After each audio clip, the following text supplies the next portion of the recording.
Okay, that's that one.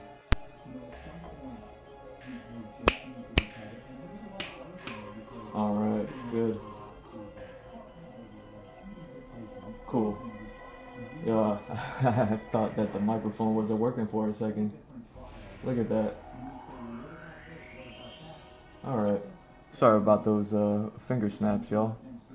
And I'll keep monitoring the the audio level. It looks like it's spiking, even after yesterday and everything like that. Odd that it wasn't working just now. Once I started, but hey, that's how it goes sometimes. Welcome to the stream, you know what time it is. It's give me a second. I got lost writing and doing some yoga.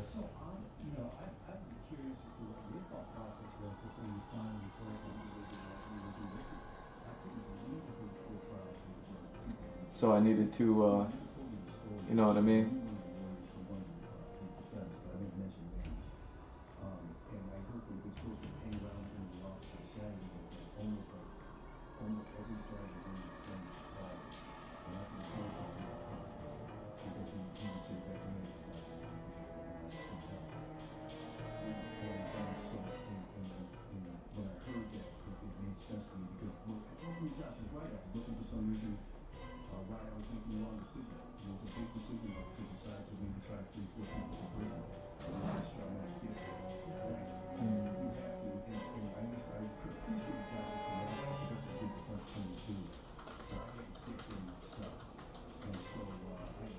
Alright.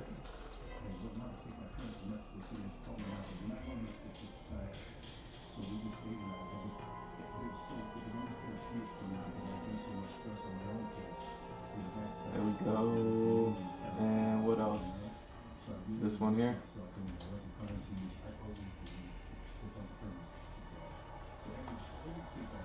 Y'all know how it goes.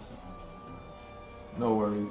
I'll end up going, you know, as long as I am late. So what am I? Like an hour late? According to the schedule that I set. It's not that I didn't start an hour ago, I just didn't start streaming an hour ago. My PC did a reboot last night. So I had to like double check everything. But you know, that's how the game goes, doesn't it?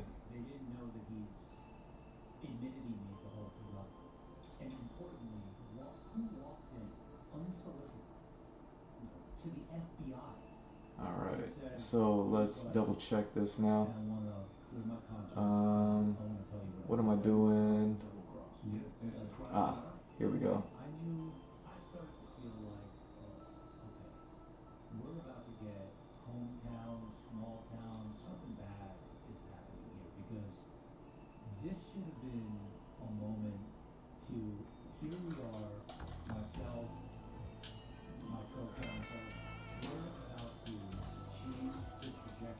There's that. Oh, is that what that is? Is that where the description goes on the YouTube? That's interesting. I'm gonna have to learn how to adjust and fix that. Well, I know how to adjust and fix that. I just didn't know that's where that information was going. All right. Good to know.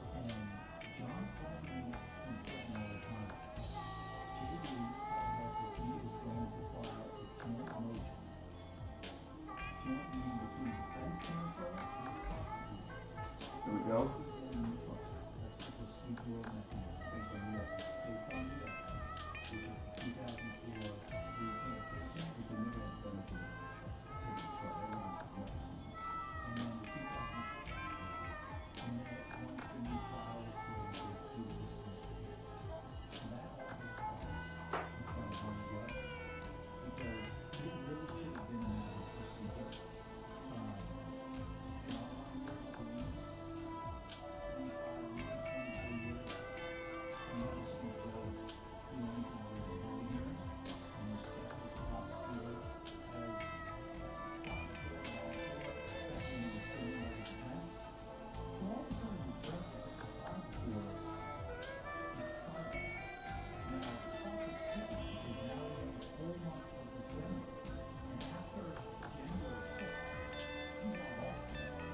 Here we go.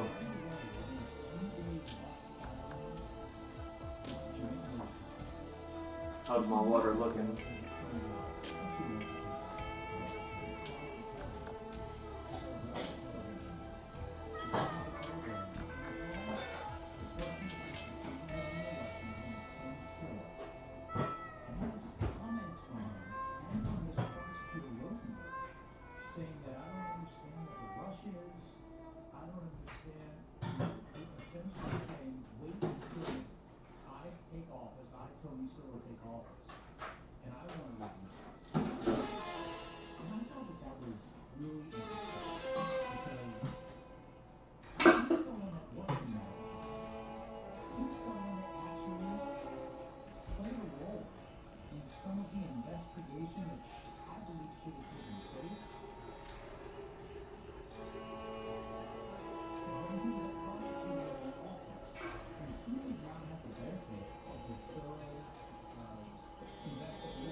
Alright.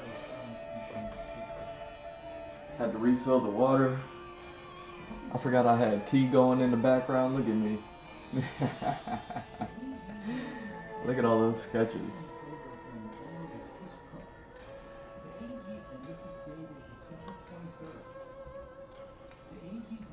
Alright.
Oh man, that's loud in the background, huh? Let me turn that down.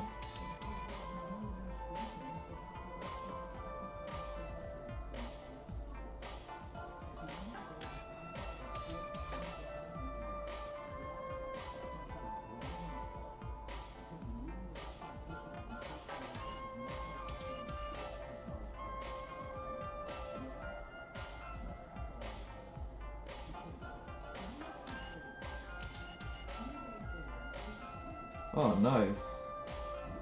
That's kind of them.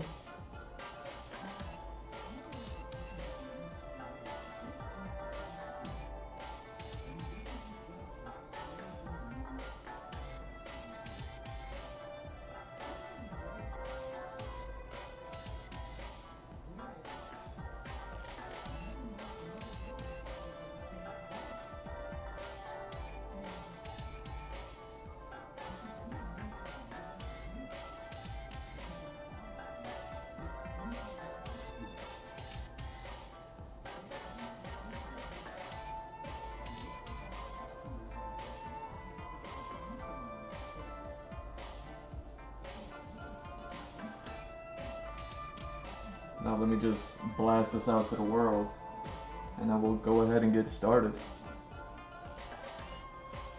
You know how I do it.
Oh, whoops, I'm supposed to keep that one.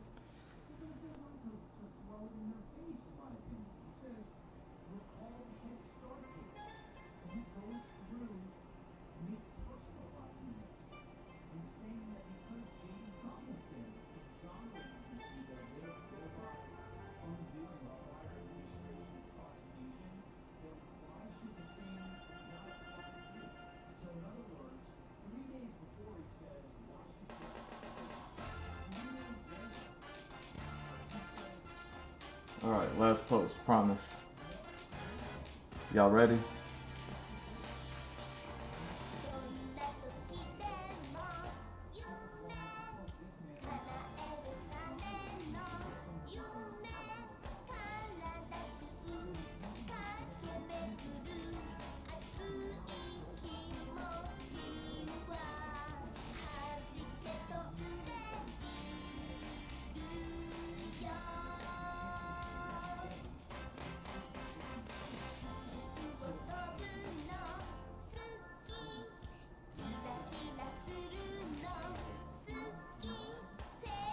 Hey, Suki.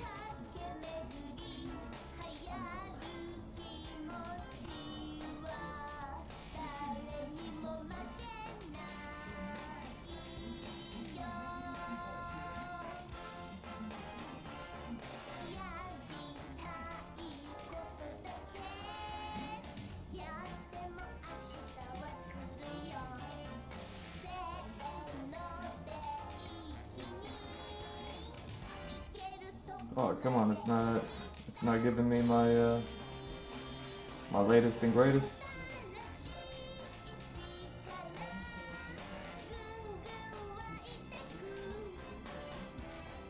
All right.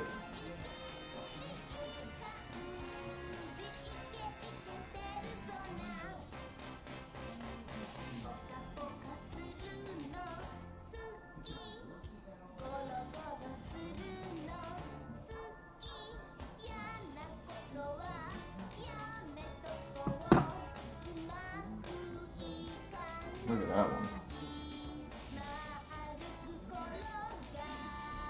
And boom, we are live. What's up, everybody? It's G Mr. Drew welcoming you to another episode of the Andrew Gloszewski Experience.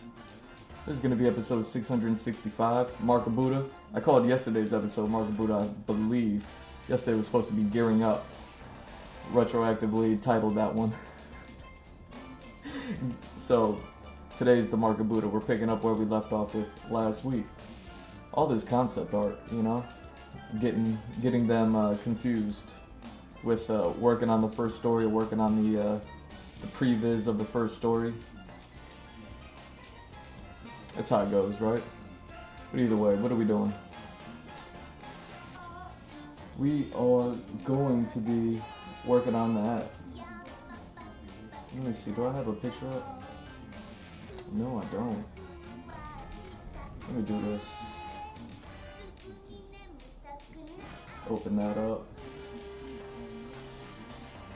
Let's bring you down here. Just getting my reference ready. But yeah, we are finally going to start working on the introduction. Anybody who's been following me on Instagram will know. Oh wow. I wonder if it's that easy.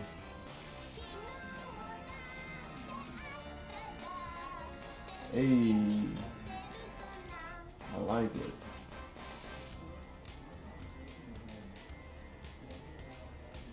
Now, I wonder how that's going to affect anything. It probably doesn't affect it at all, now that I think about it. Let's go ahead and get this going.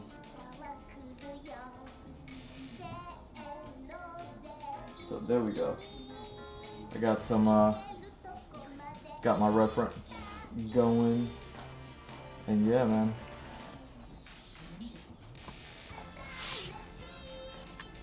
Y'all that have been following me on Instagram will recognize all this artwork. I made a animation,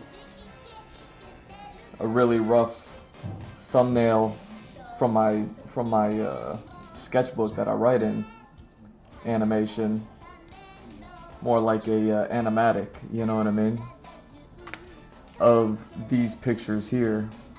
And I went on here and I drew these last May. And yeah, so it's been since May since I penciled these things in. So now we're just gonna go ahead and jump in and start inking them. Now, unlike yesterday's stream where I had already inked with the black ink on those character portraits, this time, as you can see, we just got we got nothing but pencils. So yeah, looking forward to it. Not gonna have that same issue that we were having yesterday. Now I just need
So this is going to be actually extremely difficult. How am I going to go about doing this?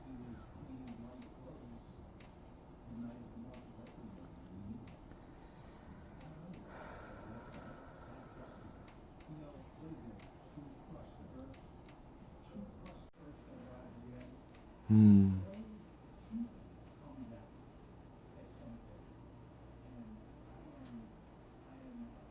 All right. Since you want, since this one is,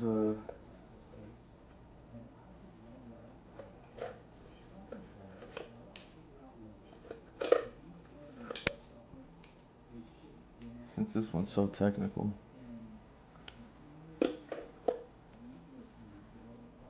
look at me.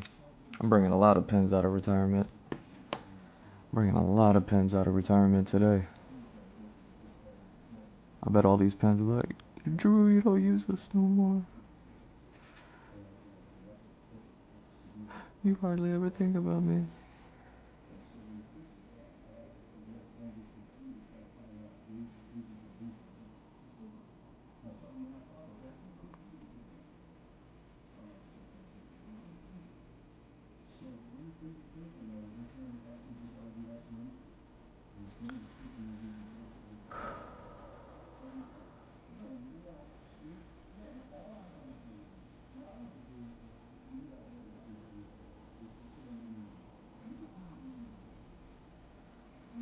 Hmm. See what's difficult about having drawn this back in March? Well, you've been hearing me talk about this lately, but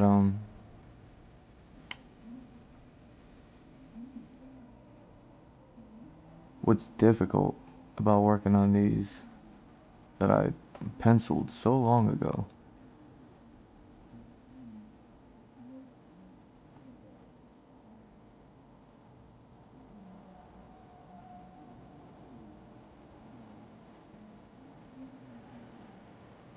is I included a little bit of clouds in here, and just making sure I don't confuse any of the clouds with a land marking.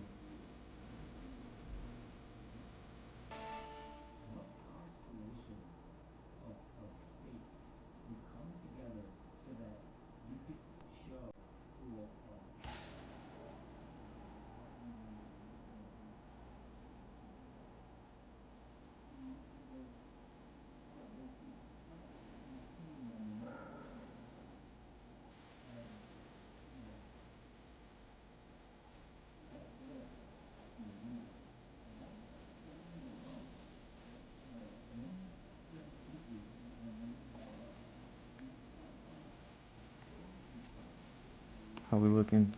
Should I zoom in some more?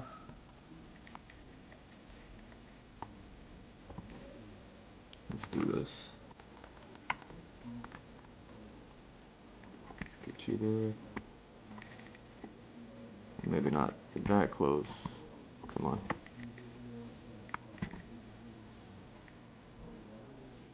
Hmm.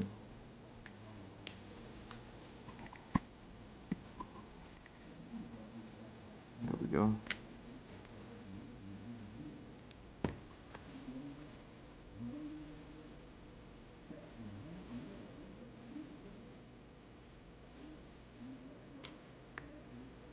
But yeah, it's funny. I was going to do recreate that animatic with these pencils since I did like, you know, big pen or ballpoint pen in a notebook. And then I did pencils in my sketchbook of it. I was gonna like upgrade the animatic. Well, you know what? I still can because I may not get all of it done today anyways. We're gonna be here for a while, but you know what I mean? Like, may not get all of it done.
Yes, it's the same. This is the same mug, I think, from my from my YouTube video. That's reality. Nobody likes that. Everybody's got that pull them up by the bootstrap shit in their head. That's not real. That's not real. You grow up in crime and you commit crime. 100%. It's not 100%. If you grow up in crime, you're gonna commit crime. Some people get out. Some people realize the folly of other people's ways, and they have incredible strength of resolve and discipline. You get extraordinary people in circumstances, whether it's in athletics or art All or right. music, comedy. There's a lot of people who grew up in horrific circumstances. They became very extraordinary because of that pressure. But that's not normal. The normal thing is everybody gets beaten down by what's around you. You imitate your atmosphere. You're part of a system that seems inescapable to all your family, to all your friends. People getting locked up, getting out. They're getting murdered. They're selling drugs. That's your reality. And if you grew up in fucking Connecticut and you go to private school and you're sitting there talking shit about this, like you're so fucking lucky. You don't know how lucky you are. If you're a person Hmm. who's never committed crimes, never gone to jail, never done anything All horrible, right. you are so Just lucky. making sure I don't get lost in the So lucky. clouds over here. You're so lucky you didn't have to shoot somebody who was stealing money from you because you helped the officer find a Vietnamese individual that was holding a bale. You weren't Okay. involved in bank robbery. Listen, there's people out there, believe me, there's people out there that are committing crimes wishing those people never went to jail, wishing they had some sort of pathway to life or some life skills or some education or counseling or mentorship or something that would have given them a path to get off that really horrible road. I All know right. you're a healthy person who's enjoying your life, enjoying your family, So yeah, let's just break out this pen. enjoying the living of this Now life. this is actually the first brush pen I ever purchased, Just like people who doesn't blow up in love and it's secretly takes soapbox to kill people. How about that? How about that? why does it sound Final Fantasy-ish? Huh.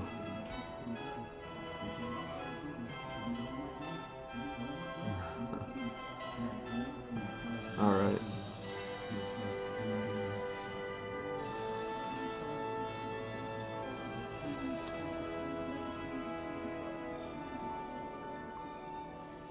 It's not the same for everybody. So yeah, it sucks that they were selling drugs. It sucks that anybody sells drugs. It sucks that people die of overdose. It sucks that people get addicted. All that sucks. But that's not normal. That's not what these people do. You can't charge people for shit they didn't do. I've been called a lot of things. One of them that I take exception to is being called a race baiter. I find that really problematic. Trolls on the internet. Hey, stop being young. I know. I think but one of the things that people should read, if you want a better understanding of what it's like to grow up a minority in this country, or black in America, again, four black men in a very white community that were from out of town and above boards. So read Caste by Isabel Wilkerson, and before you go judging what is going on in terms of your perception of what was your purpose of by bootstrap, you try to read Caste history, CASTE, and you are effectively, and I'm not on bullshit, this is a fact. And if you can dispute Isabel Wilkerson's book, this is what Caste was to the United States of America. She was a princess. And the experience of a black American in this country is different than that of a white American.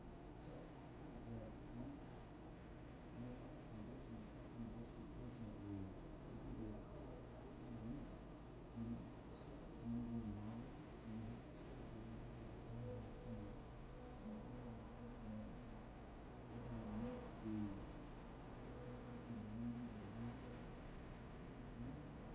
have a brain. You are Hmm. Okay.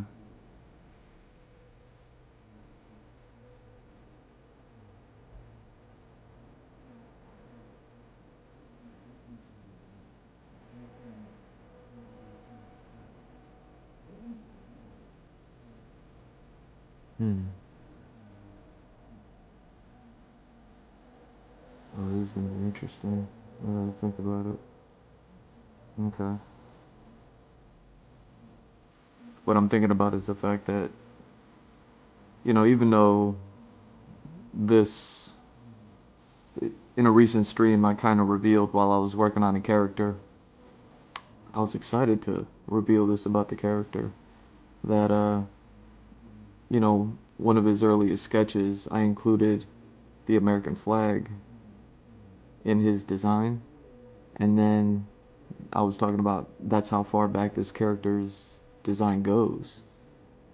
Is like, I still hadn't concluded or came to the conclusion that the story that I'm working on doesn't take place on, like, within our reality whatsoever. You know what I mean? Like, it's a complete fantasy, complete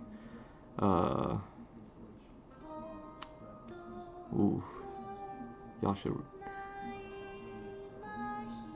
recognize this song. It's classic. But either way, so even though it's not our planet, it's obviously extremely similar to it. You know what I mean? Me just pulling from my own experience, my own, like, headcanon of what a planet is, and, one that, like, human beings can live on and things like that. So, you know what I'm saying?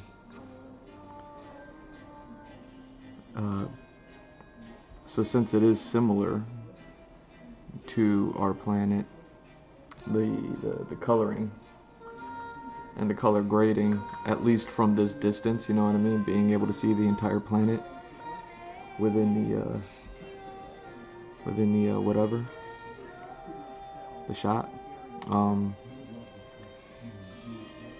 you know,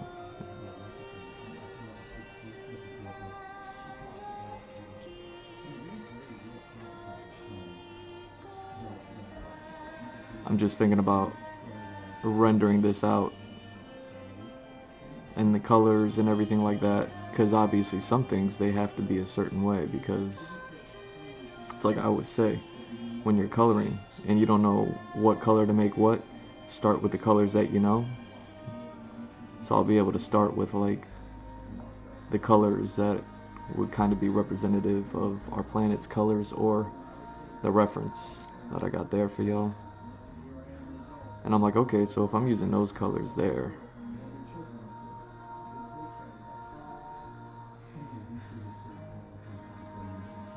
then it's going to help me determine what colors I use,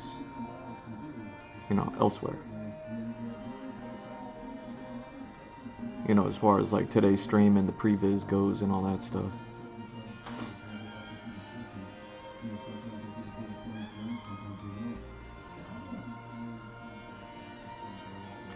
Now I'm just wondering, yeah, I might as well just go that way, huh? I'm wondering how much, how magnolia I want to get on these inks today. You know what I'm saying? But I think I just came to the conclusion I'm gonna go full magnolia on them. Why not?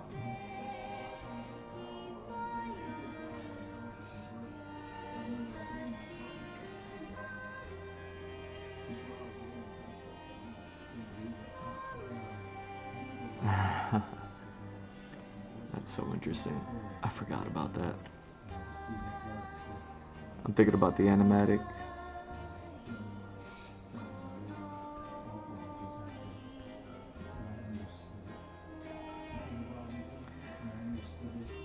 I'm thinking about everything that I'm working on today, what I will be working on, how much I'm showing y'all, how much I'm not showing y'all.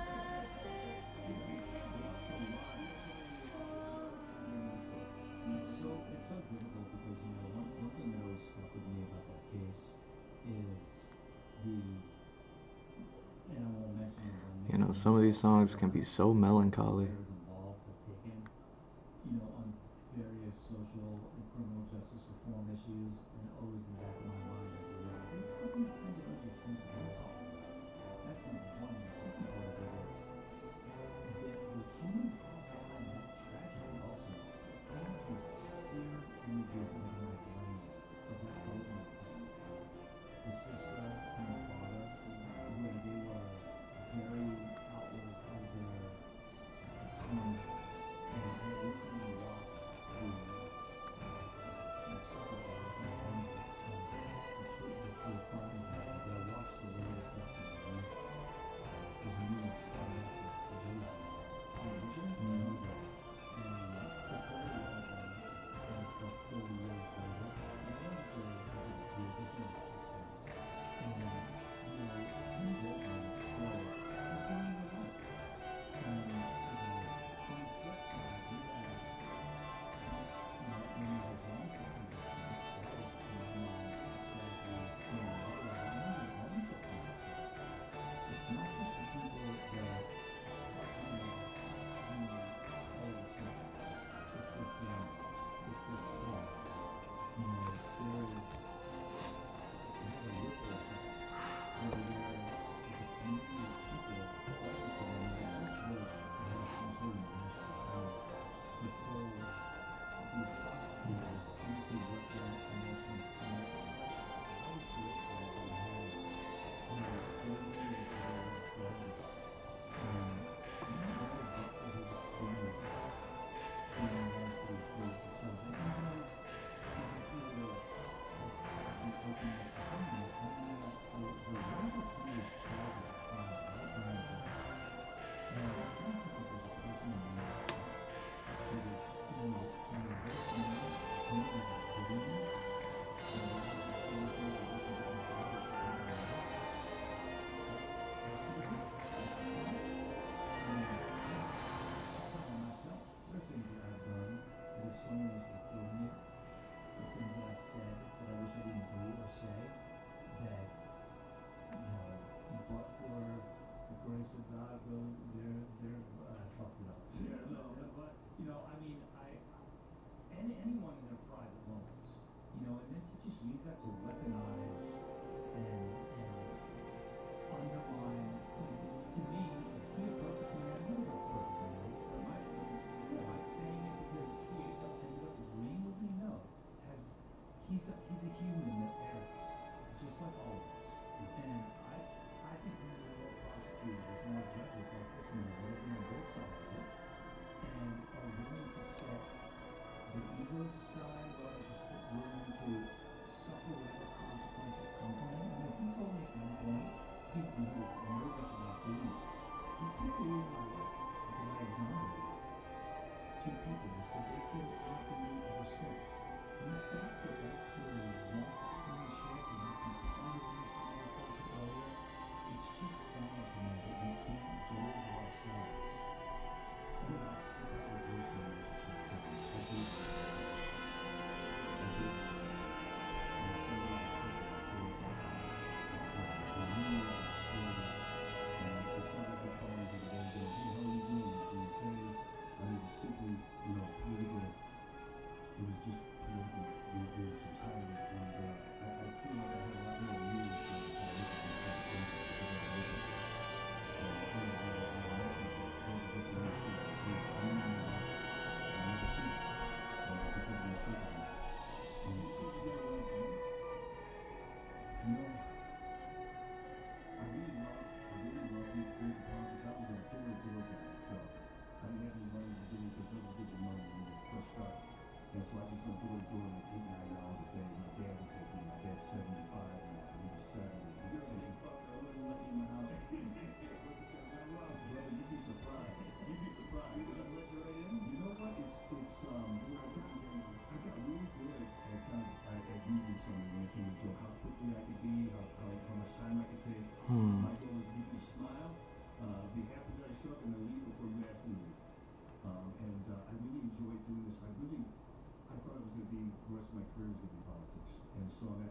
what's the downside of the community knowing what evidence exists against these phenomena, sort of a lack of evidence?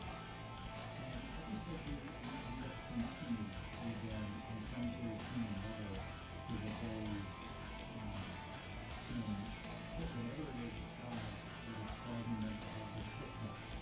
And, you know, these issues are hard on into the community.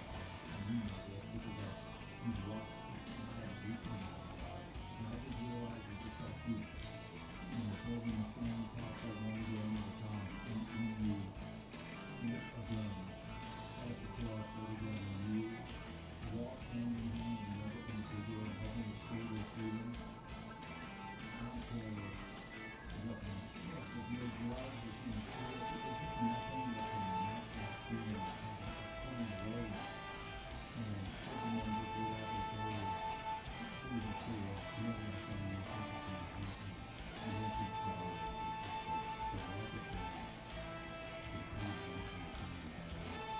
You know, you're doing some of this for 15 years of time, not even just to get connected, but you're trying to first trying to experience it. And it's still possible. How much you can because the steps go down because it is paid and against the business. It gets going to the experience to the world. So if you know how to develop a good decision, you make a good decision. And it's still possible to get it. I mean, that's the case of the journey and how much cost to still very much of the story and actually stipulated in the motion for the mission because they don't need it to provide for that because my goal is to get and you know, I got criticized for some people that basically represent justice and not that. And sometimes talk because when you stay for 15 years because you left and didn't do it, and then you get toxicity. And you see what the people really saying is that see they make that thing, see what the people are like, you know, I think I really want to get to is one of those qualities that's it. So the big kind of thing is whatever that is still trying to do the thing to the and I think but the people know the type of number. And I got to know the fact that the first story is the first story, not usually not usually. And then for the worst part of this is the type of bad stuff. And everything is a trust. So everywhere. And the way we're going to take this thing and the stuff is still hard to just consistently have it in the time. That's what the stuff is about. And it's still hard to know. That's a lot of it's like Previz said, it's like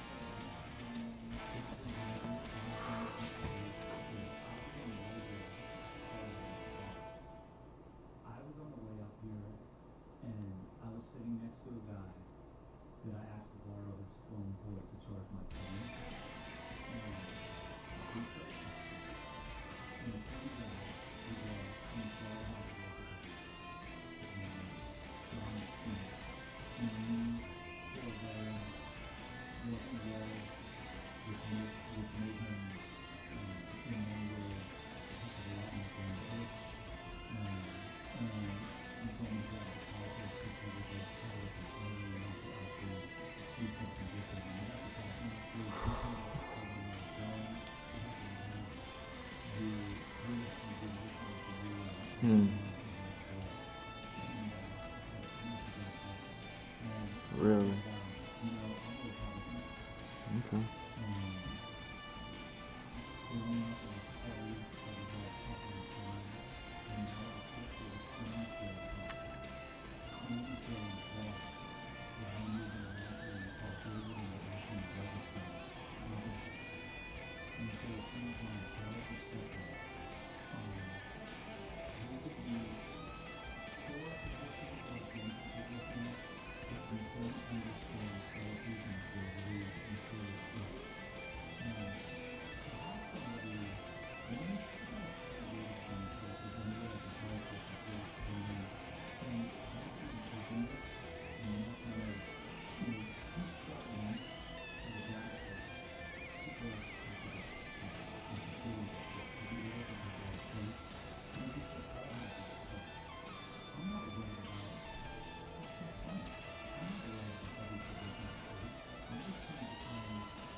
they said that he got an issue. I could really tell it's no one was that for years. And whenever he gave me some safety calls that he tried, I saw him as no one came back with a few different stages. I was thinking crazy. And I didn't exactly get the fact that I really found out that, you know, Steve is taking a lot of Steve is very genuine.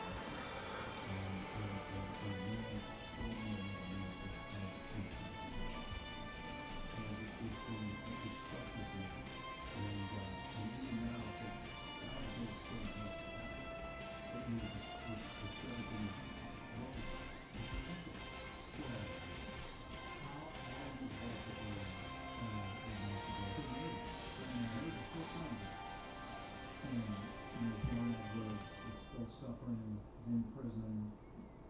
Benson Davis and Lenworth Edwards, you know, my message to the four of you is I won't stop fighting. Unfortunately, for my mental health, but fortunately for your prospects, I'm going to keep getting invested. Thank you again. Always, you know, the question of the effort to continue to get going. It makes a huge difference.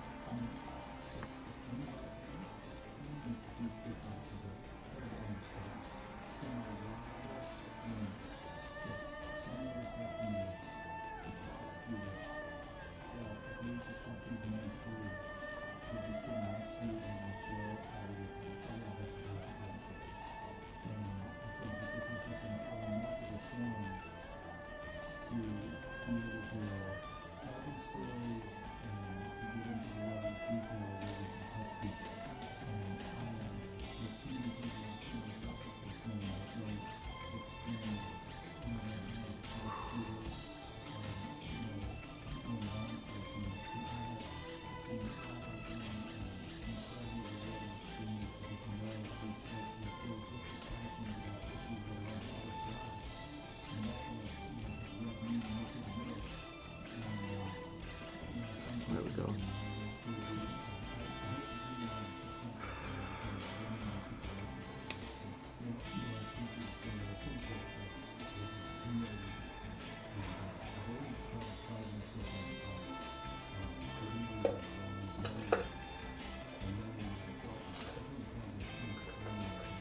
Oh yeah, forgive my hair is a mess today. And I washed it earlier. It's actually still wet. So you know how that goes.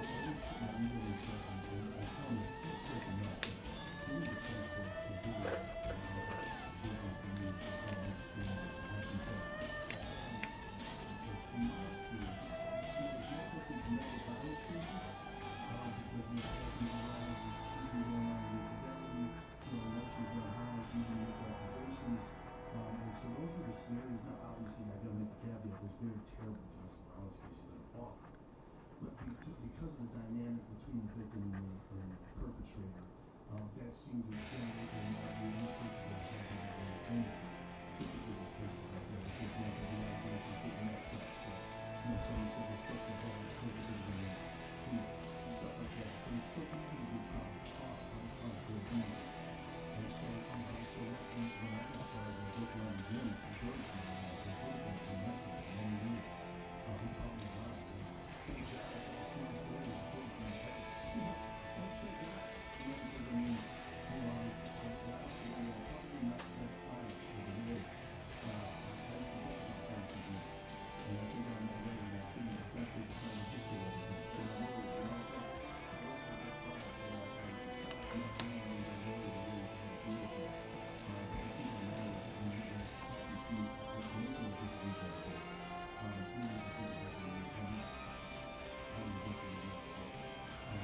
he was just talking crazy.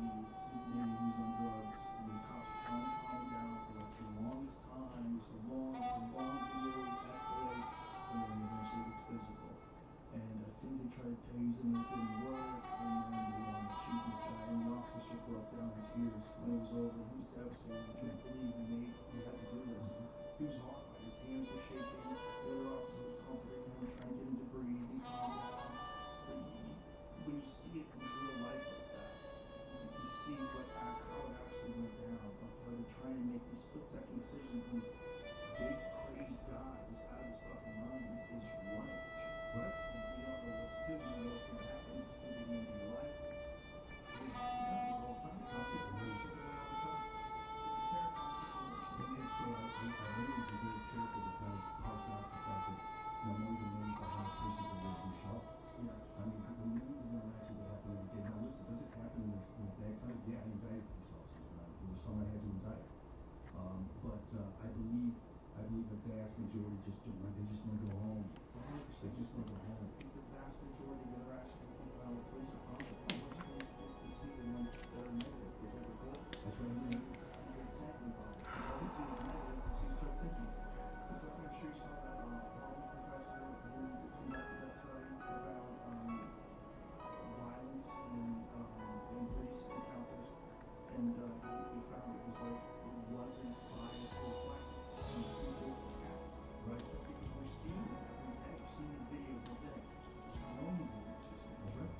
see how these look.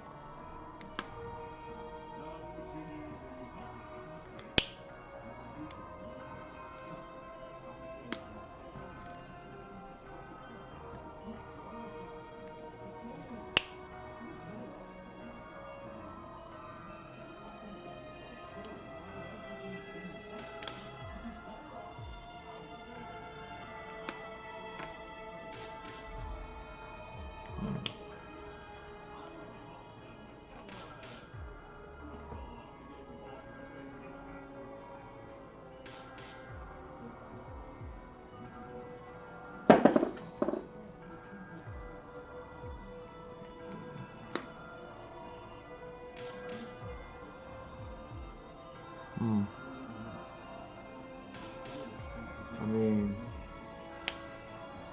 I guess so.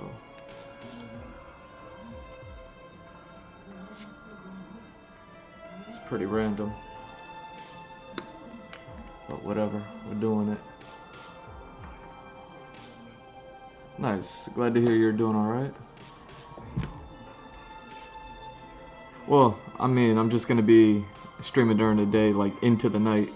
It's the old stream schedule that I used to do when I first began.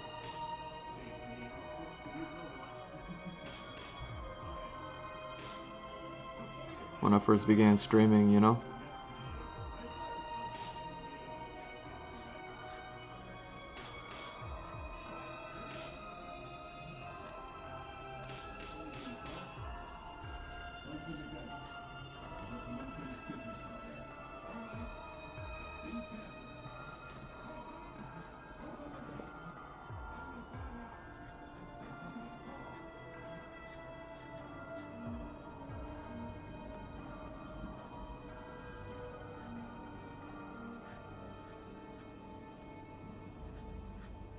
So yeah, how long I've been going? Like an hour maybe, right? So, you know, I'll be here. Well, we're on the same time, so I'll be here till like 11. Honestly, I'll probably stay until like 12, just because I started a little bit late. My computer had to do a reboot, a reset, whatever. Had to like do the computer thing. So I ended up coming in a little bit late. So just like last night, I'll stay a little bit later.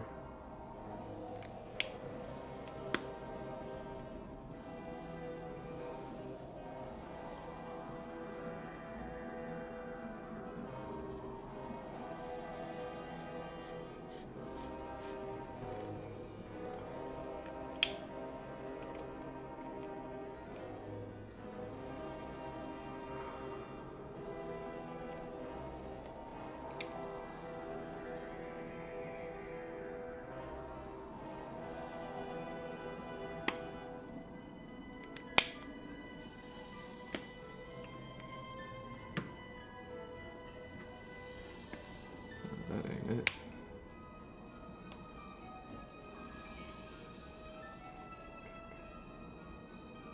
Ah. Let me do it like that.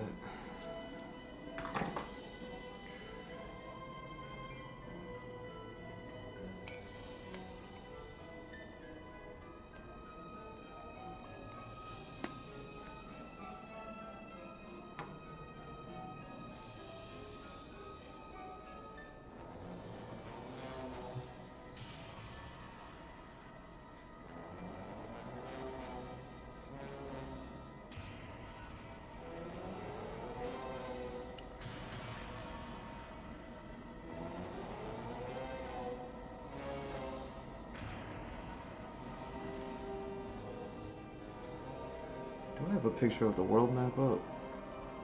Let me see if I got a picture of the world map. Like, just ready and available for me to pull up. Ooh, I should. So...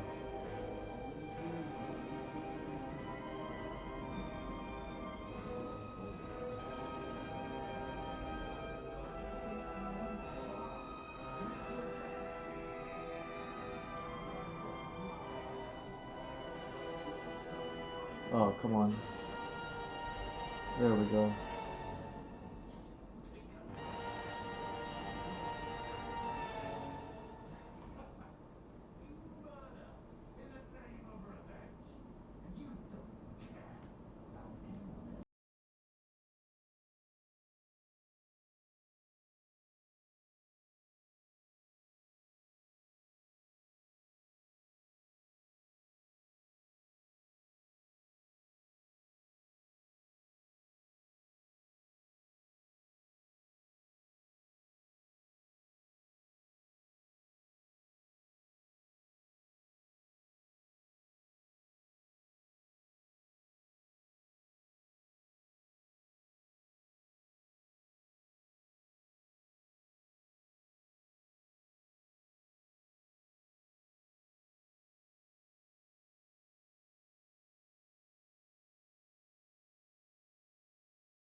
Oh yeah.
But yeah, I mean, the schedule's up and available if you ever want to like check it at any time.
Alright.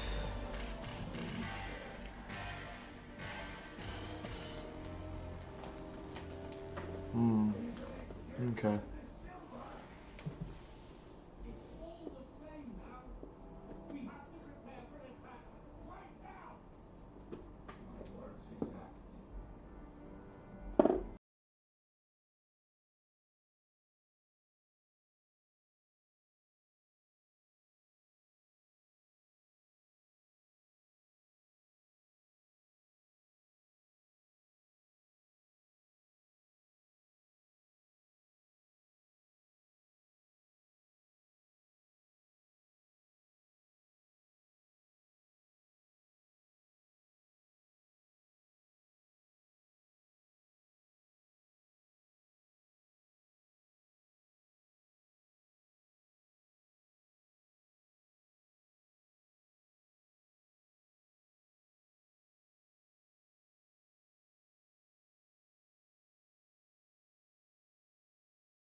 Nice.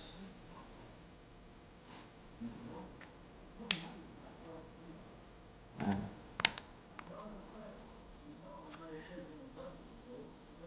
Yeah, I feel like the outdoor light coming in through the window is stronger than the my art light. Let me see if it's even doing anything. Okay, it's doing a little something. Barely. Just looks so dark.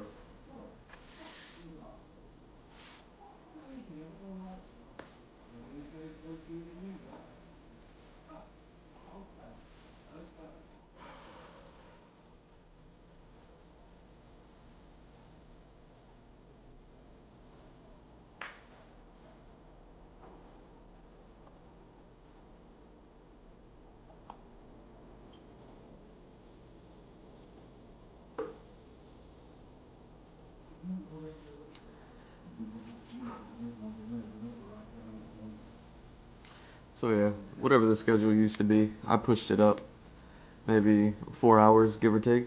You know, we'll see. We'll see how it goes. But you know, for now, it should be alright.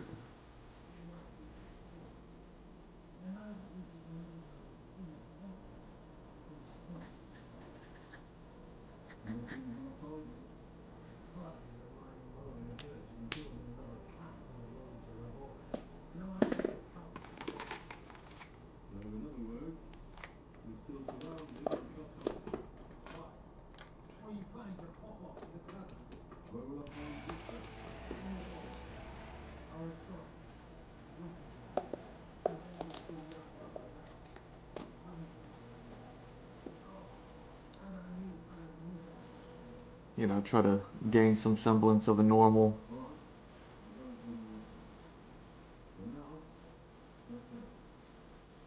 Some semblance of a normal uh, schedule. Get more people. Get more people in here. You know how it goes.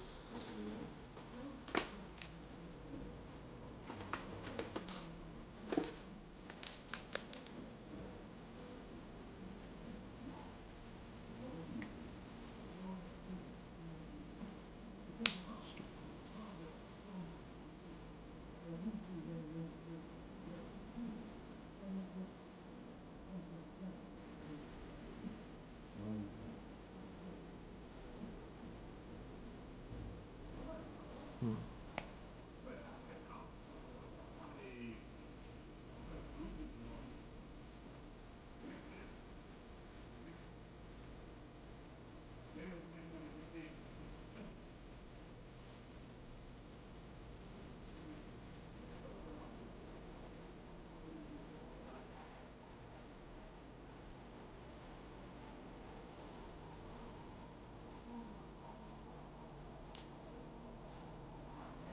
Oh, it's so crazy.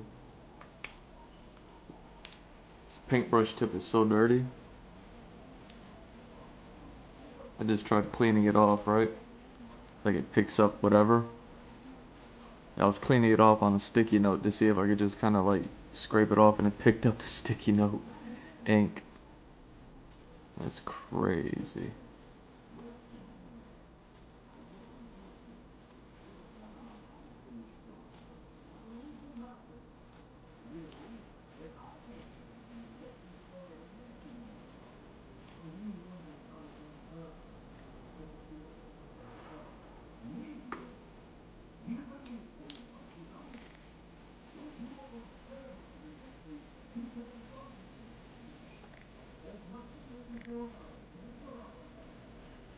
I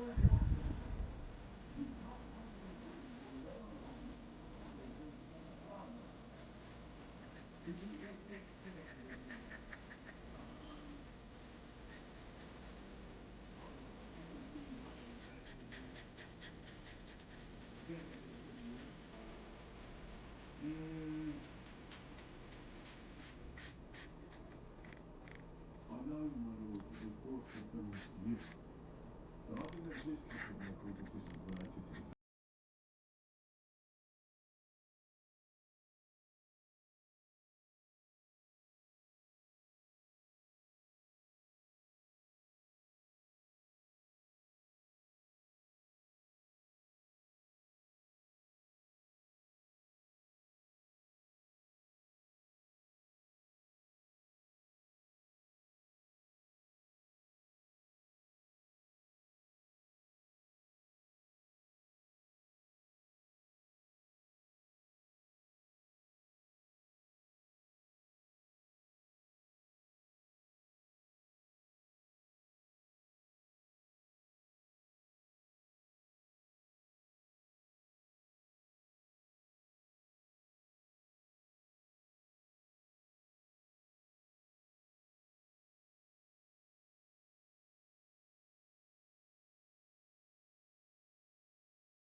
Go.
Huh.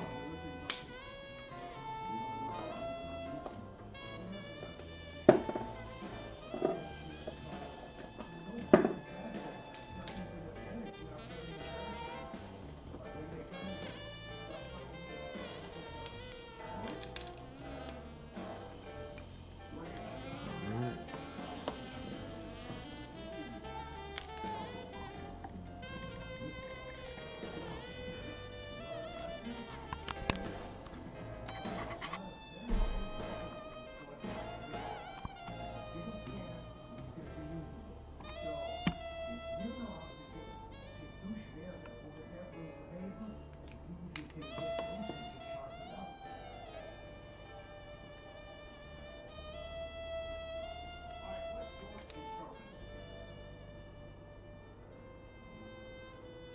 Do you want to help us? Sharpen these swords then. Don't mind if I do.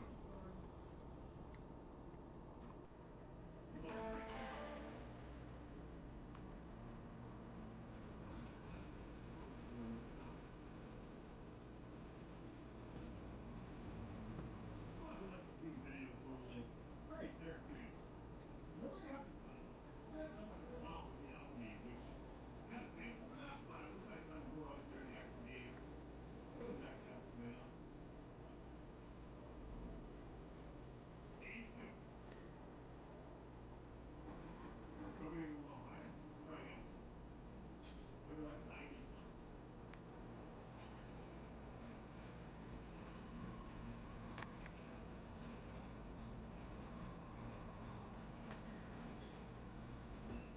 Nothing like it.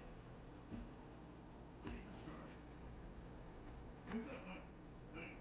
I'd also like to, let's see, if this is something you want to do first, I guess fix my ankles don't hurt if I can. Why not?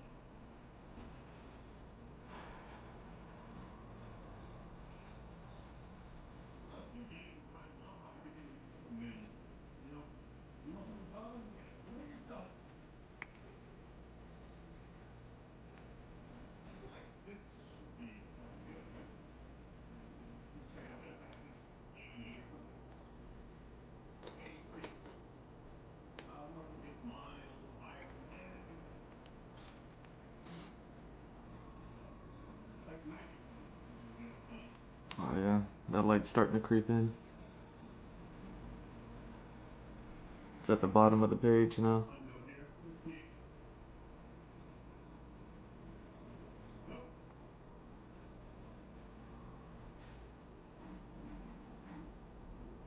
I'm fine. Let me actually take the sword, the 83 to 400 if I can, and that maybe will be better. I don't know. Maybe they're probably actually fine at this point. Maybe they're like one notes. That's it, guys. We'll do that.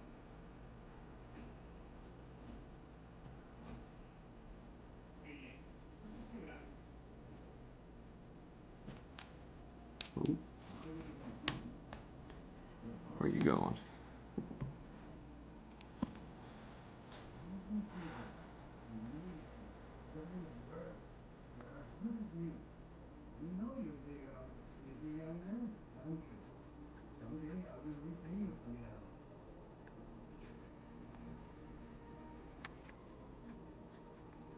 All right, get that done. Grab the swords and give them back.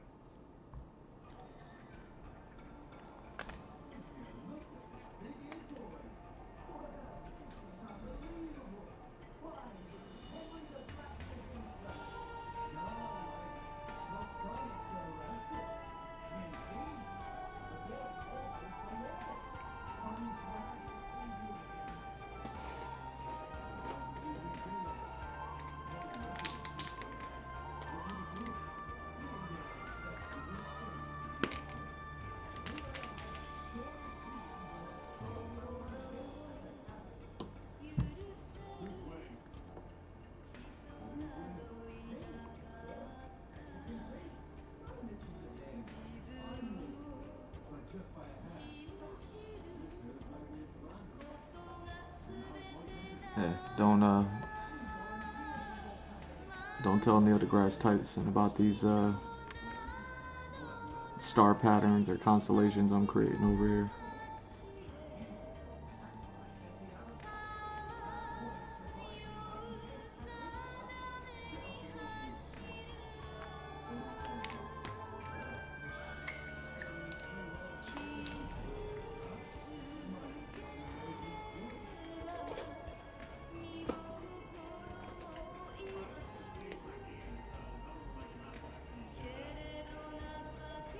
Ooh, not you.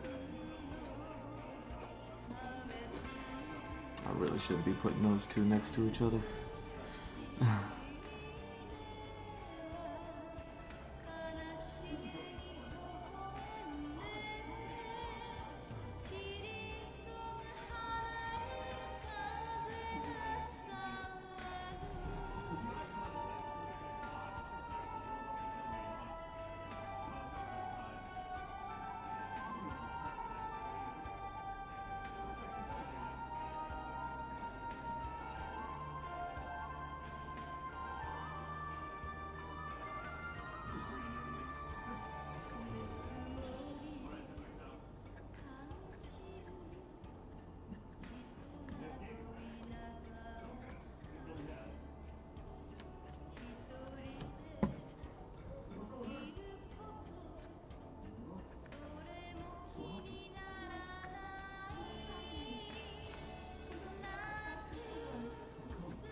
Ooh.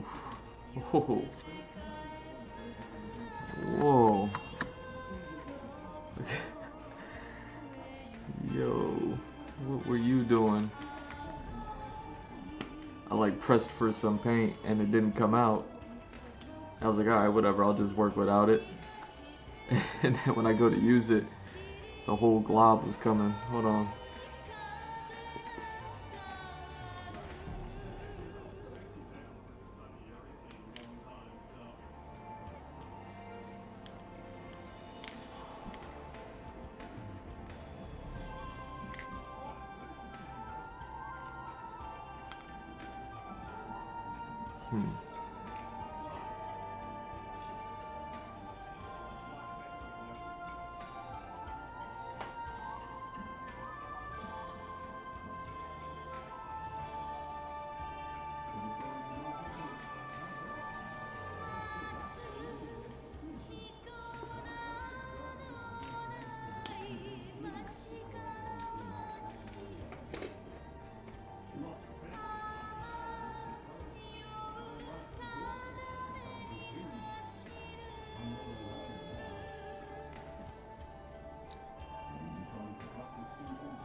our men to the Archibald. There you'll get to know each other and receive your first order. Fine. We'll see each other there. Wait, no, no, on the competition line, like our reputation. Like what? That's so yes. Nice work, Phil. Nice work. Infirmary, Sam. What? An elevator? No. I promise. What about like an area like Okay. if even that?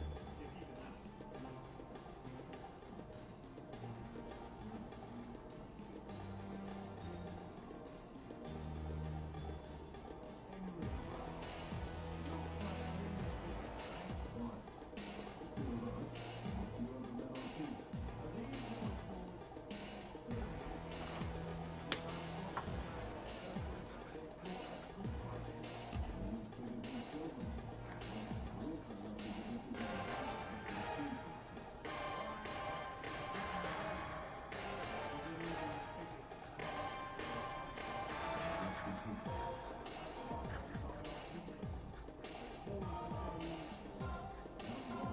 in? Will say. After Previz,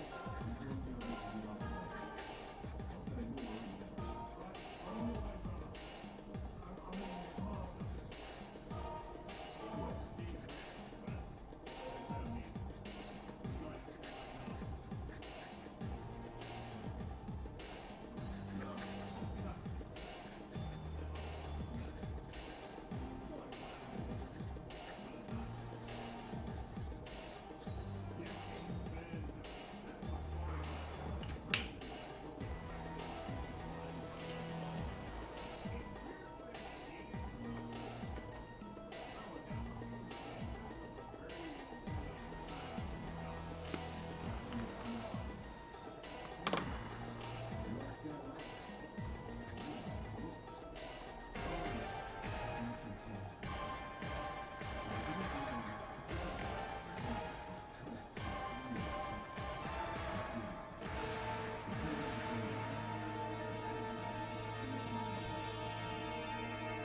is gold. Everything is safe in my hands. Thanks, Lucy. She's taken such good care of me. I could take even better care of him if he didn't go wandering off all the time. So you set up an infirmary then? Someone has to put you fellas back together. Since you don't actually carry yourself. Cat Lady has mastered his craft. Men do not know anything about him. It is simply because he won't say anything. I could give you something to do, but you won't. So here's the progress that I did for you in this new report. Tell me, did you ever happen to notice a sinking suspect once? Huh? No? Once? No? Well, you were there on the street. You could have known he was being cheeky. You need help, Elizabeth? Let's try something together. It's always great to have you to follow me. Yes, you know what I'm saying. Maybe I can help you out with what you're doing. Okay, I'll not be available. See, because I am very eager to learn who is the real Previz. Not just the one you know, but his other half. Good. Access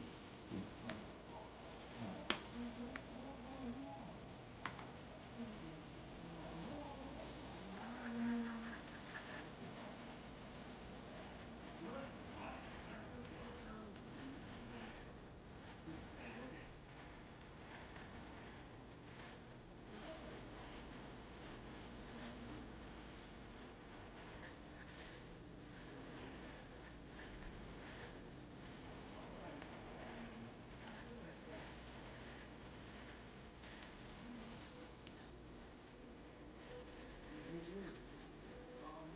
Hey, okay. Alright. Good. Hey, you. There we go. Alrighty, Major Man. Looks something like a planet.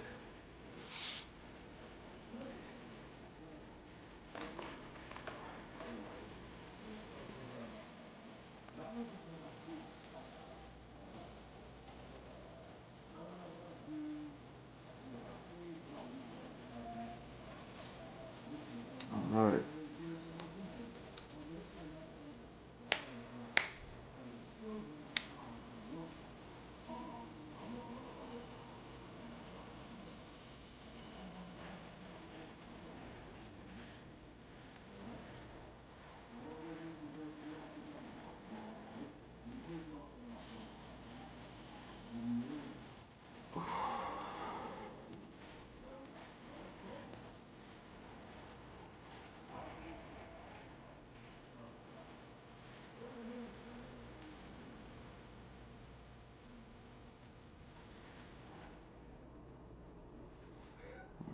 Can't cover anybody else, I guess. Okay.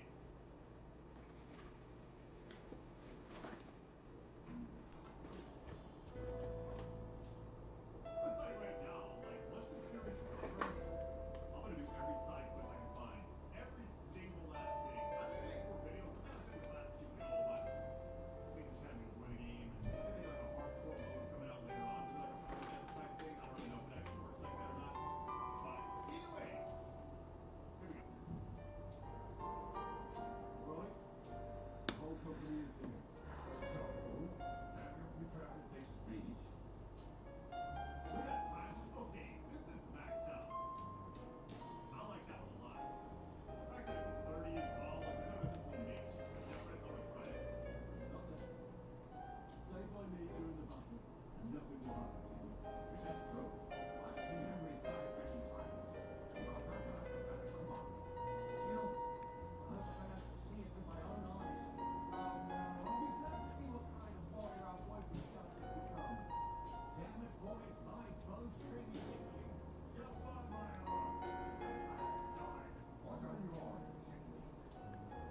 Reinforce the night watch, get your weapons ready, and rest. The Tigers aren't ready to mount another attack yet, so there's no need to waste your energy.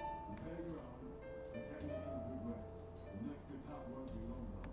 Captain, rest and respecting will help you with your weapons. All right then, you have your orders. Let's rest, go, and continue. You should go and rest too. Tonight you will be checking the bow. Alright.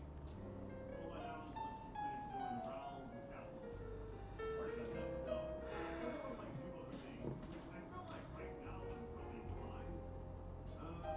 Yeah, I think we're good. I gotta admit, this quest, even though it's like very basic, I'm like this video began with me dueling, and then I actually like that fight a lot. I don't think I hit now that I think about it.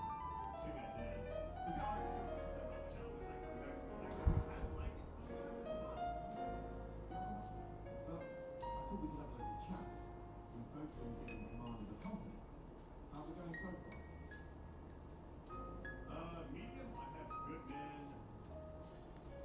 Why is it like, there's like times where I feel like I should be trying this, but it doesn't actually matter. I don't know. Commander is nothing without a man. My company's not too bad. You know, Clark's left in bed that you're already spouting such wisdom. Imperial scouts, modern day Alexander the Great. I had no idea you had the soul of a strategist. Picked up a few things here and there. What about you? You're quite experienced when it comes to giving orders, right? Bollocks. Ordering someone to bring you wine is different from commanding troops in battle, whereas I have plenty of experience with the former. In the case of the latter, it was always me who was carrying out orders. You and I are alike, you'll manage this, I'm certain. This is true enough, you know. And not just for the time. You don't have to be a rude arsehole, but also a loyal friend. Who's willing to stick his neck out for others. Especially to be there for you, of course. Thanks. Well, enough talk. I should go and rest. Take care. You too. Stay around. Alright.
What's going on here?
Alright.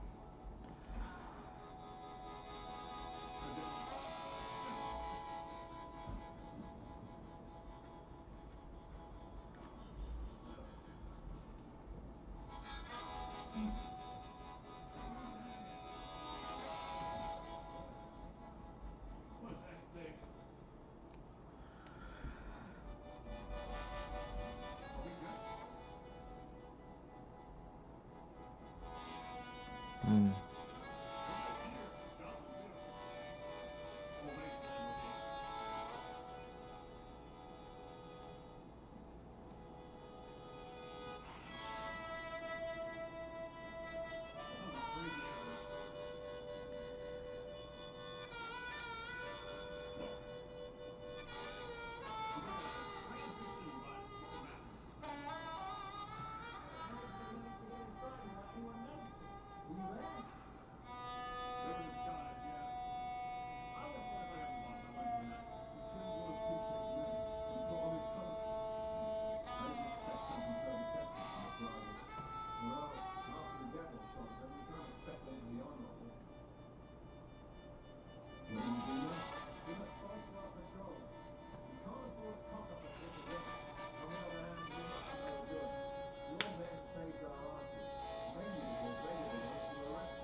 Mm.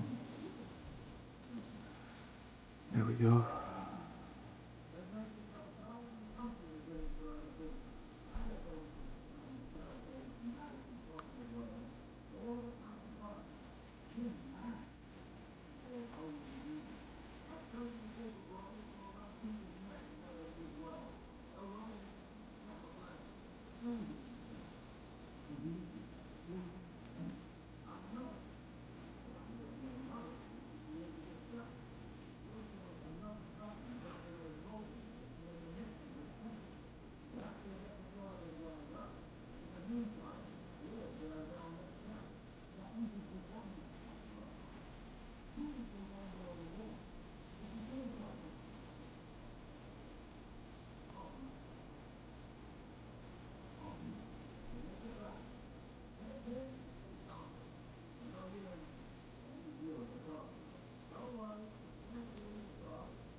Y'all can barely see me, huh?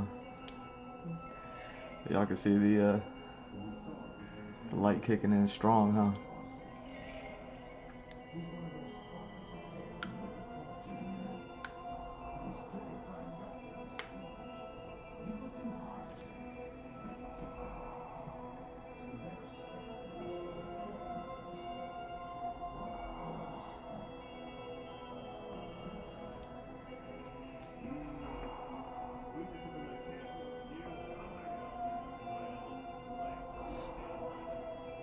Huh. Alright.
Oof.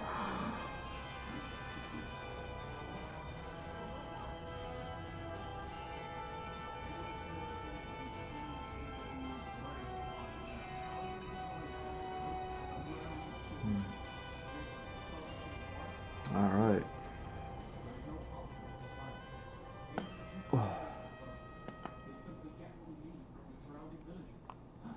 I'm finally a little bit visible. Visible. But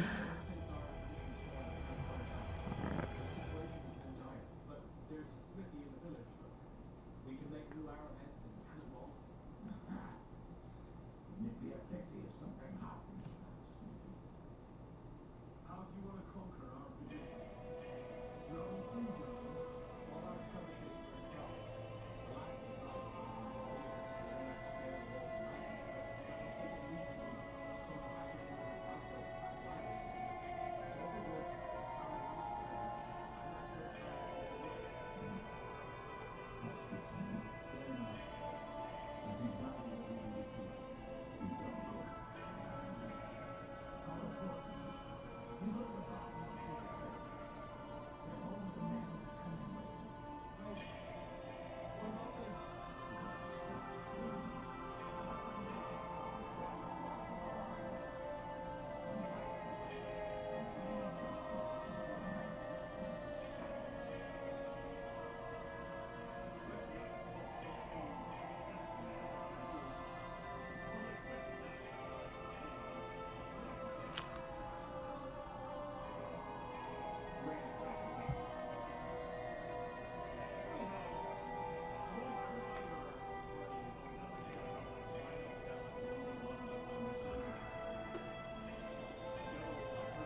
Hey. Sorry if the light is affecting it a little bit. I think the sun's like finally past, like directly shining in. So hopefully things will start to adjust. But yeah.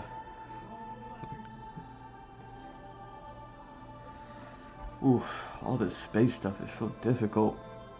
Why is it so difficult? Space stuff.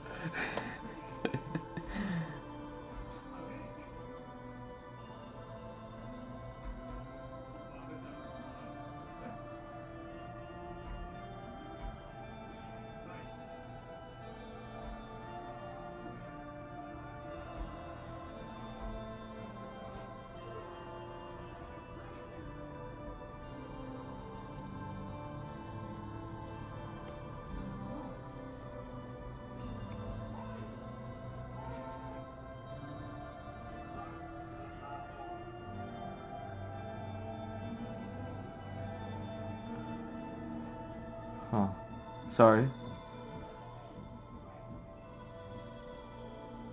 Got some background noise going. I'm watching a game that I haven't seen too many other people playing. And this game's had me like super like, I don't know, captured by this game.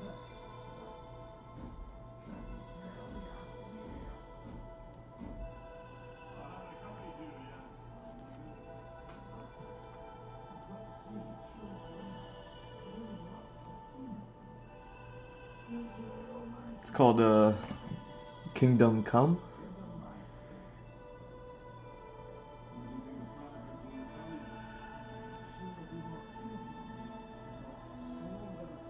Oof.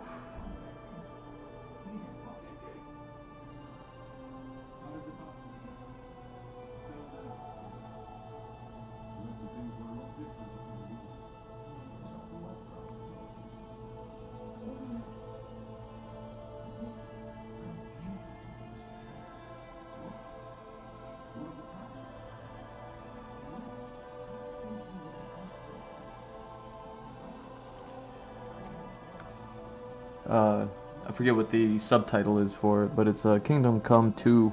It's a sequel to some old game I never heard of. And I don't know, man. This game looks like super crazy.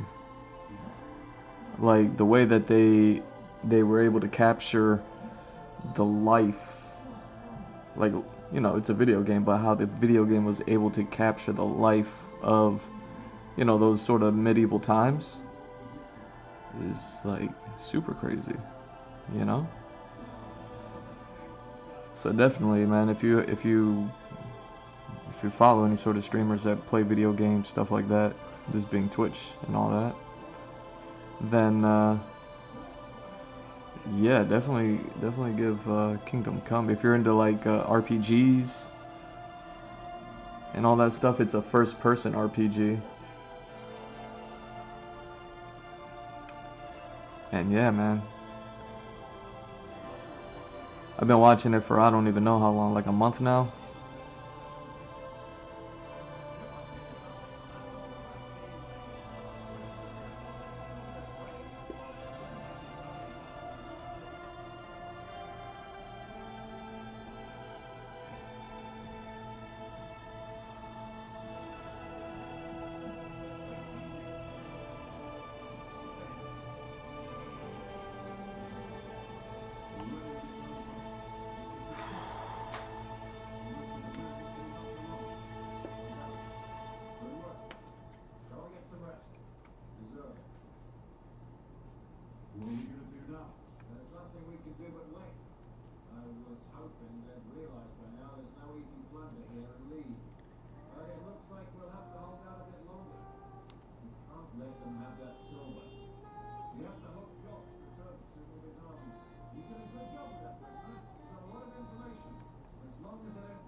Yeah, I'm always interested whenever a world, whether it's in like any sort of entertainment, video games, movies, animation, if the world feels alive, it feels like it's actually there, like it's actually lived. That stuff always gets me.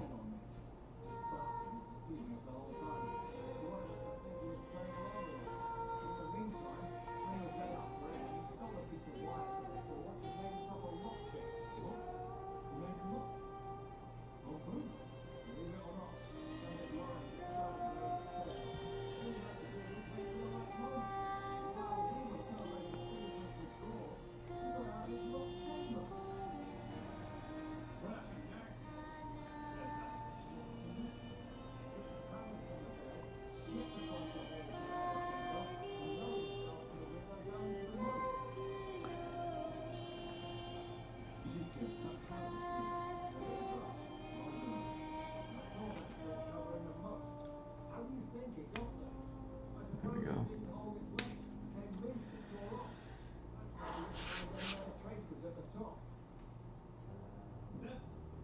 I don't know, hard to believe, yeah. I'm actually gonna stop.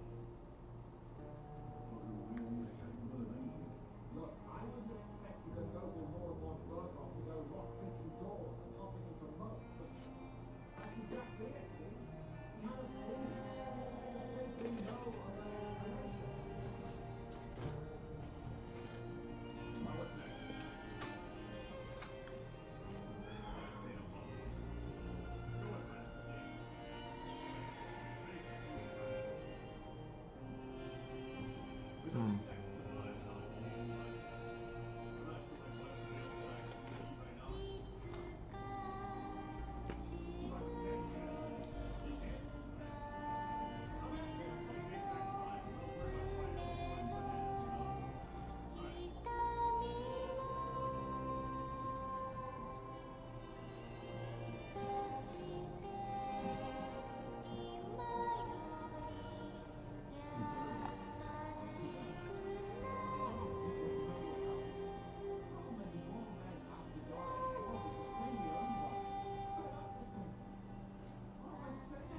next time. I'm not worried about finding all the parts I missed, you know? Alright. Don't blame yourself for just doing our duty as the humane,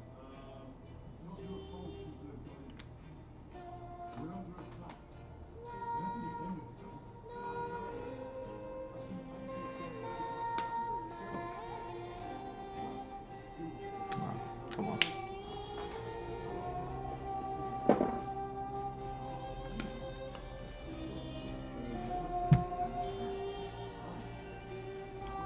And what do I mean when I say like, you know what I mean? That any piece of media has been able to capture like a world really well. You know what I mean? Making it feel like it's lived in, make the characters feel like they're alive, like they're real people, things like that. It's like alright. Emotions are still high. Chilling though. it's like there's a life, right? Like the current day today, all of us, like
being able to capture that understanding that we have for one another. So that way when people in the movie or people in the video game, they, well, I guess even the book, you know, whatever, in the comic, when they're living, when they laugh and when they smile and stuff like that, it's like you could understand it, like you could see it and you're like, ah, yeah, like I know what that is, and ha ha ha, yeah, that is funny, you know. Same thing.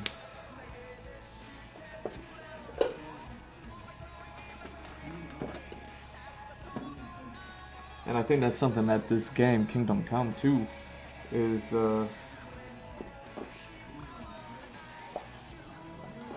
has been able to capture. I'm trying not to like spoil anything. So it's like what that game's been able to do is super impressive. Like you really feel, and it's impressive to me at least, just because I've never been like a big fan of like the old English times and stuff like that. Like that was something that I just in like recent years started to get into. And what's been interesting about that stuff is just like learning about it, taking the things that I used to not like, and now like kind of looking at them a little bit differently, a little bit more understanding, and all that stuff. You know, like kings and knights and ladies, maidens, dukes, earls, and peasants, farmers. You know what I mean? Merchants, like an entire class system, and just like the culture and stuff like that.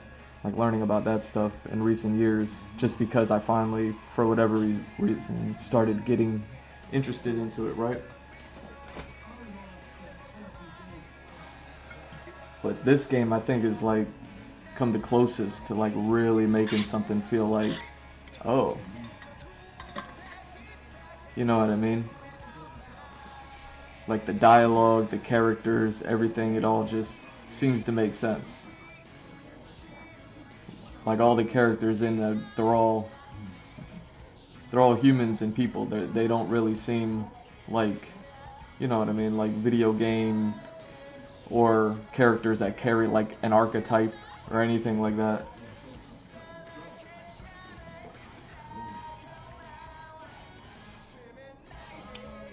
It's like they're all in the middle in this gray area, and then there's just like a touch of this is who this character is, this is who that character is, but they're all so similar. The good guys, the bad guys, you know what I mean, the characters that are close to your main character, the characters that are not close to your main character, like all the interactions, all the story beats, everything. And then, you know, then the world itself. You know, like it looks great. I don't know how it plays, but it seems to play great, right? Man, it's getting to the end of the game.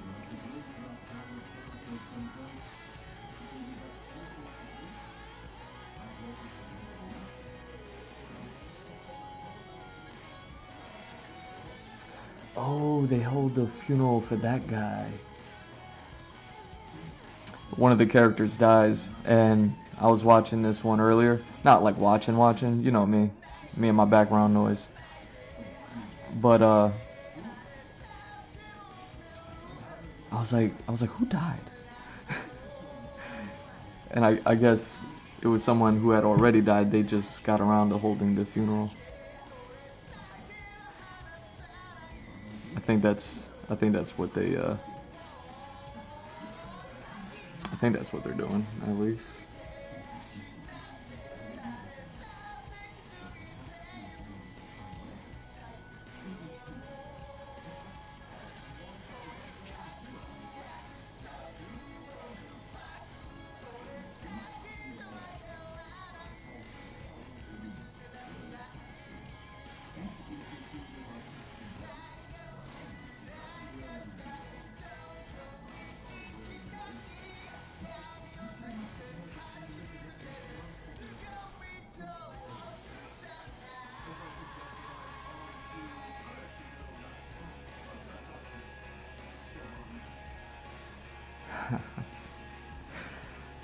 But yeah. And it's interesting because it's a sequel game. I never even heard of the first one. Is Kingdom Come We'd better do something about that. the I have some decoctions for making it. the ones that made like Elden Ring and Dark Souls and all that stuff? I know they made like some old school game long before Demon Souls. Well, I forget what that game's called, but it was like, you know, some old Knights game. I wonder if it's called Kingdom Come. Should probably look that up. Cause that's the only thing I've been thinking was like, man, is that the same creators as that? Is that why the game system seems to be so good? You know what I mean? But it's a first-person RPG game rather than a Soulsborne type game. I should look that up. Let me finish this one, and then I'll give it a look.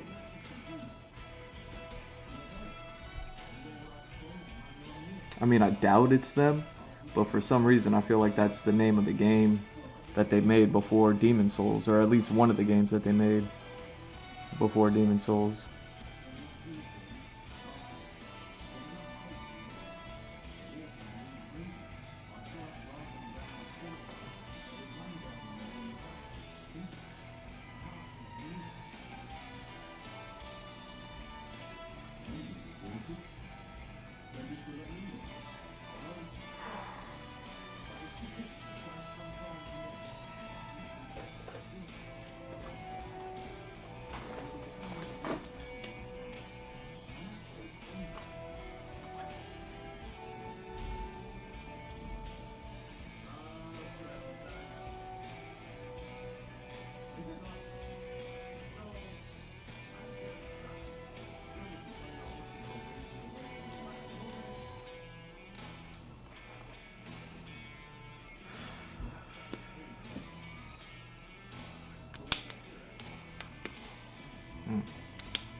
But yeah, I've honestly every time I watch this guy's playthrough, I'm like, how is this game so good?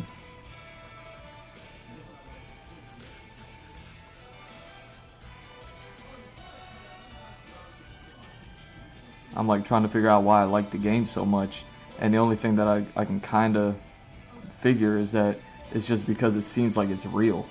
Like everything about it just seems real for some reason. Usually when I'm watching games, I'll lose interest in it for, not lose interest in it, but you know what I mean. Like my artist eye, my critical eye, will see something and I'll be like, oh man, now I can't unsee it. Like I was watching the same person's playthrough of Black Ops, maybe one of those army shooter games, big whatever, like everyone plays it, games. I think it was Black Ops, but I'm not sure. But like the latest one, the one that took place like in the 90s or something like that. And I was watching a playthrough, and you know, good looking game and everything. And then there was all the characters. You know, you have your character, it's first person, and you're following, I guess something like a cutscene, and you're following through with all these other characters. And I could see like the sun was setting just like it was here. the sun was setting, and the shadows that the characters were casting were like these long shadows, right? And like what ended up happening was I noticed like the direction of the shadows, and they were like casting on the floor, up onto the wall and all that stuff. You know, looked great. And then I saw like the player character didn't have a shadow, and I couldn't unsee that. Now that's like a technical issue, right? That has nothing to do with like storytelling, the reality, or you know what I mean, like breaking down barriers between cultures, all that stuff I was saying. But it's like you never know what's gonna take you out of something. You know what I mean? When you're just like, oh, I can't unsee that now. You know what I mean? Like.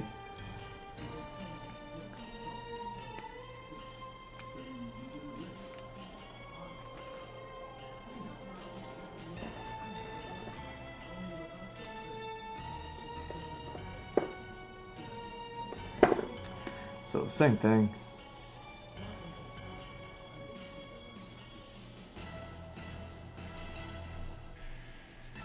Like,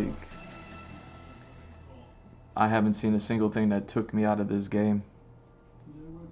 You know? We've got a bigger problem. What kind? We're running out of food too. I'm a lousy shot at the wrong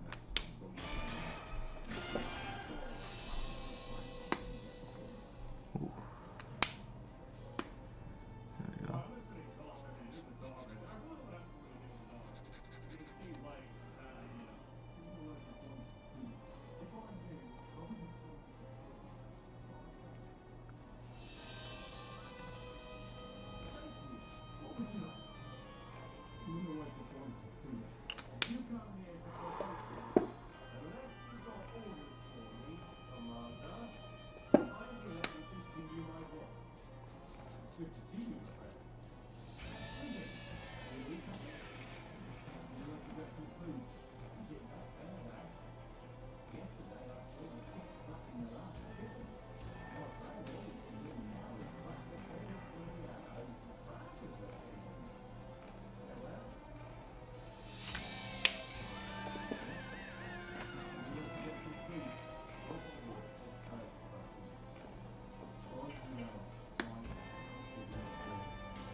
You know, for instance, I was also watching, you know, completely different. Well, I don't want to say completely different, but it's something similar. Hades. Hades, great looking game, looks fun, all that good stuff, right? And I was probably like watching a second playthrough of it from a different streamer, and then they were talking about one of the characters, but the character that they were talking about was such that character that I don't know, I thought it was funny, but I kind of noticed that what they were saying about the character was because they were such that character, it was just like a negative Nancy kind of character. And you know, the person playing the game was like, oh yeah, the person's such a negative Nancy, right? And I'm just like,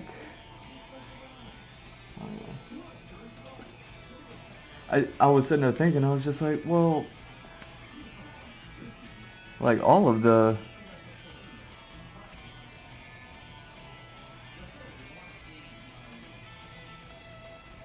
not all the characters are negative Nancy's, but I was like, all these characters are so themselves as far as like the pantheon and how they all represent something. You know what I mean? Like you have the god of this, the goddess of that, the god of this, the goddess of that. Like they have so many like representations that those characters are all so that thing that they represent in that game.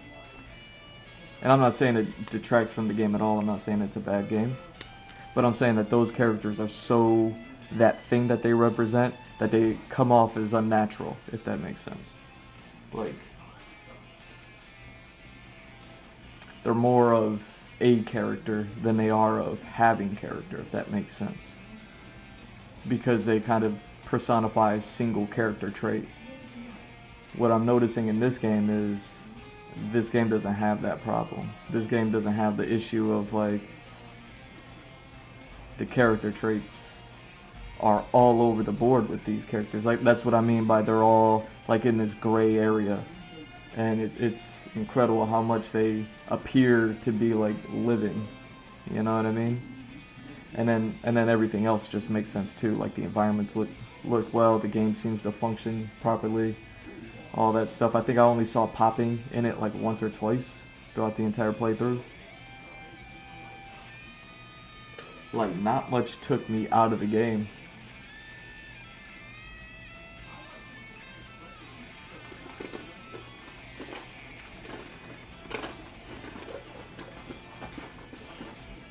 But yeah, I thought I'd give it a shout out just because I've been watching it for a hot minute, and yeah, I don't see anybody else playing it, and I don't know why.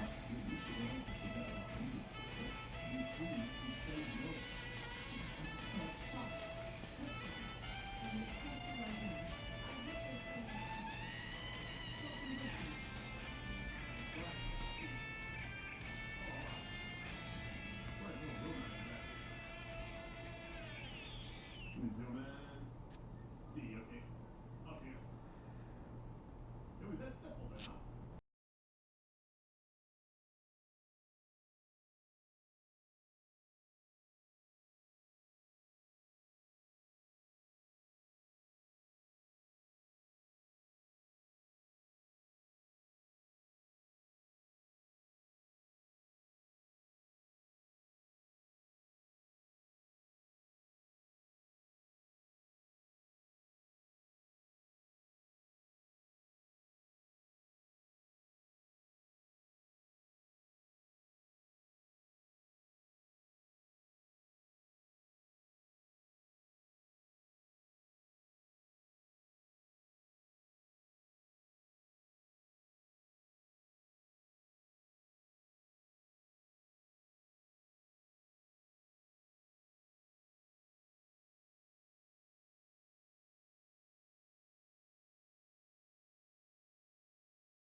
somehow they don't become stereotypical still. You know what I mean? They get drunk and then they just seem like they're a group of drunk people that are all different and things like that. And it's like I said, man, the characters in this game were just done so well. I've been trying to figure it out. Like, I don't know what makes me recognize it as like being so good. Like, if it's the writing, if it's the voice acting, if it's all of it, you know what I'm saying?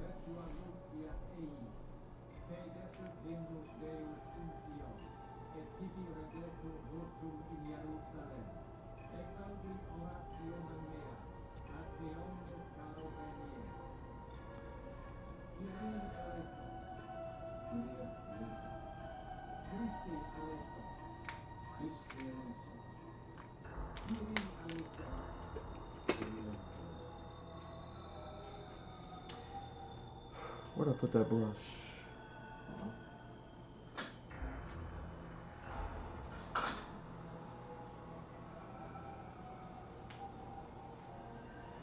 Come here.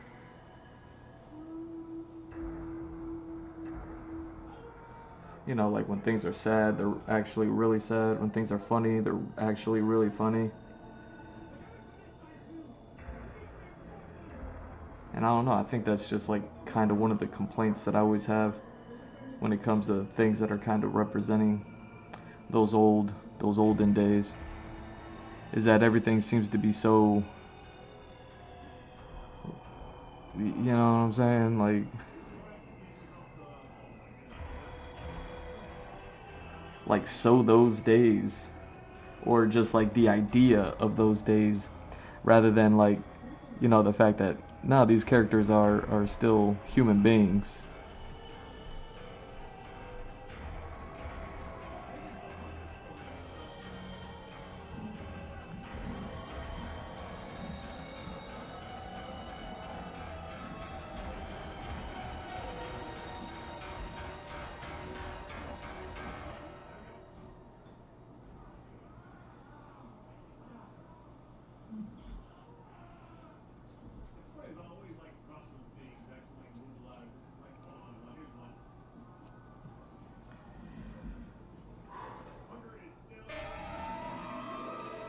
There we go.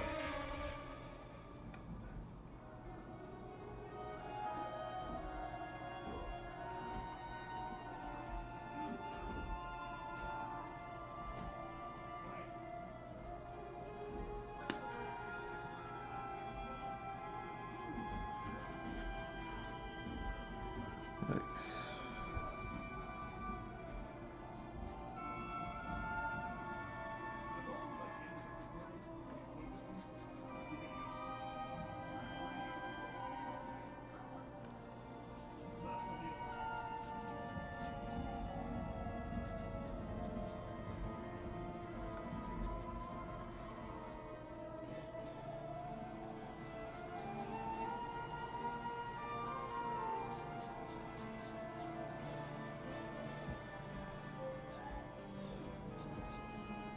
But like even with what just happened, like as far as I was like, who's the funeral for? And I was like, oh wait, they're holding a funeral for a guy who died already in the past in a different place. You know what I mean? They had to leave the person behind, and they're holding a funeral for him like now, like way later, now that they have the time or whatever. Like even something like that, like how often in media is it that, you know, in any media, game, book, movie, show, how often is it that like if a character passes, then it's like cut to the funeral, you know what I'm saying? I mean, the only time I can think that it doesn't happen for the most part is like if the setting of the movie itself is the funeral, you know what I mean? Then it's like, okay, it's this long, drawn out, hour and a half, 2 hours of a story of all the people that are like congregating to the funeral, so, you know, to whatever, and then like all the movie shenanigans goes on. That's like the only time I could think of something like that not happening. Cause yeah, I was watching this, I was just like, why are they even holding a funeral? Like who died? Everyone's still there. And I was like, oh, they're talking about that, like way back then. It's like, dang, they didn't even have time to do it back then, and it's like that real. It wasn't like they bounced, they left them, they regrouped, and then immediately held a service. You know what I'm saying? Like like stuff has to get done. People have to do things. You know, everyone's busy. And then it was like, oh, okay, we're all not busy. We all got time. Okay, we're gonna do this now. And it's like, okay, it's just a really interesting game.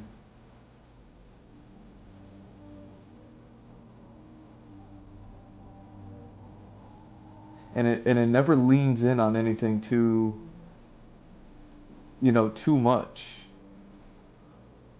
Obviously you're playing the main character, so your character has like all the character growth, and it being an RPG has to go through all sorts of like, learn skills and upgrade skills and all that stuff. But like the progression in the game seemed perfectly timed, right? Yeah, let me look up and see who the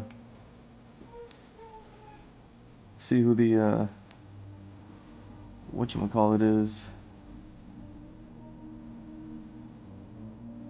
so I can kind of give them their kudos.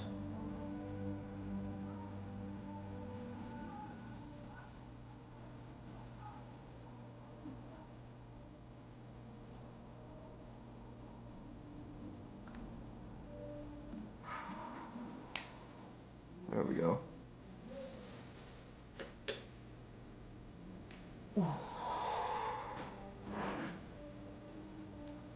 Let's look them up. Oh, you know what? It's getting a little dark back there, isn't it? So let's go ahead and do this.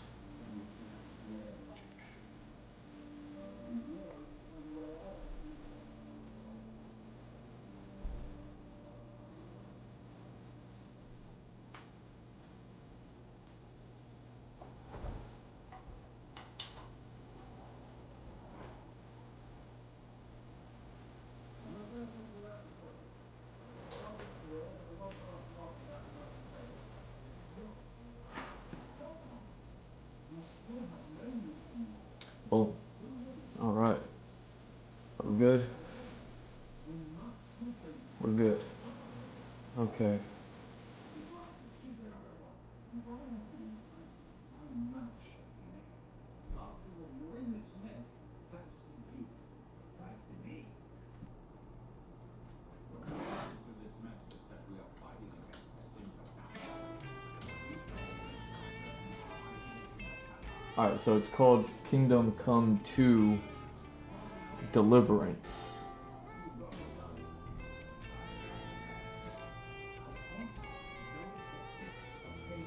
Right?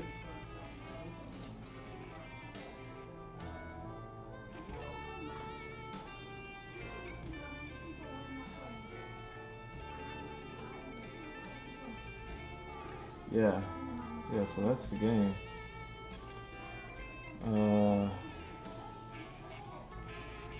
Set in the 15th century Europe.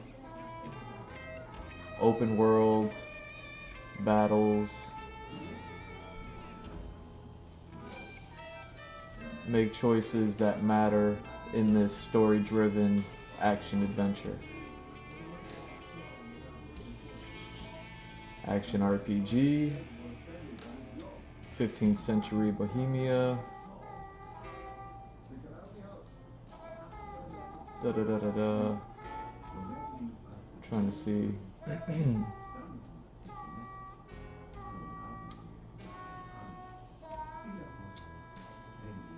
Development and release.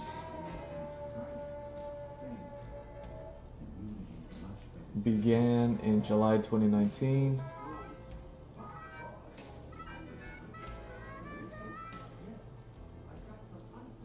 Oh wow, okay, so it's called Warhorse Studios. Okay. That's funny. It's called Warhorse now. Okay. The character had a helmet, and the helmet had Warhorse written on it. This, okay, I see what y'all did. I was feeling that too. That's funny. Alright. Well, good on you, Warhorse Studios. Y'all made a really good game.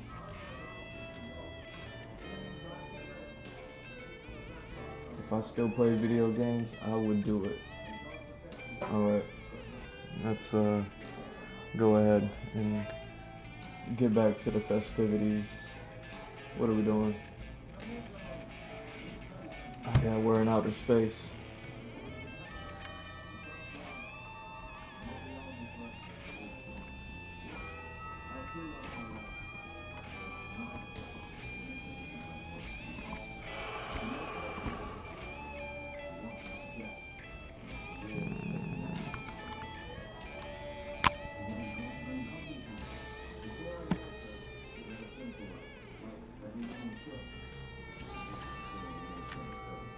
Yeah, I still can't wait to get to this one. Like this piece of concept art. We're only not working on it today because it's not concept art day. You know, it's beautiful though. This is the page that's right after the one I was working on just a couple of days ago when I did these joints, and then did these, I don't even know, sometime before last year. But yeah, I'm looking forward to getting around to that one. Kind of wish I put it in the watercolor sketchbook, but hey, what you gonna do?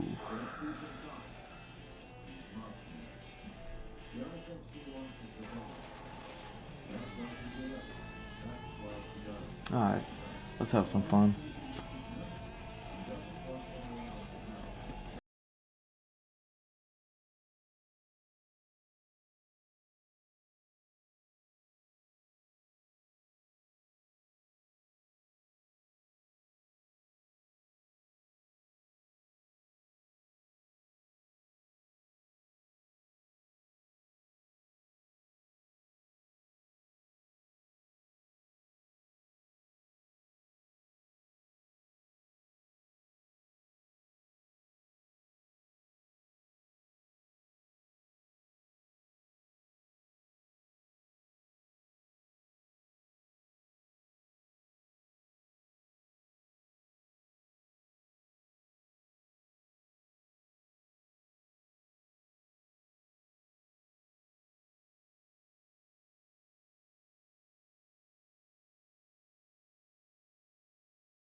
Man, that look like a spicy meatball, yo. No wonder I'm getting hungry. I'm like, why am I getting hungry right now? What time is it? I was like, oh, it's a meatball, that's why.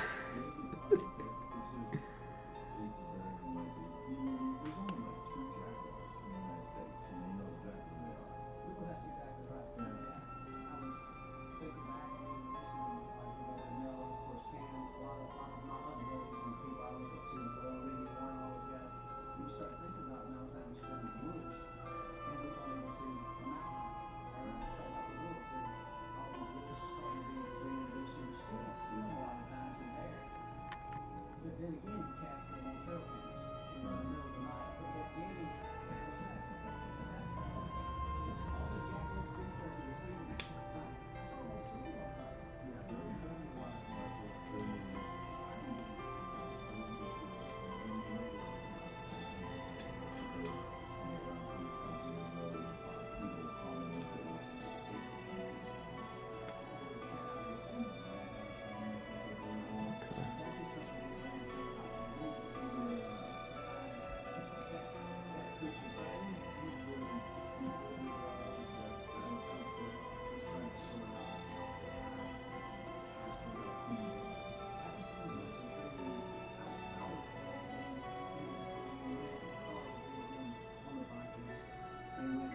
Just finished season 2. Watch season 1 soon after I've seen it here first. It's pretty compelling. It's pretty amazingly compelling. Well, once you realize Huh. there's real physical evidence that something happened on the other side, There we go. Sorry about that.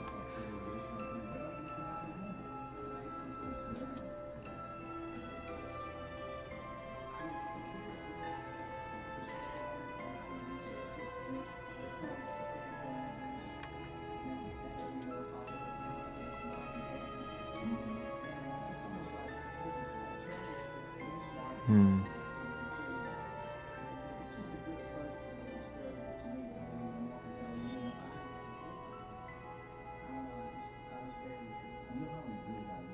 No, he got into researching the Ark of the Covenant. Really? Yeah, because in Ethiopia, there's a specific church in Ethiopia that has always been rumored to be the place where the Ark of the Covenant is stored. And there's these guards of this, these people that guards of this area, and they're all about cabins, radiation systems, and they're guarding this one particular area. You know, nobody looked at it, you know, nobody talked about it, and Graham got fascinated by this. They start doing a deep dive into history and historical accounts of the covenant and the ark and all these bizarre stories that have lasted throughout history. And the real evidence that there was really sophisticated society thousands and thousands of years ago, and we kind of assume people Oh, are yeah. because Egypt is crazy and all that, but they were really doing this fucking insane. I mean, the structure is there. So today, you look at it, Let's keep that going.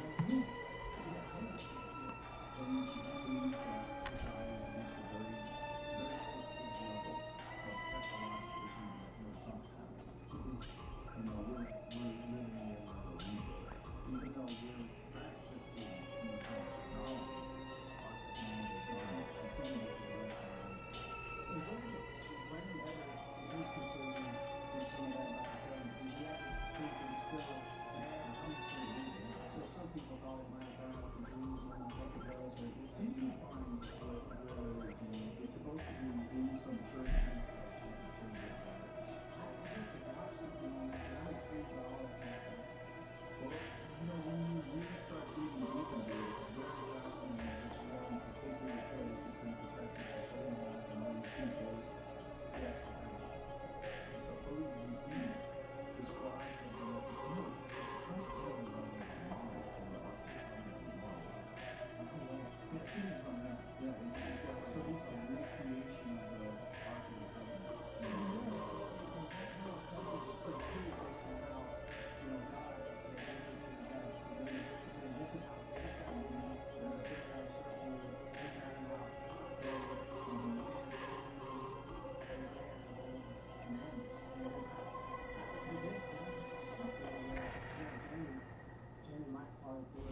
too close.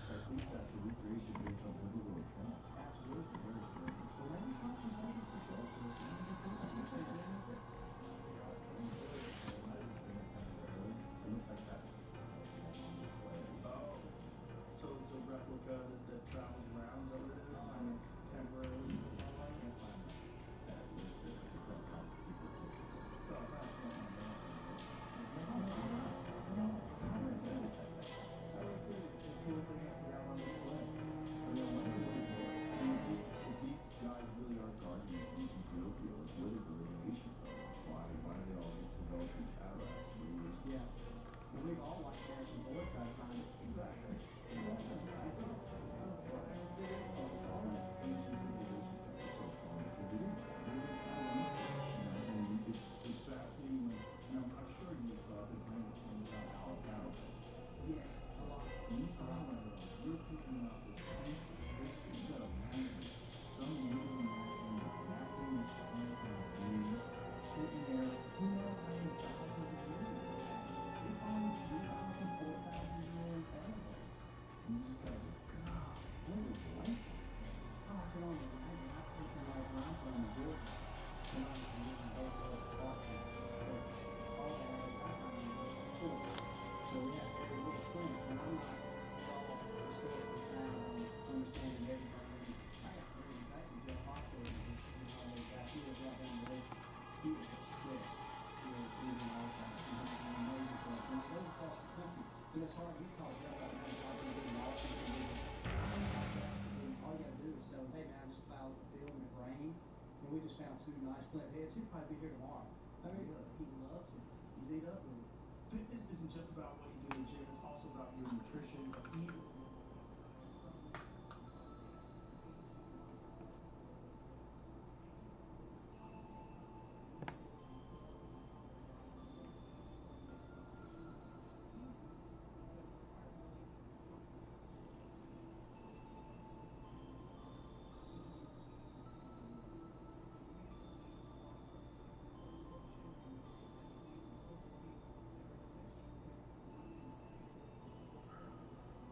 All right.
It's funny, back in the day, I used to hit up the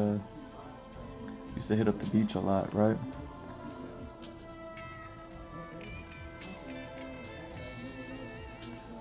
And I was always like, I was like living that beach life, you know what I'm saying? Those were during like the years that after my computer crashed, like when I first started live streaming my art. It was before Twitch, and I was doing it on YouTube, and I was doing it for like a year, maybe 3, and my computer crashed, right? So I was like living on the beach with no computer back in those days. But I was still the artist that I am right now, right? And I would often go to the beach. I mean, my locks were blonde, my skin My skin was dark tan. Even like my arm hairs were blonde. Like they were white. Like my arm hairs were like I was all about that, right? And it was amazing because I would draw on the beach. Just kind of sit there and start drawing. This would have been around the time that I was also developing the story, but before I was working on the story, when I was still just freelancing, drawing, doing this, doing that, whatever, like doing whatever I could to try to get whatever money I could doing artwork. I would sit on the beach and draw, and I get so many ideas, and for whatever reason, it could just be because, you know, the sky is overhead, even though I'm doing it during the daytime, you know, just because the sky is overhead. So many of the ideas that I used to get were like cosmic, but it wasn't space ideas. It wasn't ideas about space. I'd be thinking about anything, volleyball, food, whatever, like, and I would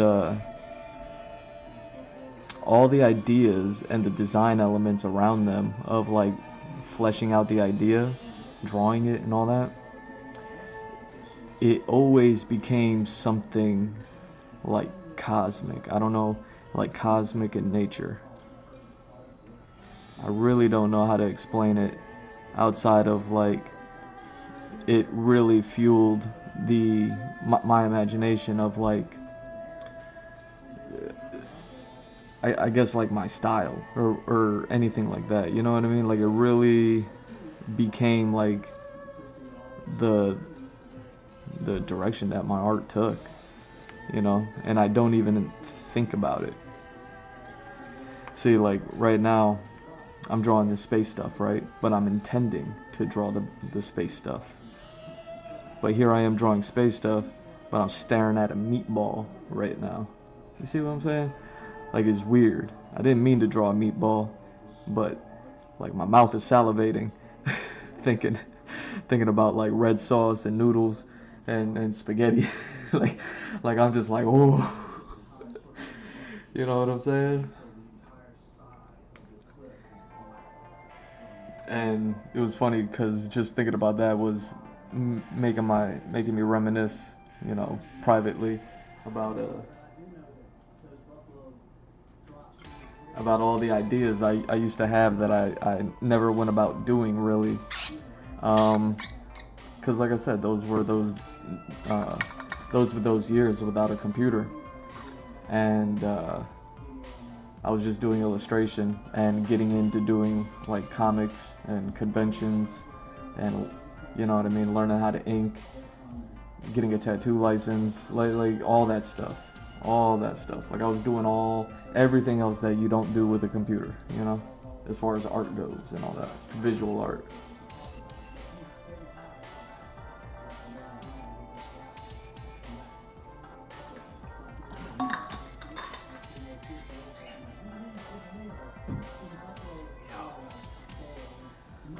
I could smash a bowl of spaghetti right now, you know what I'm saying?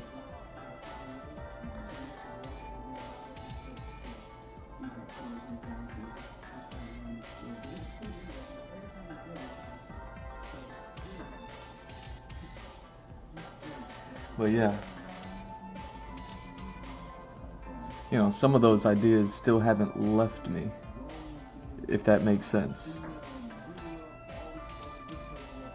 Like often I'll let something live in my head for the longest time because it's like I want to see how relevant that idea is. You know what I mean? Instead of just chasing every idea that I got, because that's what I would do if I was like drawing, like life drawing and at the beach, whatever. I would kind of just draw immediately whatever was right there. But then, you know, you sit out there for hours, you start drawing like your own original stuff. You're not really, you know what I mean, you're drawing from within rather than looking at something exterior. And so when you're drawing within, from within, you're at least I used to get like many ideas. I would have other ideas while I'm trying to draw the one idea, the first one that got me drawing it in the first place, you know? So because I would end up with so many ideas, however many, you know what I mean? It's like, all right, that's a cool one. Maybe I'll do it. But yeah, nah. But there's still some that just, even after 10 years, let's say, they still just sit right there, exactly as they were 10 years ago. And I'm just like, does that mean I have to draw that? You know what I mean? Like, do I really have to go and paint that? Because if it's that important to me,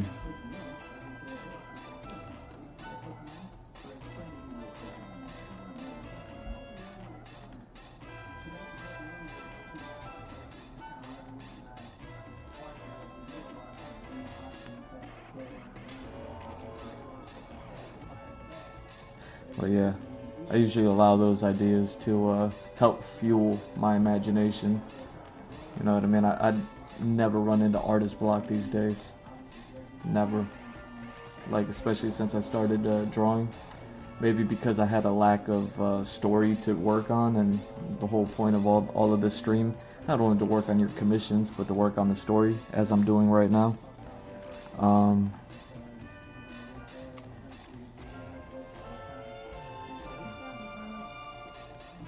They're, you know, being, what, 4 years in now? Being 4 years into this live streaming, again, I just don't have artist block anymore. It's not even a thing. It's one of the greatest, like, things about my art today. You know what I mean? Since I've been doing it forever and ever. Like, because I've been doing it forever, I have had those days back, you know, in the past, of like, man, I just don't know. You know what I mean? Like, I don't know. I don't know.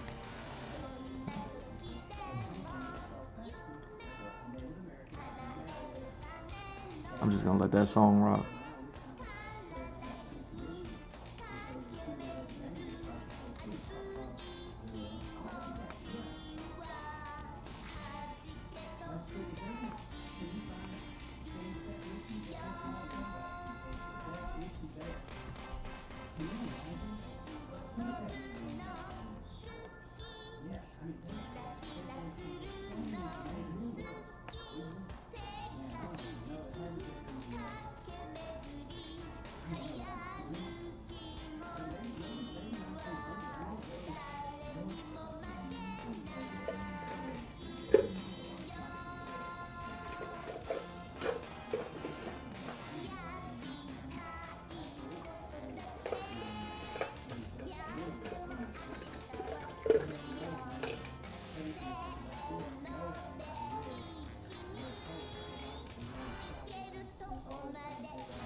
But yeah,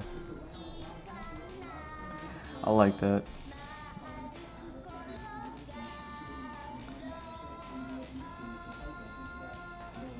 I like that whole space thing. There's so many things that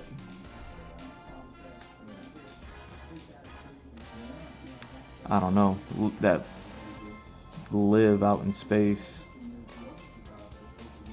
As far as we know, I'm not talking about aliens and stuff like that. I'm talking about the celestial bodies like planets, moons, suns, you know,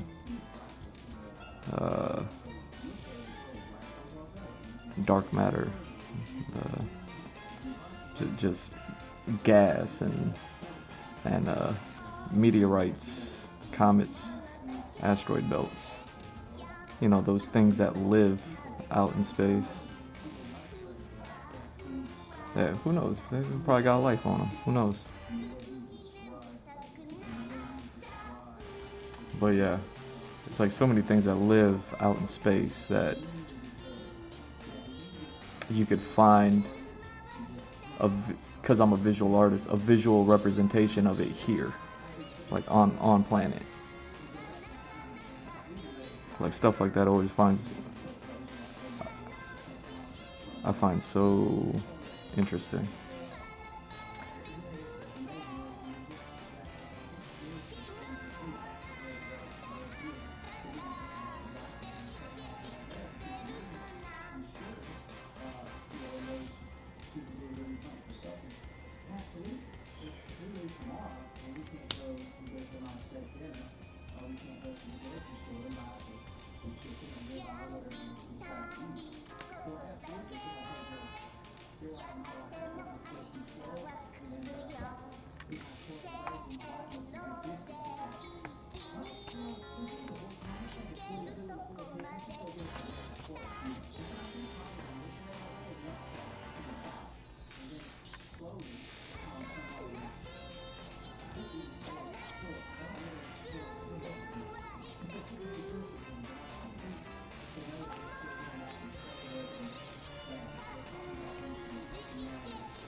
There's something about archery that I think it's because as human beings evolve, you know, we develop more knowledge and intuition and refined it and that is something that I think there's a genetic memory of that's inside of our heads.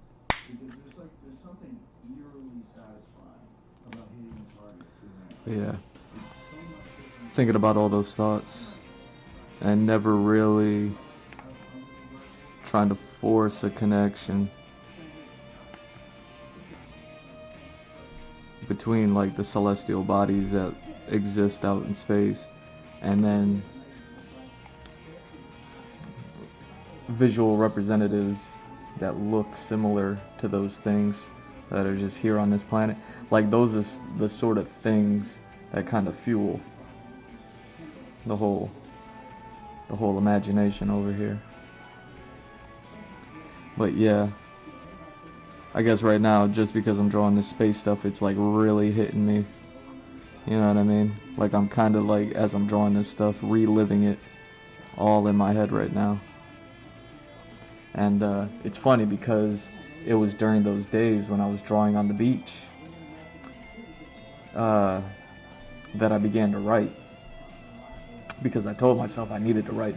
I didn't just get inspired one day. I was like, no, I definitely need to write. Like one day I was like, I'm not writing, or I just lived my entire life up until that point like I'm not a writer, I don't write, I'm not writing.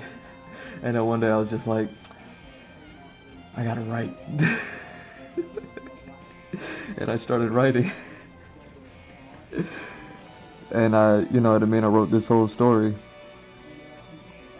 But yeah.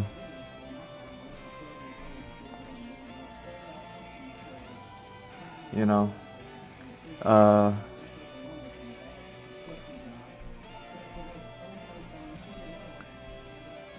don't know, I just thought it was a fun fact. you know, reliving all these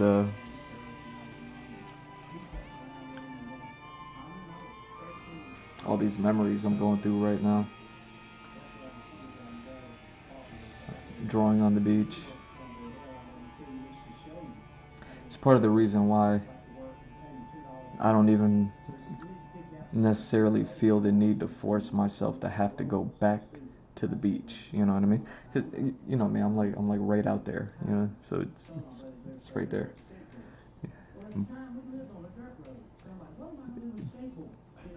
It's like it's like hmm.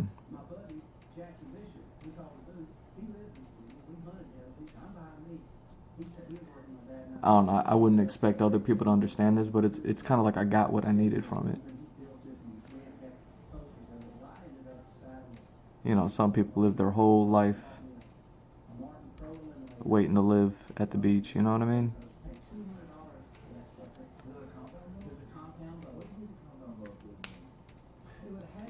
It's like those things, regardless of where you're at in this world. Like mountains. We don't have mountains in Florida. So I remember when I saw mountains. Like one time I was in Burbank and I saw whatever mountain that is out there in Burbank. I don't even know what mountain it is. Mount Kilimanjaro. I don't know what mountain it is, honestly.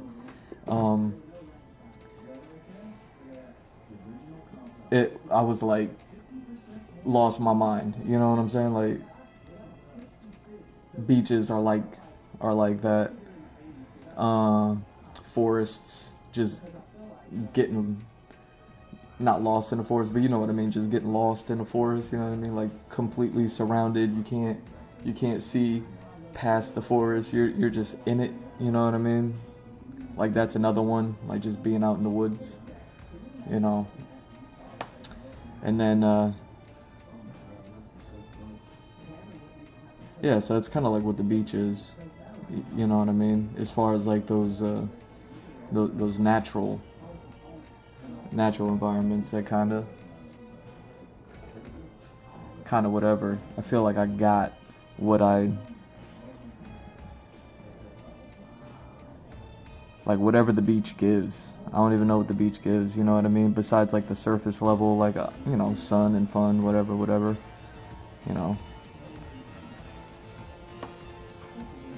Volleyball, bikinis, families, waves, surfing, like you know what I mean? Like the beach is the beach, but like I feel like I got, at least me. I'm not saying everyone needs to go ahead and go to the beach and then find something to write about.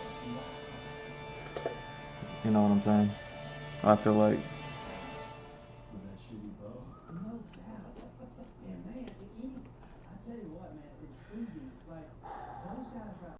alright, we're gonna try you and then we're gonna go with you.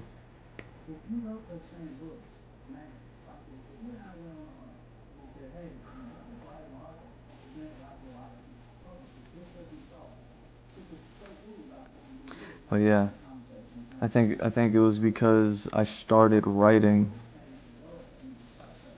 in those days when I started to kind of recognize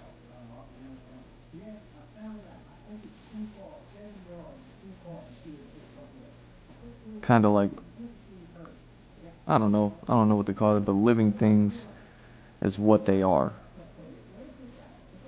That at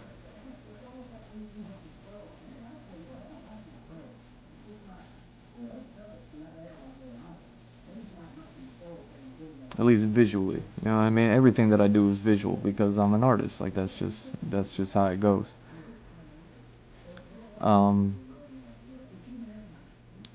Yeah. Sorry, I'm on my third space picture. How long have we been going? Almost 4 hours. So yeah, I'm on my third space picture. My brain is nothing but space right now.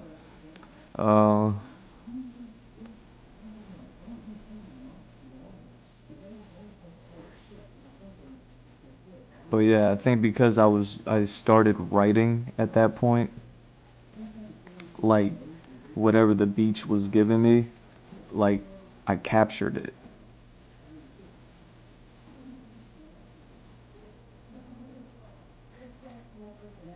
I don't know.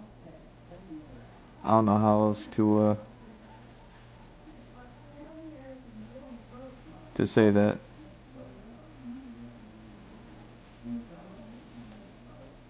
So I wrote this story, and we're doing pre-visualization for the story today, right? So these things are like, I've already worked on these comic book panels, by the way.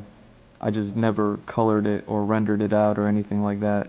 So, you know what I mean? Like, these were the pages that I worked on last year. I forget when, it's summer or fall last year.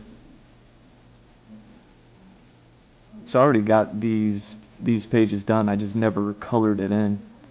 So that's kind of like what we're doing today.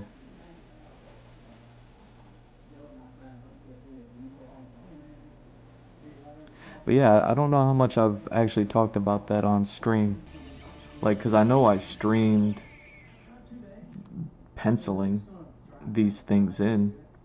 I know I streamed the comic book pages from these pencils. I know I created the animatic that plays on a lot of my reels from my art posts on Instagram. Like I know I've done all that stuff, but I don't know how much I actually talked about like outer space and its relation to like what I'm working on and things like that. I probably haven't. So mysterious. Yeah. Gotta get Scooby-Doo on that one.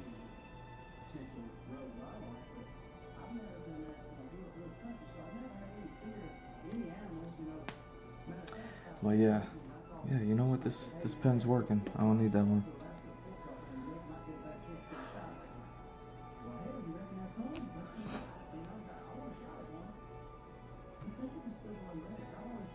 Well, yeah, my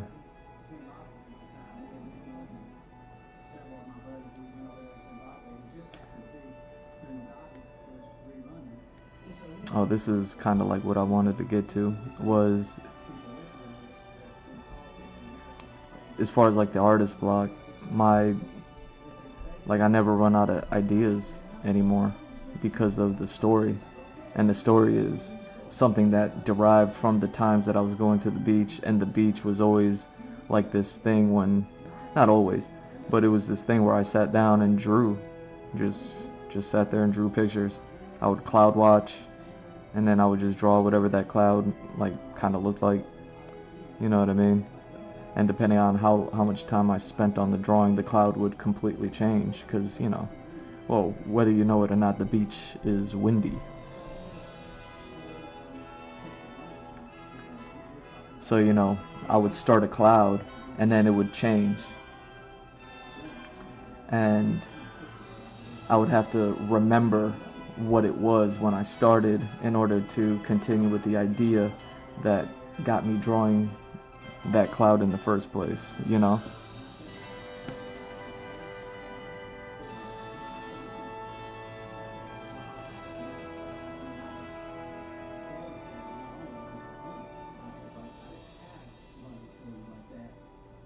Artistic fitness.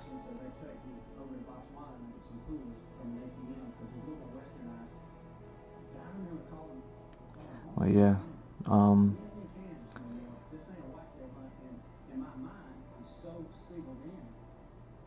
That's kind of like why I can come on stream and just go. You know what I mean? I've been thinking about this stuff for years. I've already written this stuff, kind of got it going. I'm finally working on the first issue. I finally got a lot of things lined up that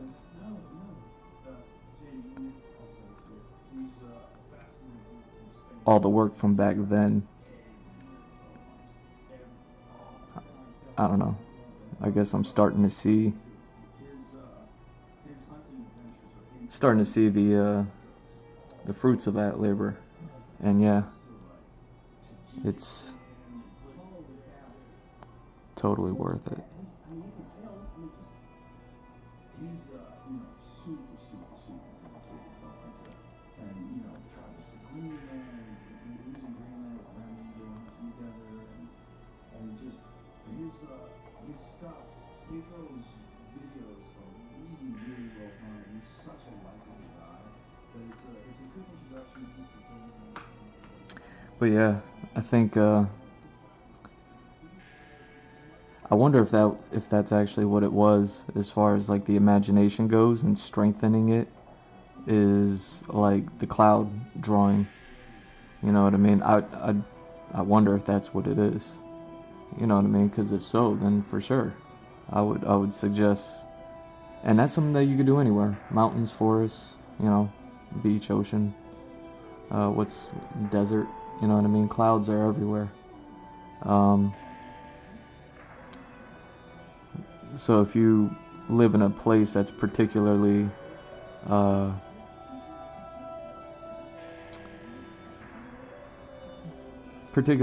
cloudy, or you know what I mean, just has clouds.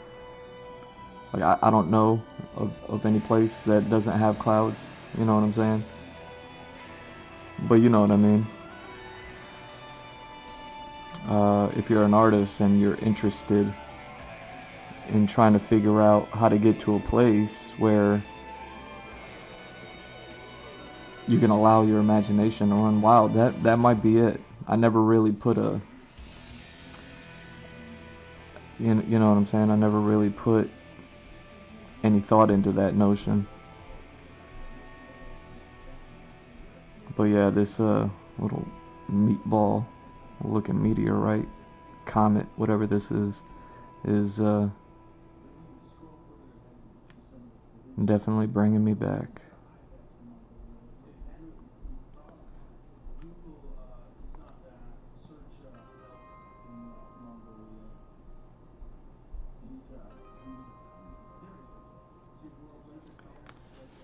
Oh dang, just in time for the sad song too. Dang. I'll get real in my feels.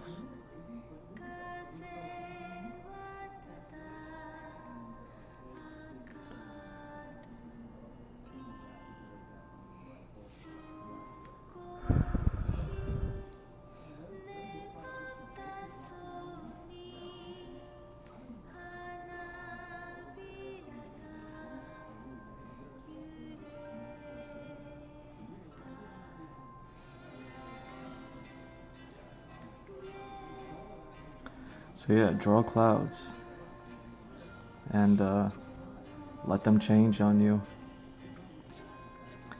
And it'll be one of two practices. If you're drawing long format, then you're gonna have to remember what the idea is and then just try to have to capture that as the cloud dissipates and transforms into something else in front of you.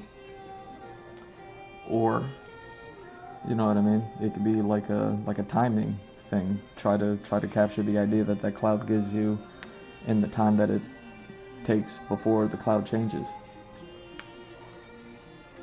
I don't think I ever did that. That's definitely never been the thing that I tried to do. Time attack myself? No thanks. But yeah.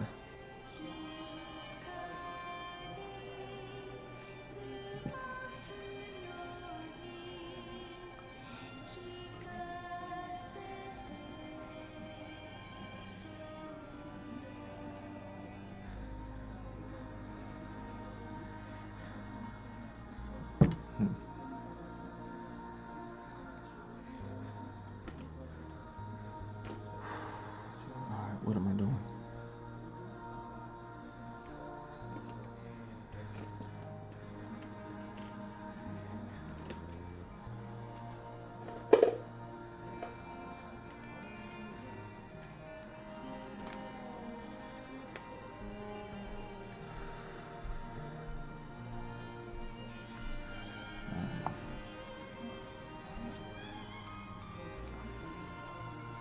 Let's just have some fun here.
Hmm.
Okay.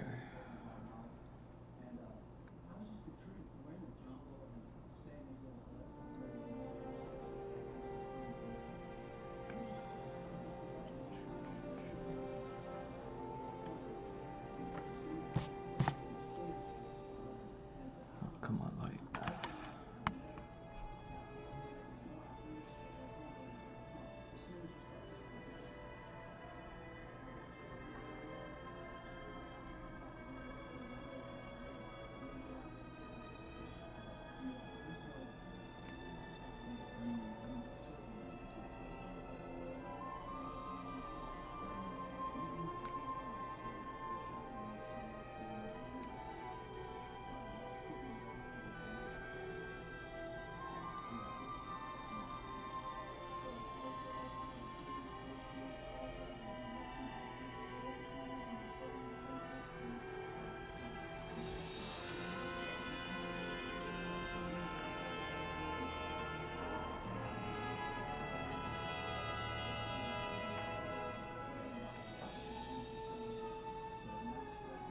Hmm.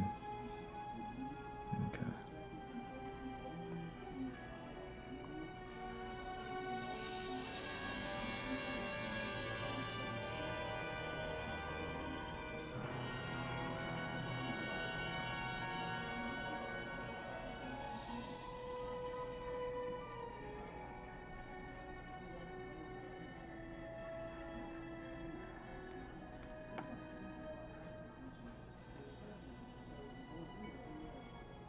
Oh snap!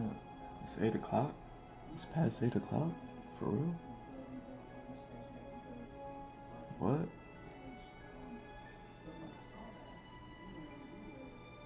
Dang. All right. I didn't even know.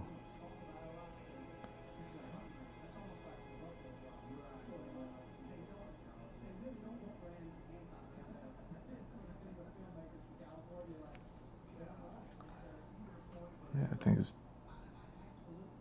about that time I get a snack.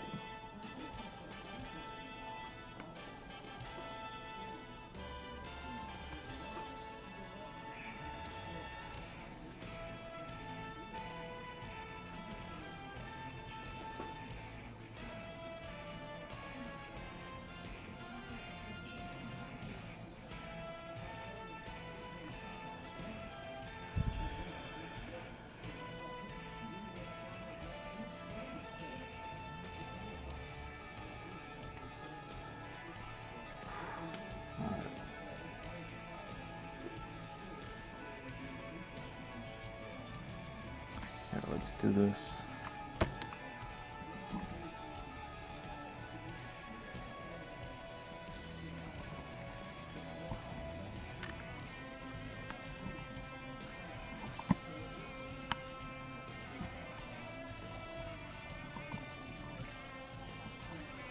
You know, while I snack a bit, go ahead and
You know, I never did talk about the space stuff, have I? I don't know if I'm gonna start tonight. But you can't even see it in this setup right now. But check this out, just real quick. Oh, you still can't see it. Let me. There we go. Maybe.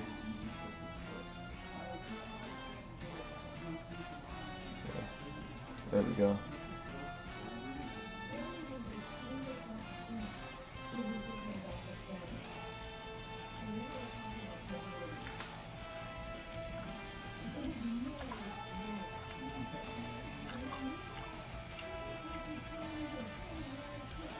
So you see that world map, right? That thing that looks something like a world map. A little green egg looking thing.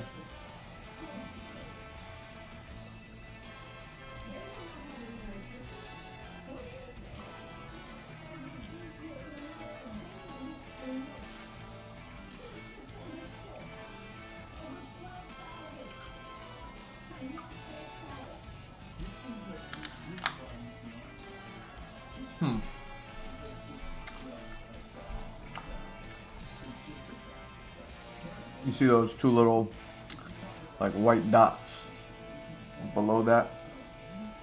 They're not mutually exclusive. Alright? You can't, it's like celebrating joy and happiness, and some people suffer. Yeah. You can't say no one. There you go. I'm giving y'all the first hint of I don't know, what do we call them? Satellites, moon.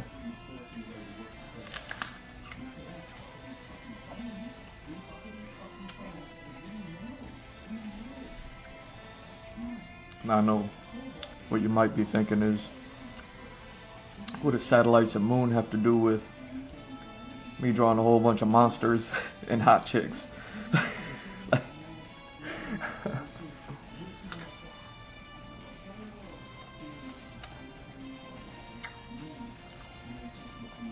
I wrote a story, y'all.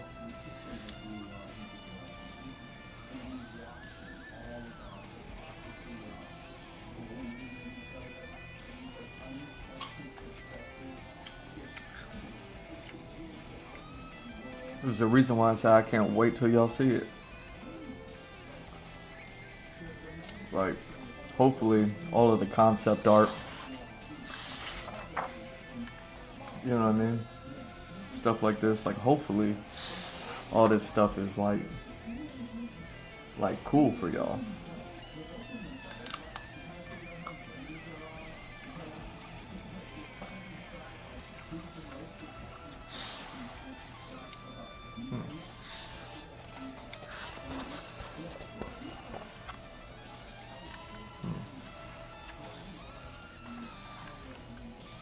Oh yeah, the Gohan joint, classic.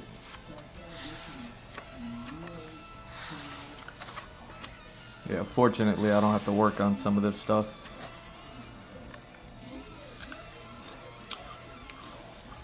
You see what I'm saying?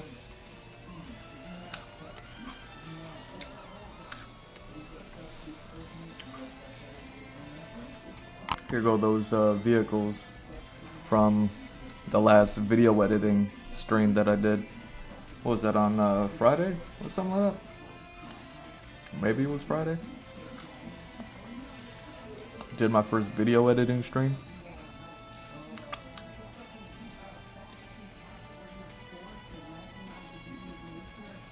Oh yeah, that's that vehicle right there. And there's the rest of it. And then, oh, well, the rest of it was up top. But down at the bottom, I kind of continued it. I'm terrible at prop design. Vehicle design, I guess it is what it is, you know what I mean? It's so funny, I see things, I see people doing, other artists doing vehicle designs. So I'll see like other vehicle designs out there. some that are more fantastic than mine. They're not like, you know, they're not just like me making up a car type style.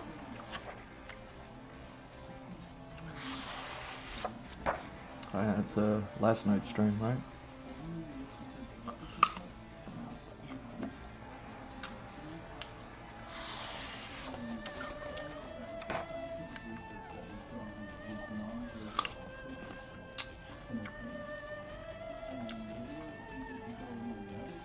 And yeah, I could definitely use some more practice on vehicles, props, things like that. This character, I'm still working on her. Like, this is the character that I do all the digital stuff on. So maybe I'll save her for what was it? A random Saturday, perhaps. Or if I come on a Sunday, then you know what I mean, where I kind of just do whatever I feel like if I stream at all. You know what I mean? I can continue working on this character. I never showed this character's colors, have I? I mean, they're nothing spectacular, but I never showed them. So you can see it's a whole lot of concepts. I was trying to figure out a whole lot of things with this character. But since we're talking about celestial stuff, space, and all that stuff,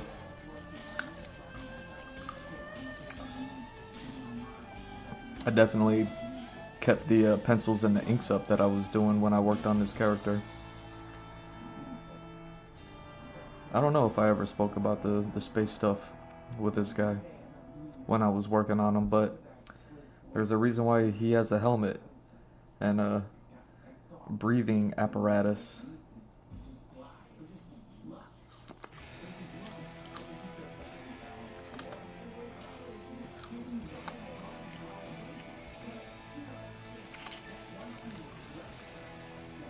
So we can't say that I haven't given y'all hints. These were done over a year ago. Can't say I haven't given y'all hints. Oh yeah. Look at that. Look at these. Look at these terrible drawings down here.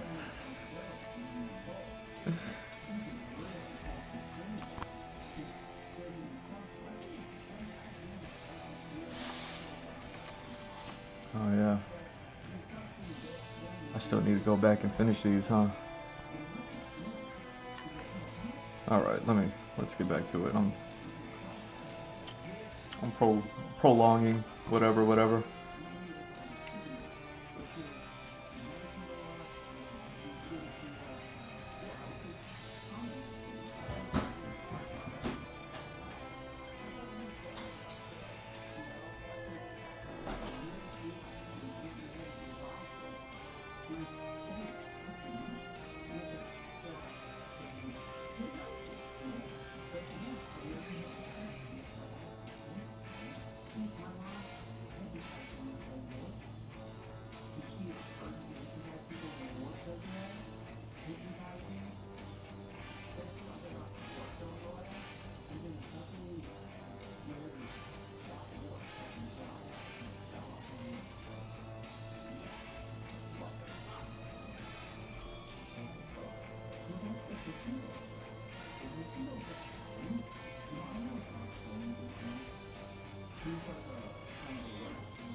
Alright.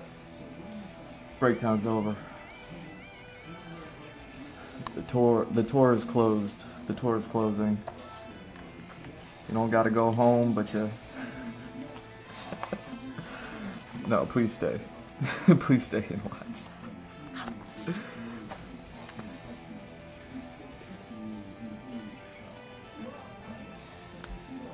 Alright,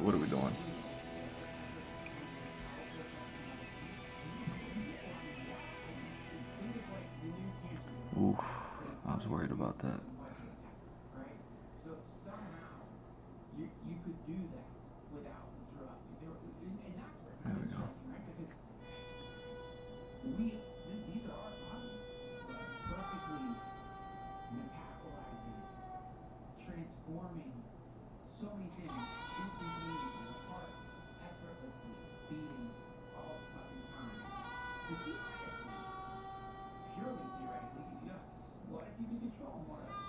Like, how much of this thing can we actually control?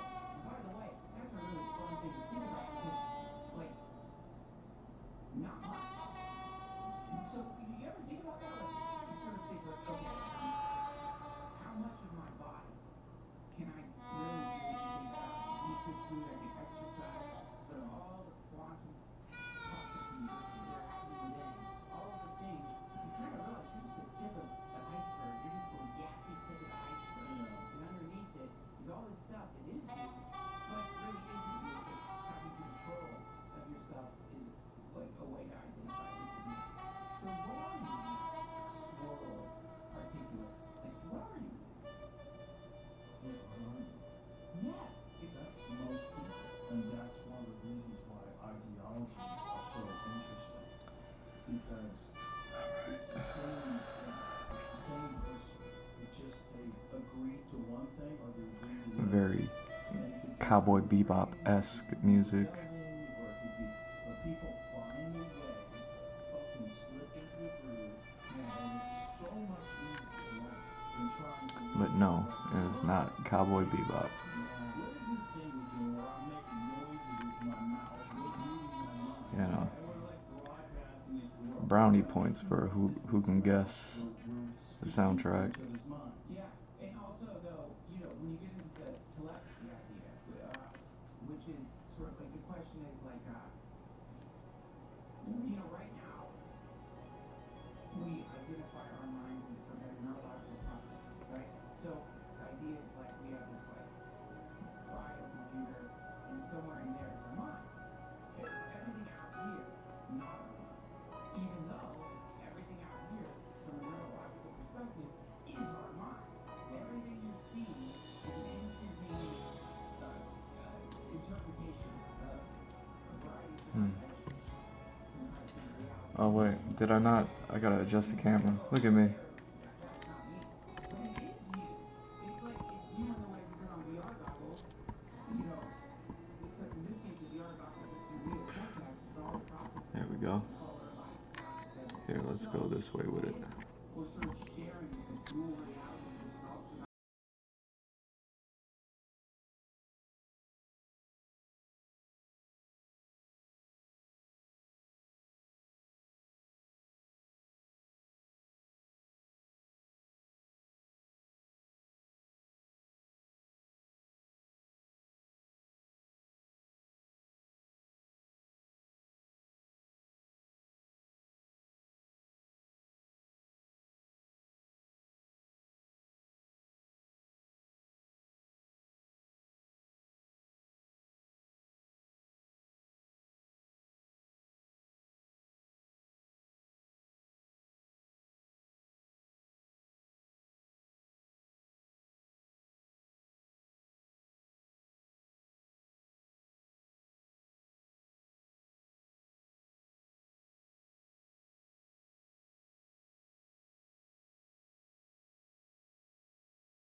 That ain't the show.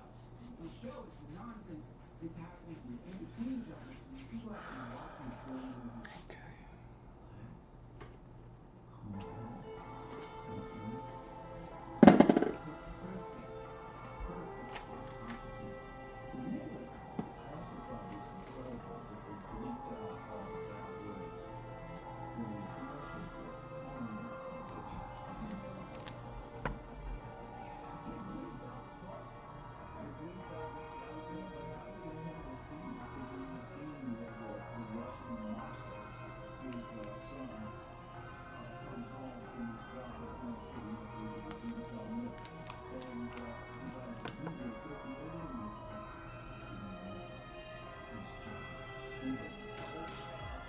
Alright.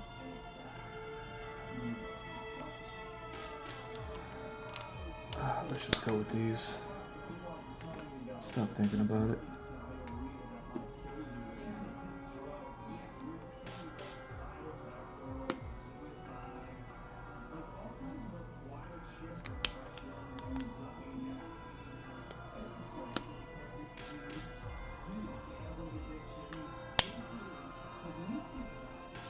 Oh wow, there's like no difference.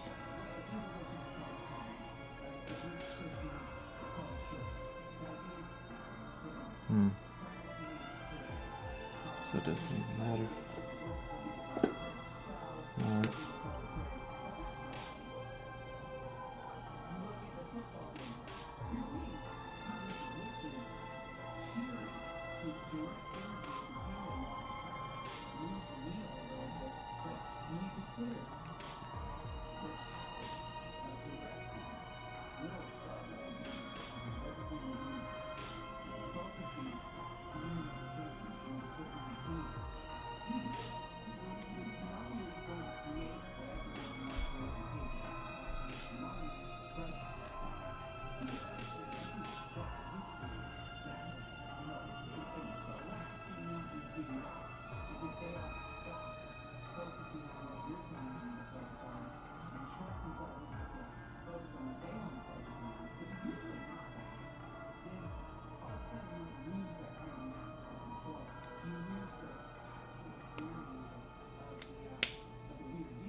I was watching someone break down One Piece chapter.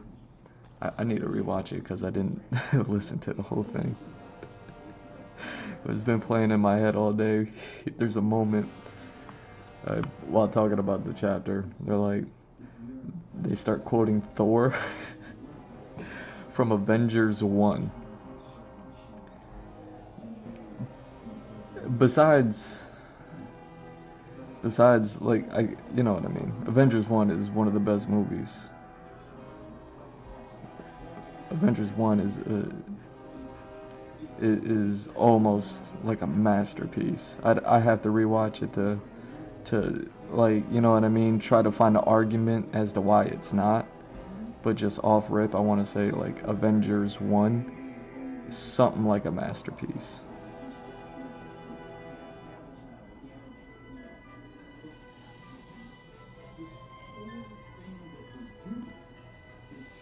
But yeah, while they were breaking down the latest One Piece, there was he's like, "You want me to put down the hammer?"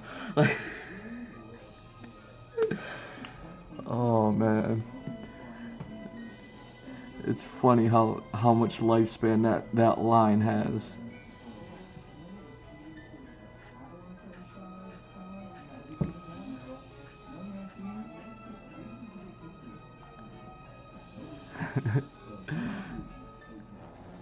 Doth mother know you weareth her drapes? Dude. Like when they first meet, when all the Avengers, they all like kind of first meet. And that whole melee.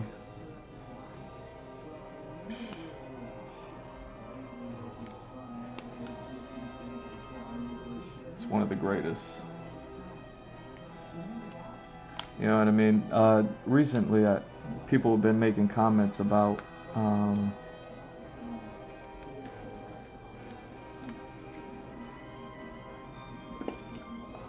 I guess because the Thunderbolts movie either came out or is coming out. Did the movie come out yet? I don't know. I'll watch it somehow, some way. I want to. But yeah.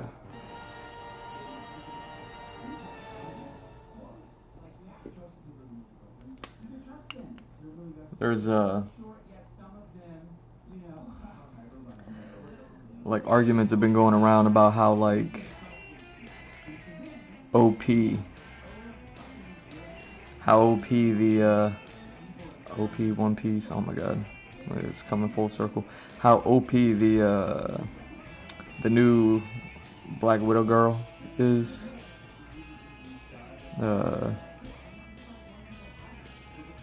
Man, what's her name? The one that's played by that Midsommar girl. But that girl. I'm guessing because the movie came out. People are talking about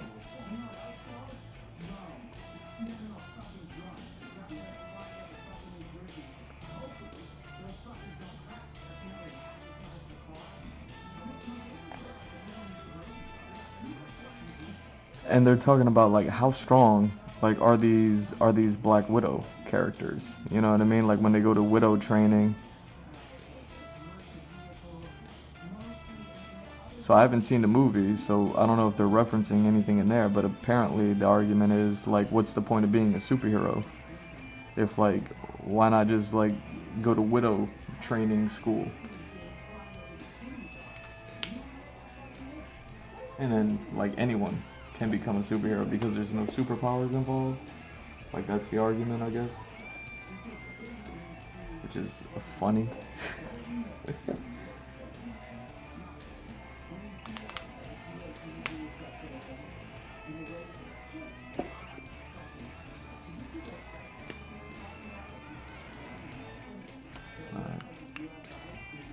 But yeah.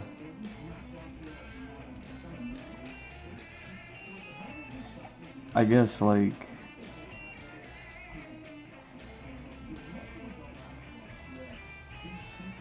Avengers 1 was able to kinda, cause you know Black Widow was in there, you know. She was in all the Avengers. I mean, no spoilers, right? But you know what I mean.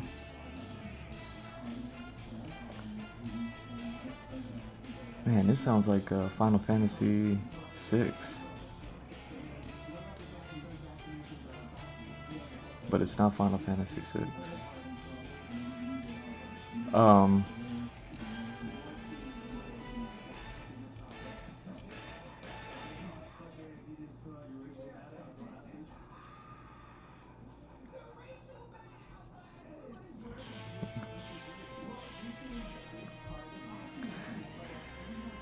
So yeah, I just wonder. I wonder how like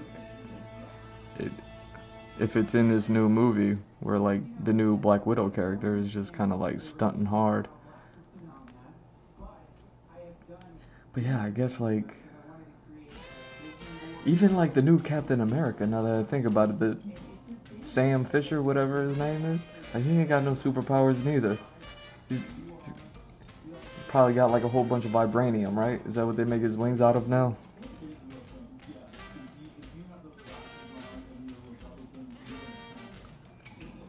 Like, dang, no one has superpowers no more. Nobody knows where Loki is. Thor, he out there somewhere.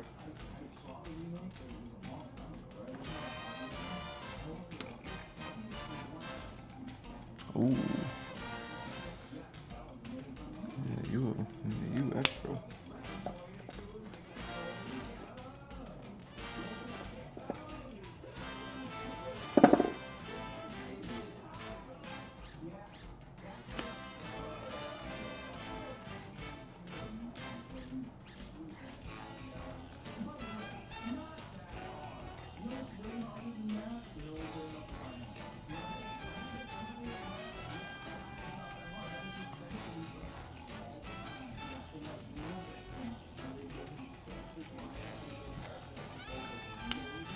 go.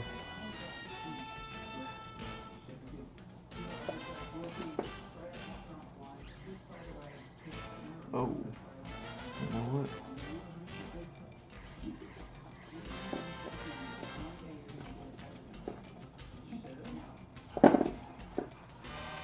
I don't know what color you are, but I think I'm going to use you. Dang, you're extra blue. Come on. Hold on.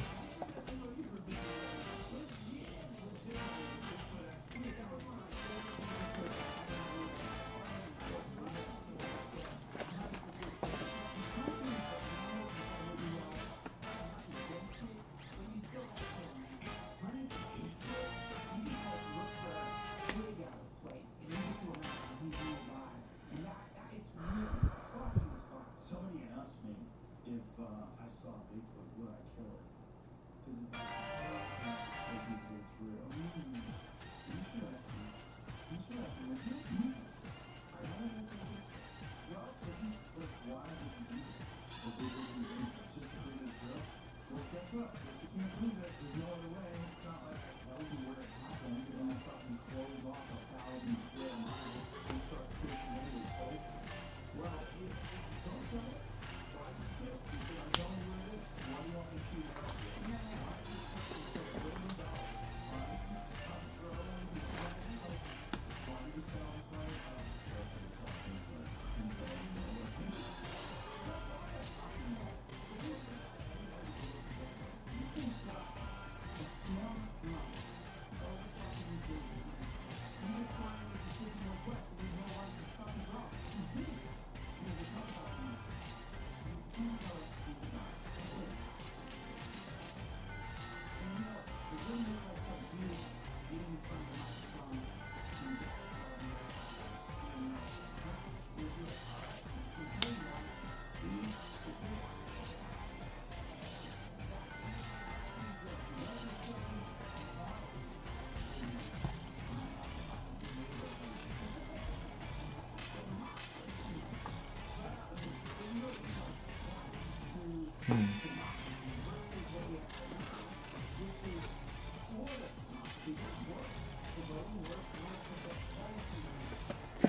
Hmm.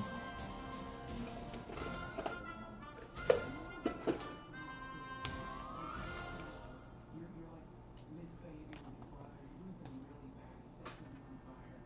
Your dad comes home. He's been at work, fucking pissed. When you look at something like that, in a way, when you add to it, you stop.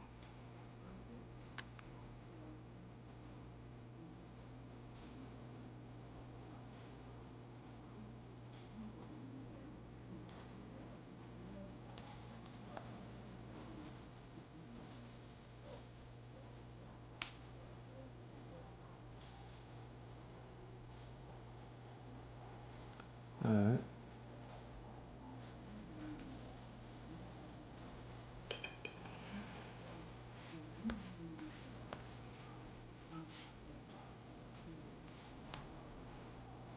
Nice.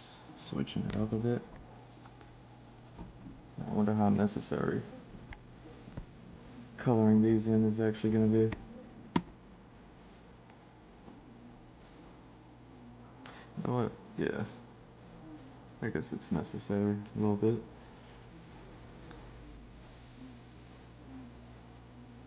I mean, it's not. I don't need to color those in.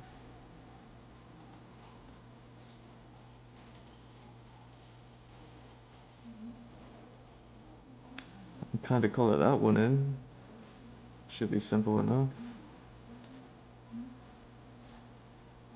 You know, that way we can move on because I think I still got plenty more like Previz stuff that I can work on. We still got a couple hours. So yeah, let me just do the one that's fun over here. Another one.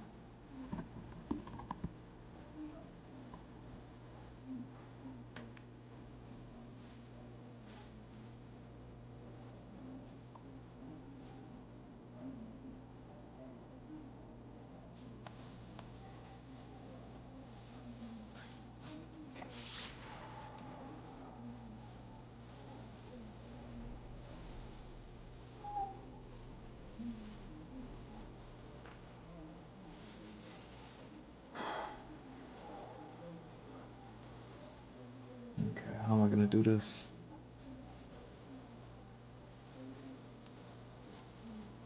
Just black and white.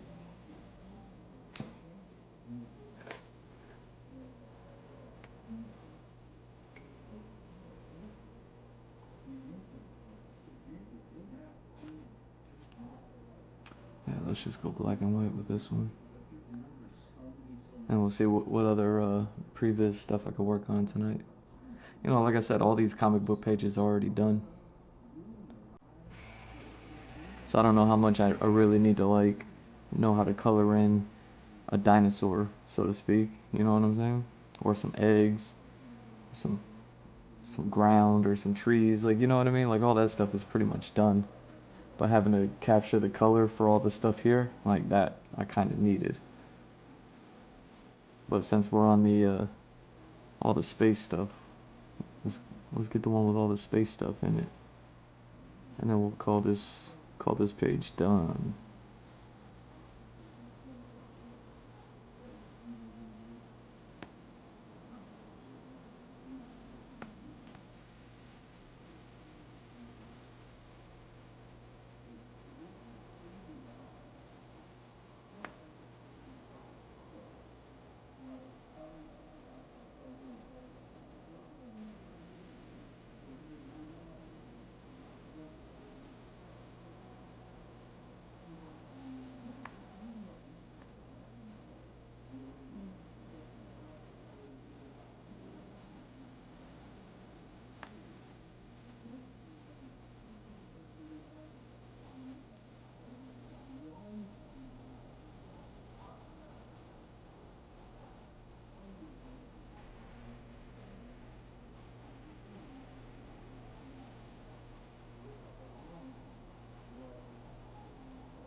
Alright, so here's a hint about the music.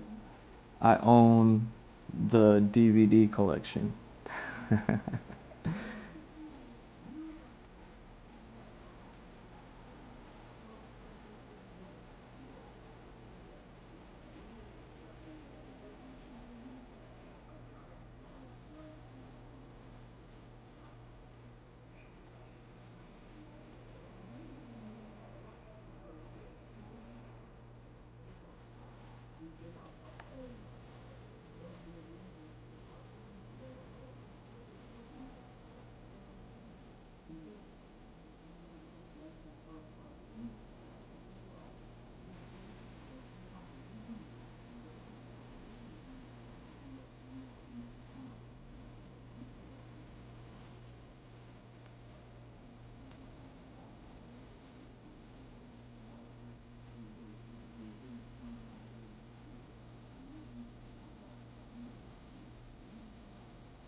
future, maybe the quantum computer interface is not as mysterious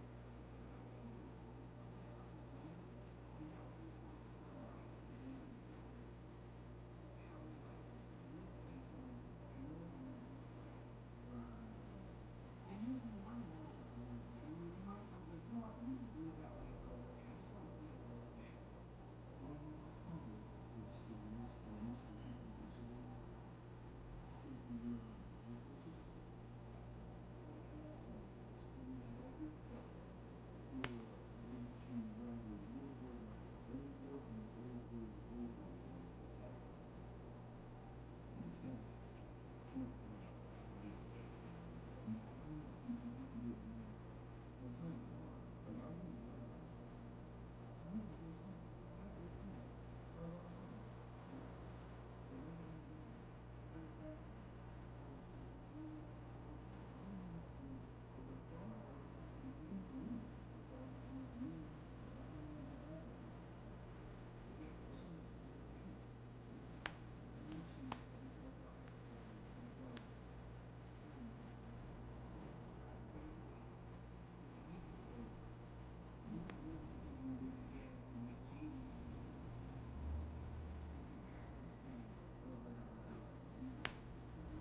Hmm.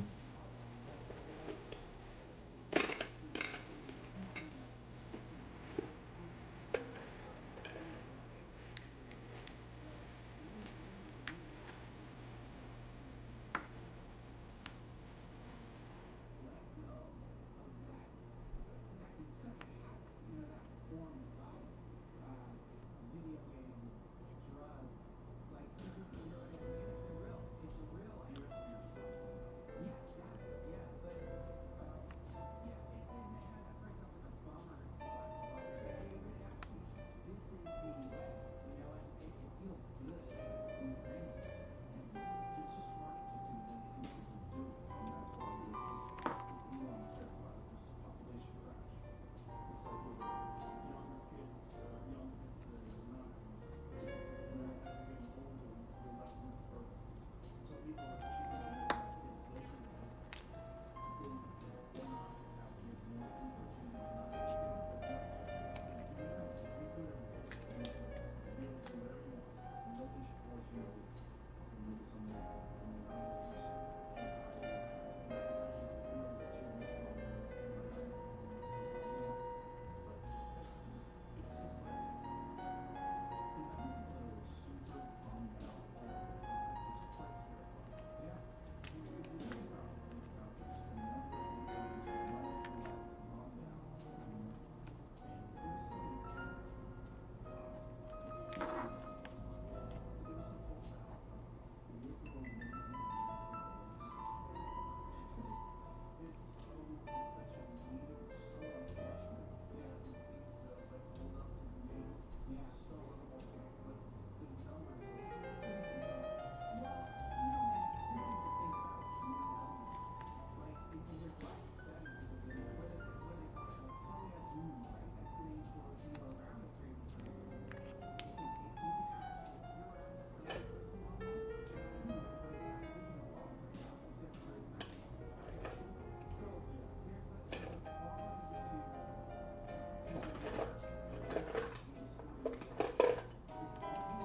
human. And you're going to be factual all the time. So here's the idea. If you actually know your numbers, it's not like you're just gaming with it. You can sit here and be compassionate, but one of the really, again, dangerous things that has emerged in the zeitgeist is that compassion has been confused. Like, so in other words, what you might call enabling people, they are calling compassion. And I really think like right now, we need that. Let's take things fucking seriously. Right now, this is just how you are. You don't have any choice. So this is what, and also, I can recognize your capability, and all that, you know, it is courageous no matter, you know, as my grandma said. But when you go to the next step, which is actually the fact that you're trying to retrain, the fact that you're trying to balance your life, that is an aggression. You know what I mean? Like, now you're aggressing against all the people that just slap your face and beat you up. But the thing is, there's a culture where the normal societal pressure to what you're self-harm, which, by the way, goes back a long time with self-harm. Where pictures like video music and movies and pornography and shit like that came out.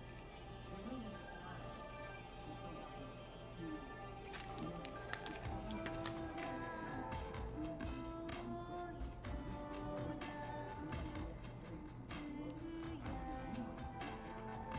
I can survive. So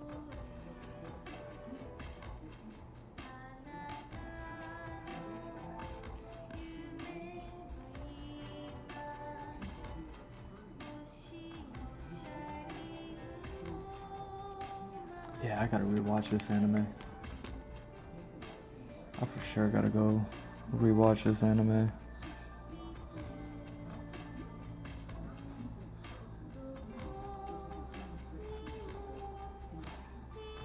Can't remember the last time I did. I mean, it wasn't that long ago, like 10 years ago. Considering how old this anime is.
Hmm.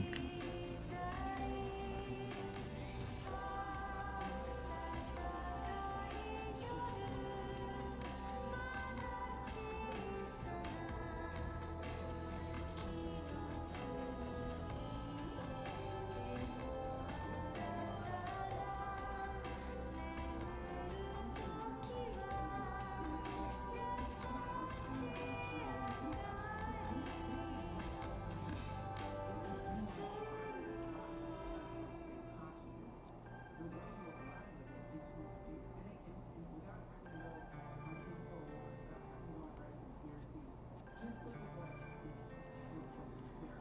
What do we know right now? So what we know right now, there are unknown victims covering up in New Jersey.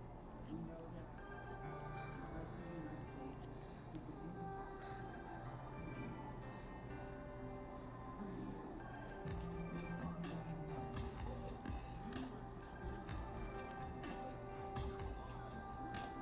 you were conspiracy theorists like James Comey, a famous journalist, like President Trump.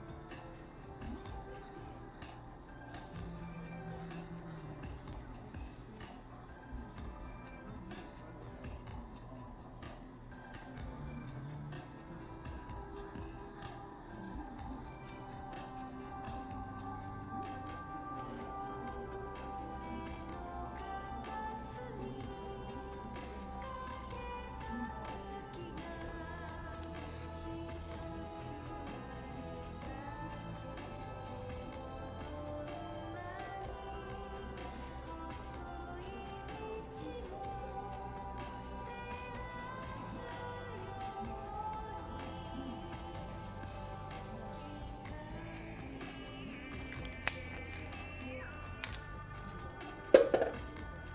you hear that video of you know that people are dying. You need to see the bullets in Manga. It's massive.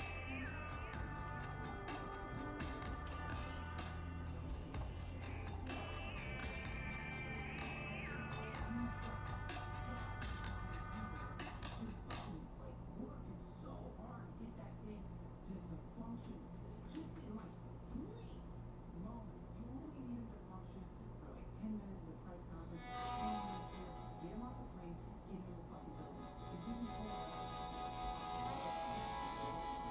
dude, when you consider that, you apparently live in a democracy, you elect this dude who makes decisions because in some way, shape, or form he finds what makes the country great, and the people fucking volunteering at that Hmm. little old man are just like, no, actually, fuck him. He's not the president of our country. He's incapacitated. He's gone. It's fucking enormous. Oh, nice, Pixel. Who did you vote for? It's massive. Nice. In a way, that's worse than a coup. Welcome back. When you lose a coup, the military, the command, the gangsters, whatever, come through, they suddenly, the leaders, you have time to get it done. When it's a certain the politician who Uh-oh. who follows one party, There we go. I mean, fuck, isn't that like a show pretty much Huh. in oh, not me. What's the definition of a show? I think a show is just when it just gets like some sort of a conspiracy and television leader and he's filming it. That's it, right? Yeah, you get that. That's right. And it's really up here. It's Yeah, really that figures. what that $10? Nice, man. So, hey, you cooking for everyone, you cleaning for everyone, you doing everything, huh? Yeah, it's the difference between a coup and a coup d'etat. The actual definition of a coup. That's what's up. But yeah, it's essentially being sworn in. But so it does say violent, but there's a bunch of people that conspire behind the scenes, and they wipe out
But yeah, I think I'm done with this page. I'm gonna be.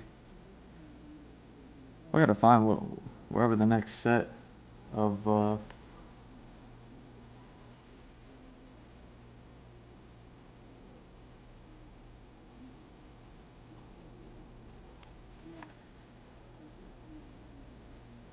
wherever the next set of like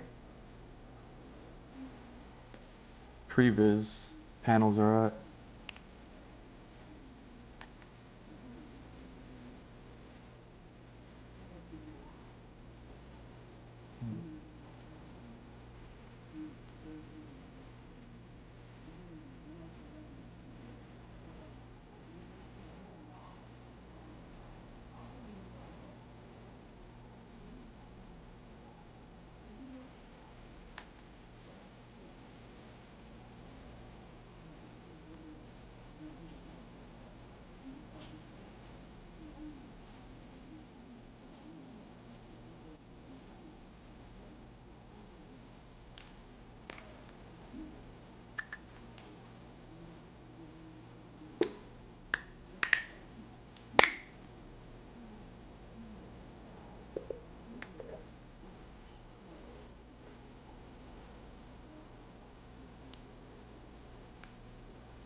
Hmm.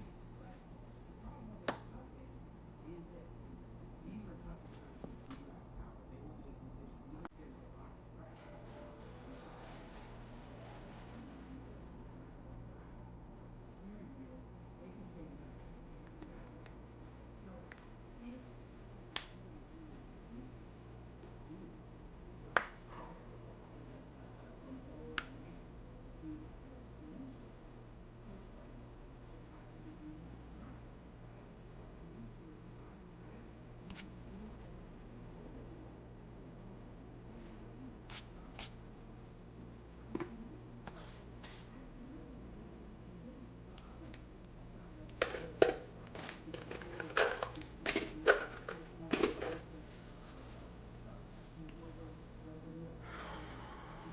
All right. Sweet. What else we got?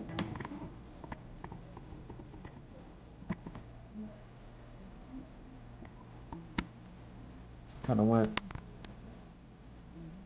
all the way across this page today.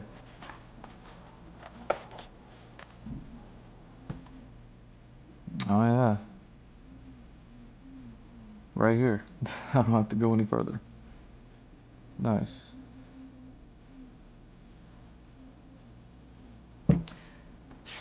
Yeah, I already drew all these panels too, right? So now it's just a matter of, ooh, I gotta do some concepts to fill these in.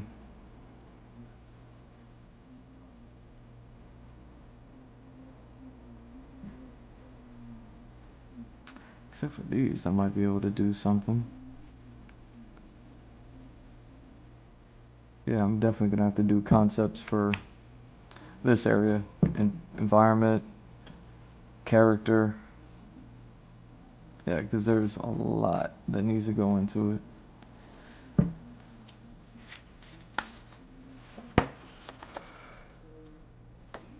yeah, maybe Previz didn't vote for you when you were running for president, and Okay. all of a sudden when you get vice president, or when he chose you as vice president, all of a sudden you're declaring that you're willing to take All on right. something he doesn't want to.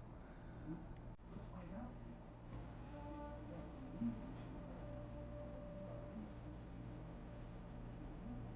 But yeah, I don't need to render those out. So I just need to do concept art for these.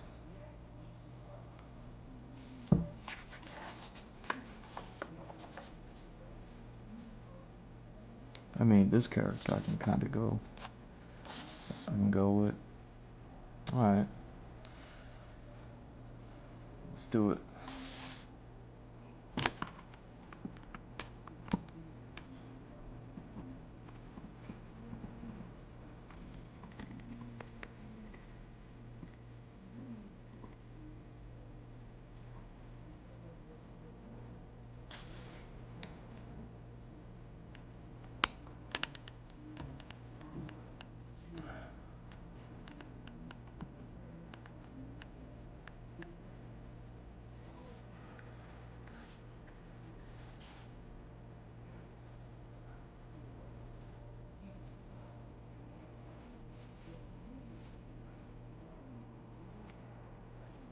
What are we doing? Gotta do this one. Do these proper. Alright, let's do them proper then.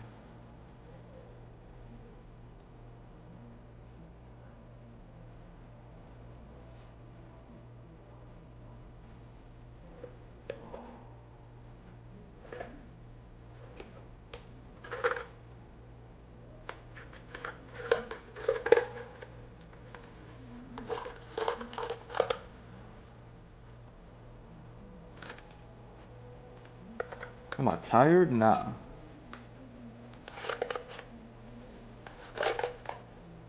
Nah, it's just the mental, the switch. You know what I mean? Like when I'm sitting there focusing on these on the space stuff, it's like okay, like you kind of like mentally go into it, and then it's like okay, I gotta, you know, like I guess wake up in a sense, you know. There we go.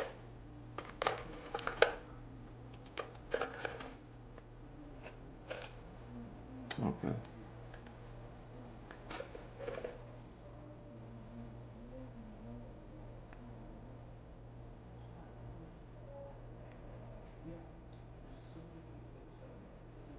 So yeah, the mental that I need to do to like okay, like come back, remember what I gotta do, remember what I'm doing.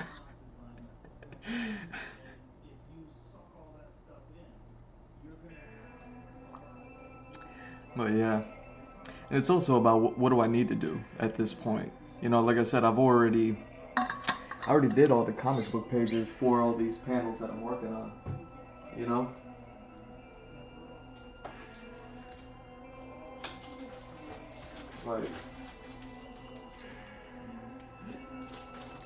Like that's what all I mean it's under plastic right now. But that's like what all this stuff is down here is everything that I've been working on today. So it's like I've already done it. I just haven't like rendered it out. You know what I mean?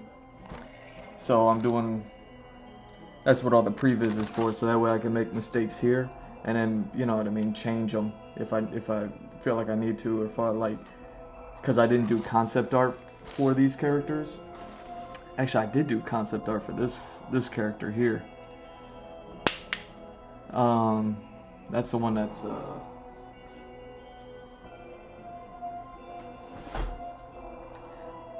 but that's just it. That's why I was like looking at this page, and I was like, you know what? I already got this stuff rendered out. This ain't nothing but fire all the way down here at the bottom.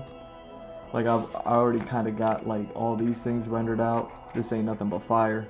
But the so it's like I don't really need to like it's not special fire. At least I don't think it is. Damn, am I gonna make this special fire now?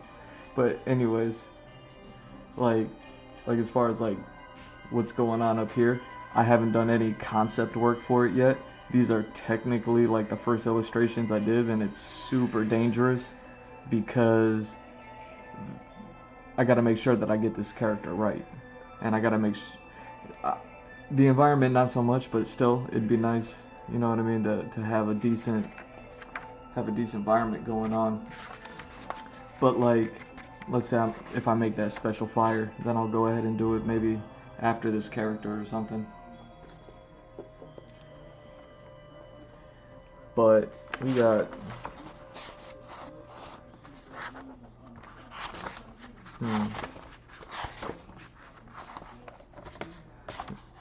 see, like these are all the pages that I'm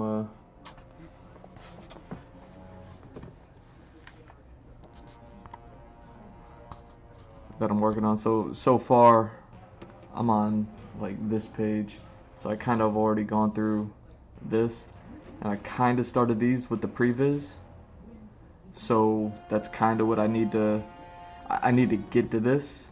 But since I haven't really rendered out everything here, that's what I'm working on tonight, you know what I mean. I went like the danger route and started drawing things before I finalized the design. But there are things that aren't super necessary. That's why I went ahead and did it. But now that I'm here, it's like, okay, like this is the time to be given over to that. But yeah, like this character here that I'm about to start working on, like his concept pages is like this page and down. Like starting from here, I finally started getting like the ideas right. You know what I mean? Like, and that's what I mean with concept stuff, is like a picture in your head is just a picture in your head. You know what I mean?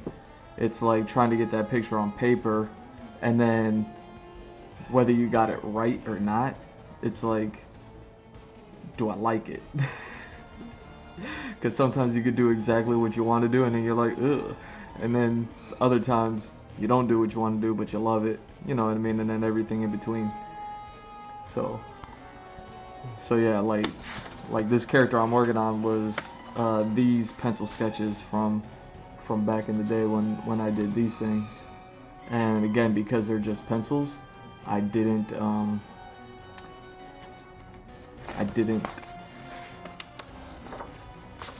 don't think I dated them.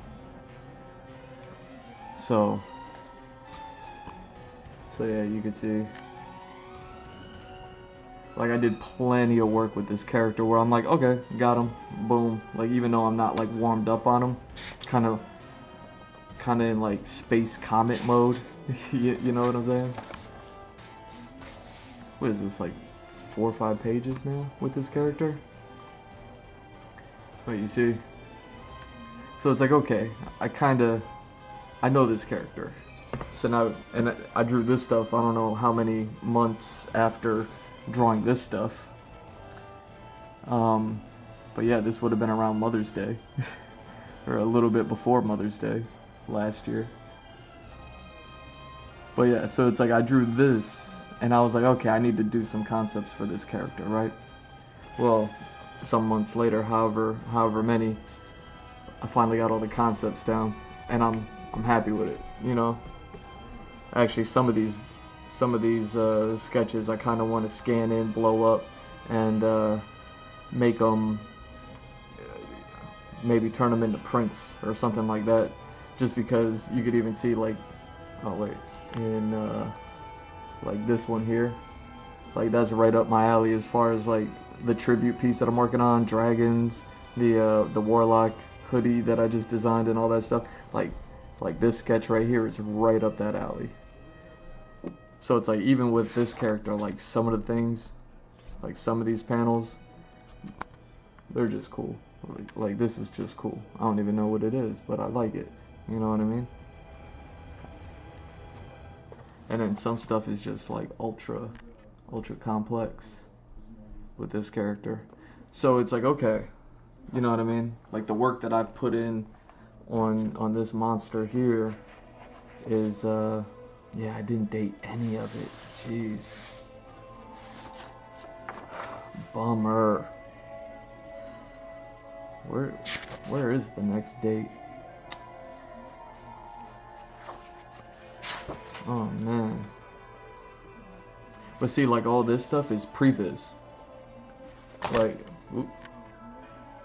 just like the pages that I'm working on today, like even all the way over here, I still got other Previz things, and it's real crazy.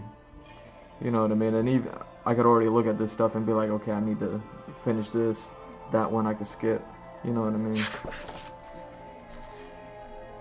mean? These are more concepts. Did a little map. It's not like the greatest map, but it's just like a map with a bunch of notes. So that way I know like camera placement, environment, all that stuff. So that way, you know, I'm trying to, it's a story, you know what I mean? And it's a story I got to tell visually. So it's like I got to make sure I set this up right. You know what I mean? So I got like a little map over here. and then more character concepts, and I guess like vehicle concepts and stuff like that. Dang, man, I didn't put a date on any of these things. Oh geez, not until, okay, this was June, so May, June, so this is all within a month. Jesus, yo, did I do all of this in a month? Ugh, dude, don't just make me draw pencils. I'll just go. I just go when it's just all pencils. You know what I mean? I don't gotta worry about ink or rendering or finishing all this stuff up. Like, all that stuff takes a lot of time and energy. But yeah, like some of this stuff is super cool, man. Like I just love like this right here. You know what I mean? Like if I could scan this in and then blow it up, digitally like finish it. So it's like I'm gonna want to render this one out for sure. And then, like I said, scan it, blow it in, blow it up, make it beautiful, turn it into a print, probably, and you know what I mean, put it on a t-shirt. Who knows what I'm gonna do with this stuff. That's so funny. I was drawing these things before the Elden Ring. Okay, so I remember that much at least. I was drawing these things before the Elden Ring DLC came out. Because I remember I was like drawing this stuff, and then I saw the Mesmer fight and all his movesets and animations and everything he did, and I said, I just, come on, man. Like, I just did that. So, you know what I mean? So it's like I got some sketches up here. I'm not even gonna worry about those because I was still like tight. I hadn't loosened up yet and did anything. But then like by the time I'm at the bottom of the page, like something like this, it's crazy. I might just do the same thing. Render it proper, blow it up, make it a big digital piece. Who knows? I might do that on a random Saturday or on a Sunday fun day if I come on here. But that's kind of like why I gave myself those days. Saturday, so I could definitely do something, whatever needs to be done or whatever, and if nothing needs to be done, then whatever I want to do. And then on Sundays I can either take the night off, you know what I mean, or you know, sit down and focus on writing, which definitely not doing that on stream. And then you know, I'm quiet enough as it is when I'm just drawing, you know. So if I'm writing, no one wants to see that. But yeah. So like I got several pages of concepts.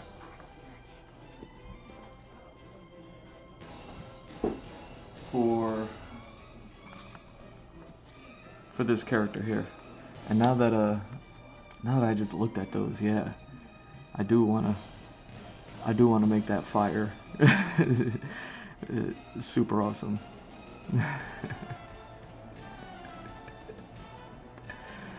But let's focus on the character for now, and then yeah, because that's gonna be 4 pieces as is. And like even this environment I haven't done any concepts for, but that's something I'm not too worried about. That's why I'm kind of keeping it hidden in the shots of the previs. That way it's like, okay, I don't have to worry about these things always looking like this by the time the story reaches this point, and or if it ever does reach that point, if I ever even do get there, who knows? This stuff may be the only time we ever see it, because it's so far down the line in the story that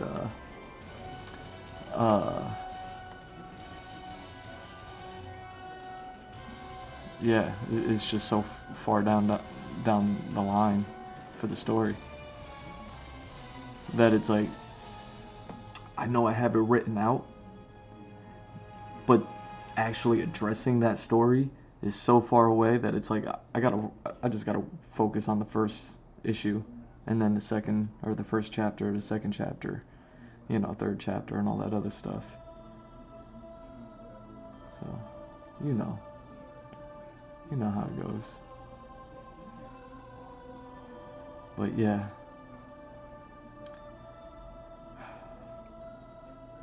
Let me see.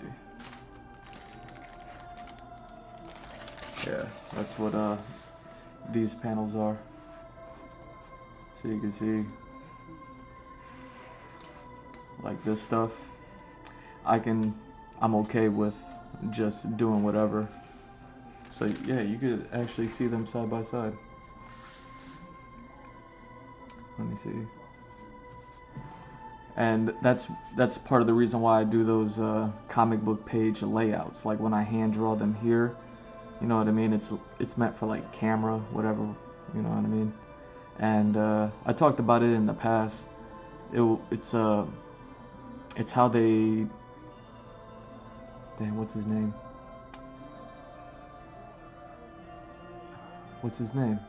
Michael Rodriguez. And the director, he did like Machete, he did Planet Terror, he did maybe a couple episodes, at least one episode of Grogu, the Mandalorian. The episode where Grogu was meditating and those super killer robots came in and took Grogu, and then they took off, and then, you know what I mean, Mando had to go up. I hope I'm not spoiling it for anybody now that I think about it, but talking about something that happened years ago, but spoilers.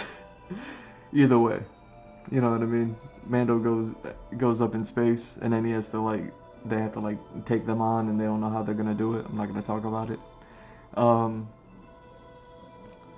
Same thing. Michael Rodriguez, how he did Sin City, that movie, not the sequel. I don't know if he did the sequel or not, but the first movie. He shot that movie based off of the comic book panels, and then he took the shape of the panel. If it was a squarish shape, then, you know what I mean, it could be just a regular shot, whether the camera's moving or not, you know what I mean, it just a pretty much steady shot. But if it was a vertical or horizontal panel, then he, you know what I mean, and I'm sure he like played around with it a bit. He didn't like stick to the rule like that strictly. But if it was a horizontal panel, let's say, and the action was moving from left to right, he would shoot the scene that way. Same thing with it if it was a vertical panel, because it was a drawing of a character. Well, then he would take the camera and either pan up or pan down to mimic the panel, because, you know, your movie theater screen ain't nothing but a more or less horizontal silver screen, you know. It's wide, not tall. So when you have a vertical panel like this that's tall, how do you address it in a horizontal silver screen? And then there's two ways to go about doing it. The way that he did it was, well, if let's say we're panning down, we'll start the shot here, and then we'll pan downwards. And then another way to do it is like Samurai Jack, where Samurai Jack, the art direction in that show, legendary, is they kind of had like the comic book style sometimes. So you would have like a full screen, and then it would either cut to a small screen, and then the whole screen would be black except for like a sliver of a shot, or you know what I mean, or the screen itself would like animate and shut in to a panel shape. Let's say like a vertical one, you know what I mean. So that way it would just have black borders all the way around. So that way you're fitting the actual vertical panel into your horizontal TV screen. Stuff like that. Like there's different tactics that directors used in order to like convey story in relation to comic books and things like that.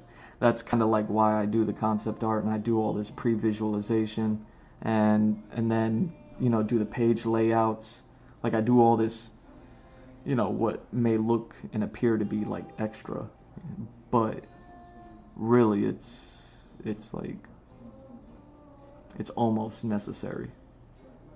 So same thing like what I'm doing today as far as like doing the previs is like how necessary is it to do it, to color this in or to color that in. And I kind of got lucky with this character because he's a bit like, as you saw with all those concepts, he can like kind of morph and transform and you know what I mean, change shapes. Like he's like a shapeshifter, I guess. So I can kind of make him look like anything at any time. I just need to give him a general like look and feel, and then it's like, okay, now just do whatever I want. I don't get to do that with all the characters. So yeah, it's like when I do get a chance to kind of cut loose, I do. Like how I did with last night with that one character that I never colored before. I realized what I needed to do. I like made him like a mad crazy color. I'm keeping it, but I realized why that single portrait didn't look right, and I was like, oh, had I just did that, it would have been different. I can go back and fix it right now, but I'm not going to. I'm just going to when I work on that character, I've already done his concepts also.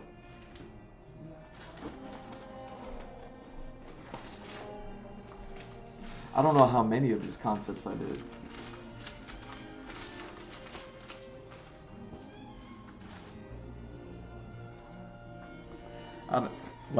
I can't even remember drawing them, but I know I did them. Like this is the girl that was on there. Like I was kind of exploring ideas with her. I found it. I found what I needed. But yeah, like concepts that I did for him that are all right here. I think that this is all I did for them before I moved on. So I might need to do more. But I got enough here where I can like really explore that look and decide whether or not I'm actually gonna give, you know what I mean, like solidify that as his look. I want to though. I want to. After I drew that, and after I had no idea what I was gonna color him, and I was just like, what if I did this? That'd be stupid.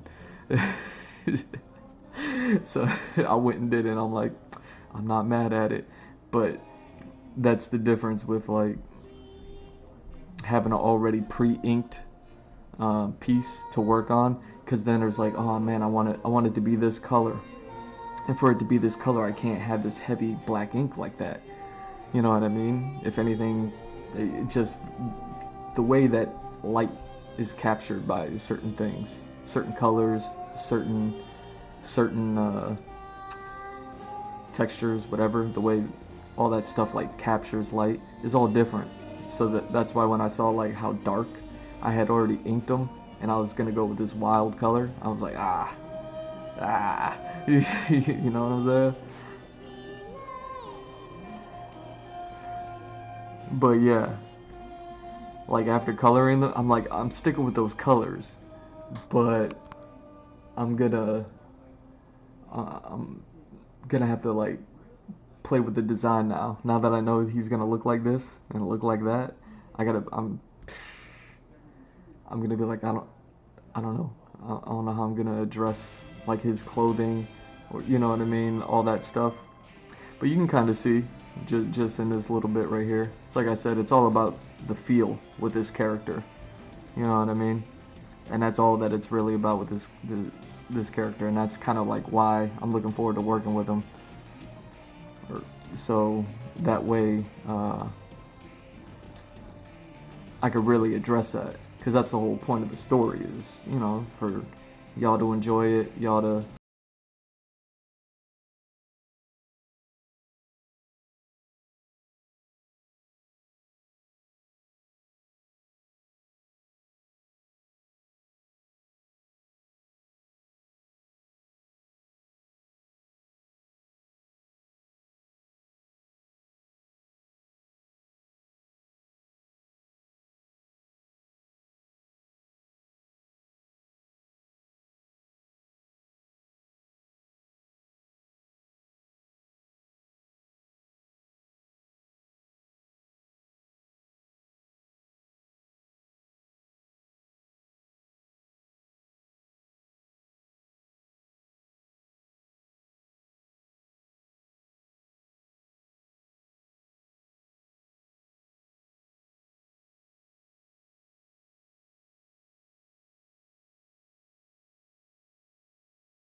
whatchamacallit. Now I'm forgetting the movie name.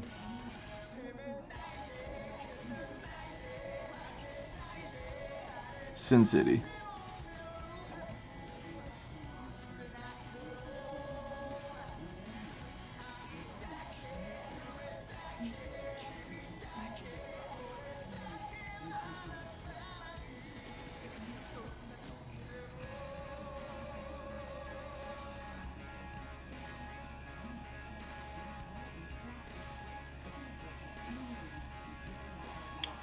You know, and that's another reason why I kind of want to take, sometimes every now and then, if I have like a good piece of concept art that I'm like, ooh, I definitely want to like blow that picture up and make it bigger, is because like all this Previz stuff, I'm already going to be doing that when I draw it into the comic book, you know what I mean? Like I'm already going to be giving that stuff special attention.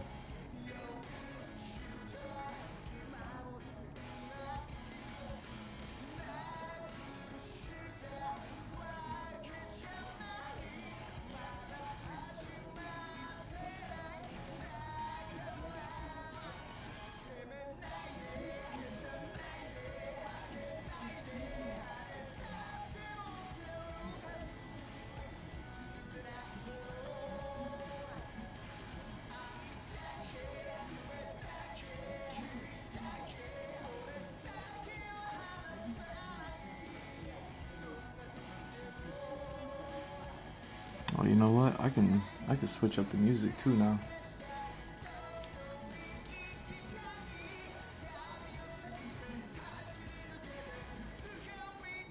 Ooh. Yeah, I don't need these references anymore either. Huh. Okay. Let's do a little bit of a reset.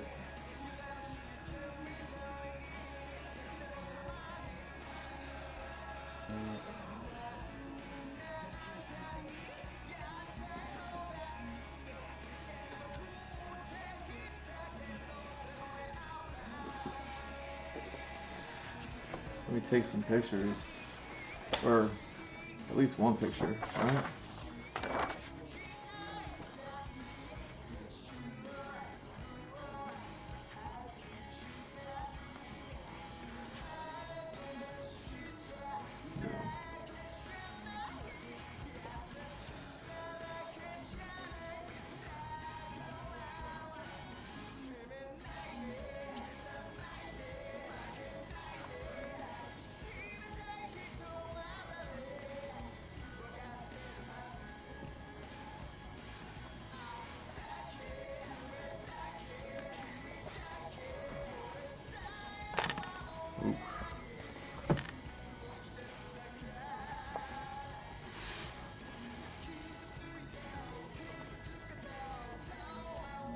Yeah, I was totally looking at Mesmer's moveset, and I was like, yo, I just drew all this stuff. What are we doing?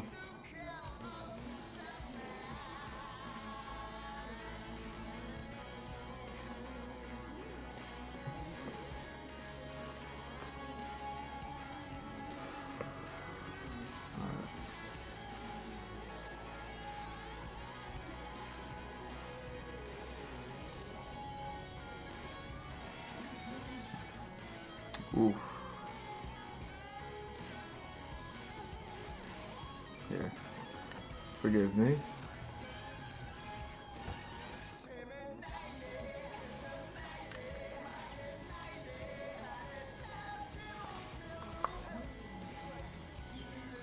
There we go.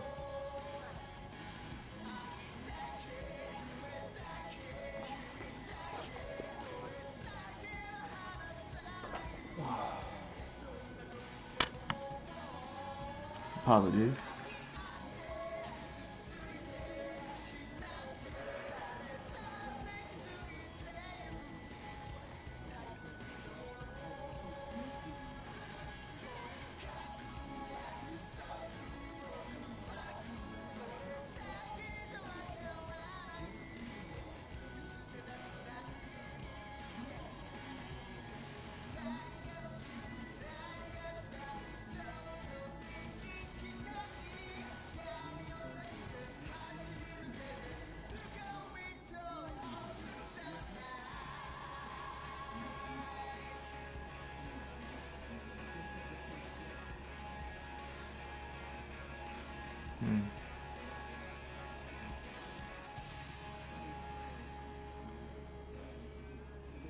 So yeah.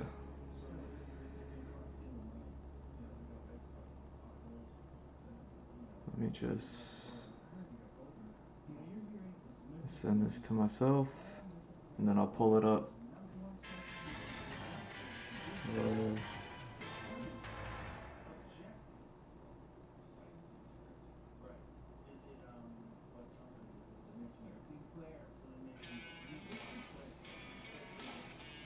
Okay.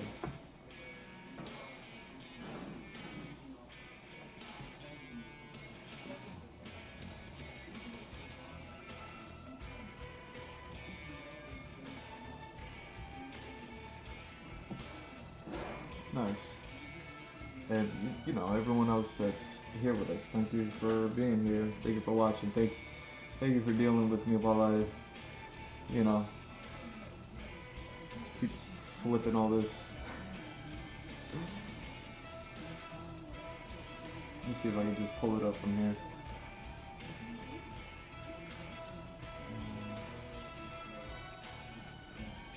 Is that it? I think so.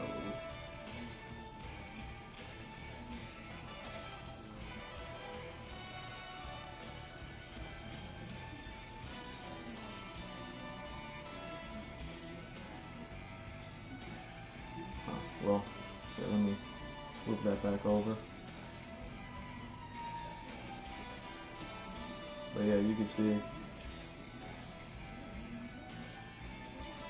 pretty much a flat scan of all that stuff. Either way. Well, I got that reference up for myself.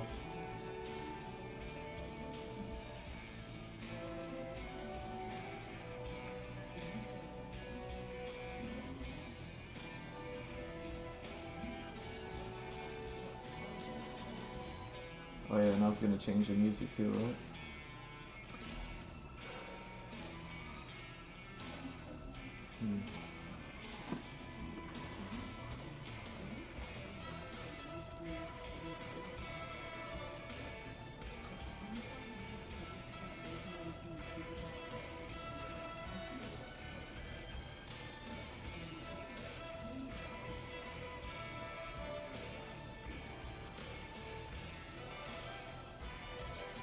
Oh wow. Oh, that's crazy. Hold on.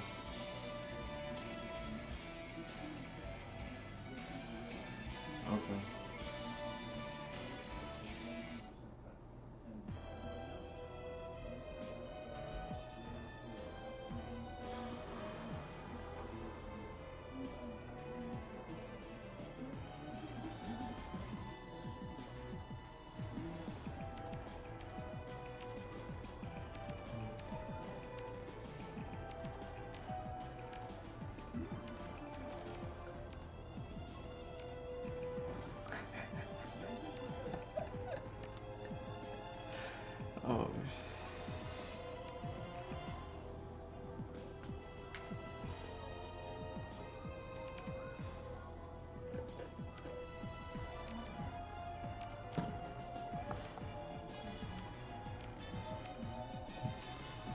Okay. What was I doing?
Hmm.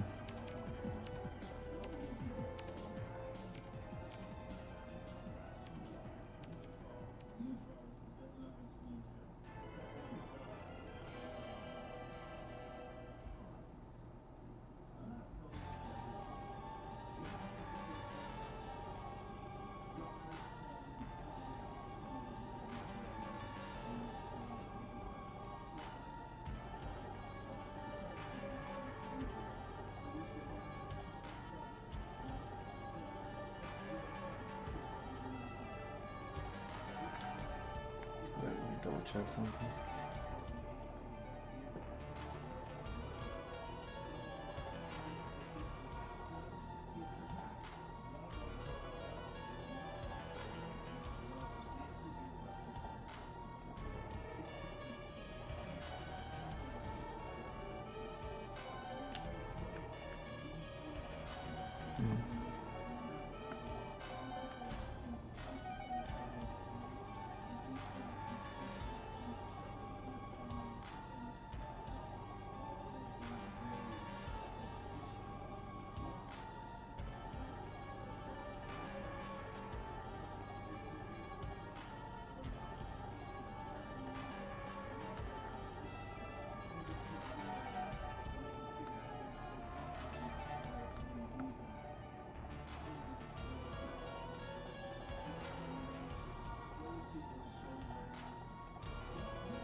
Hmm.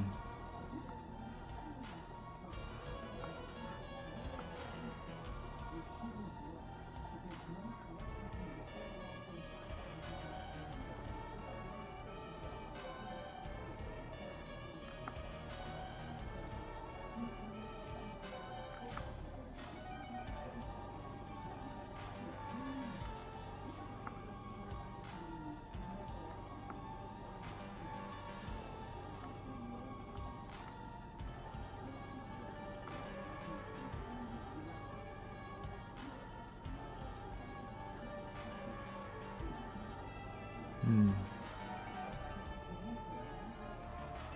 Wow. Wow. I just realized there are things that I implemented in the concept art that isn't here.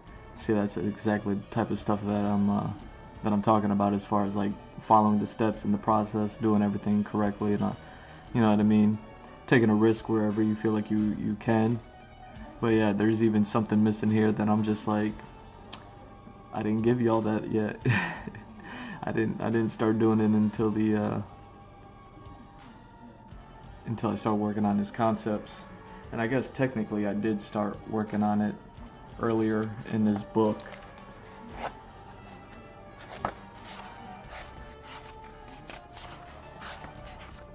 It's on one of these pages. Ooh, so it's gonna be later.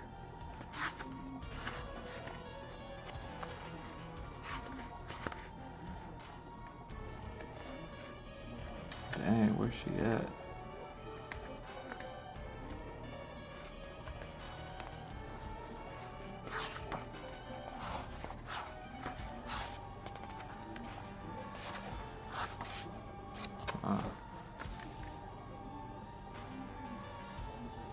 Yeah, it's so funny. I keep coming back.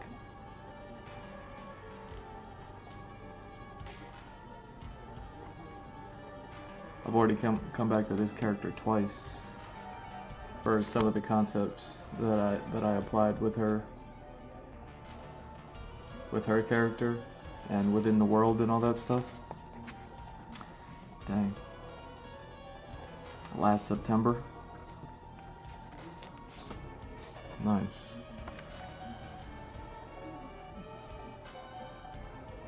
But yeah, I was just looking at this and I was like, how's he doing that?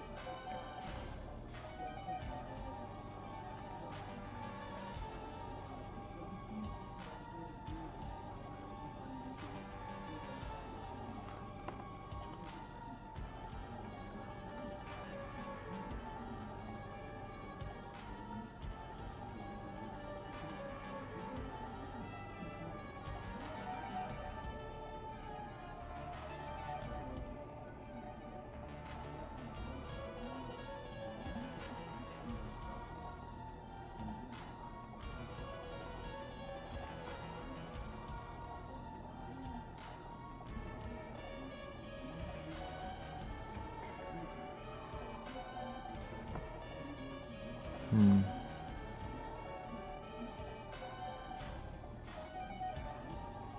Hmm.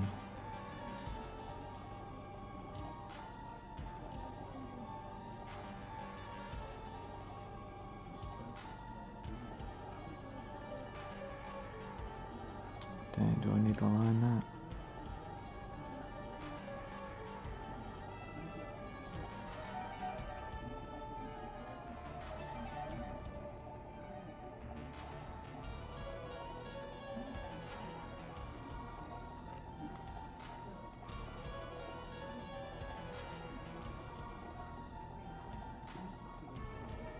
Hmm.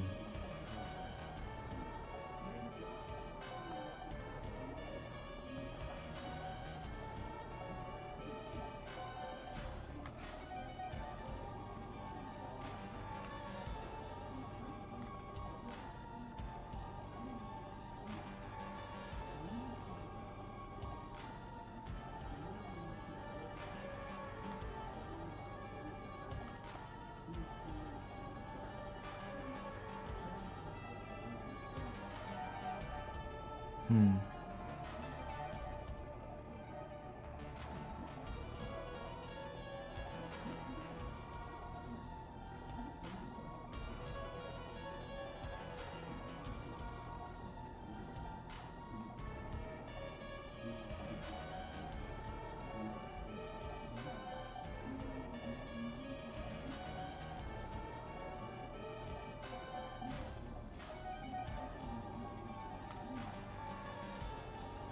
Hmm.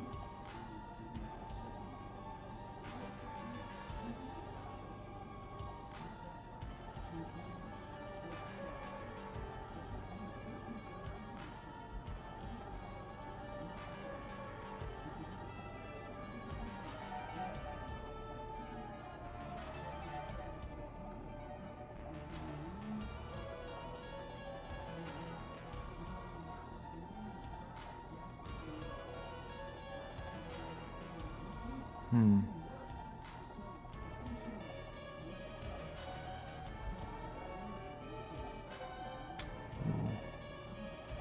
I could have did this somewhere. Oh, that's why I did that.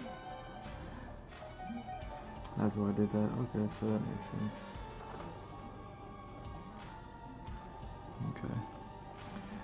but I need to.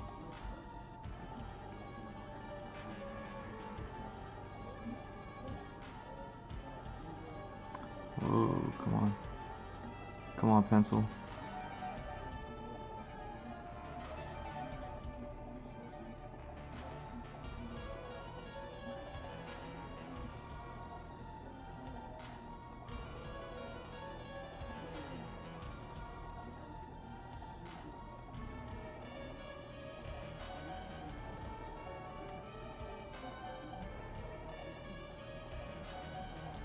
There we go. It's old classic Drew right there. Not putting shade in the face.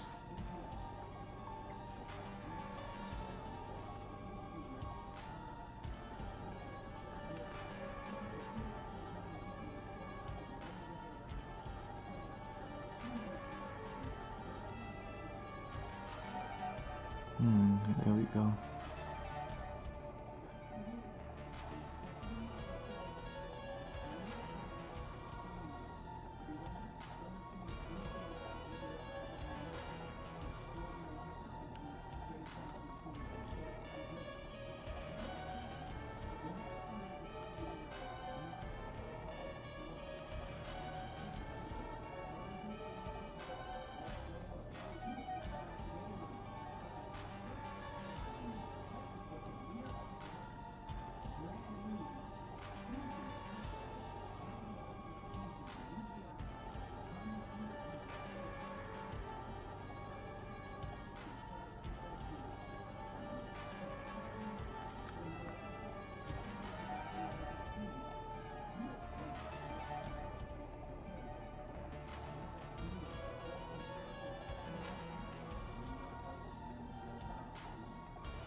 Really? Is this what we're doing?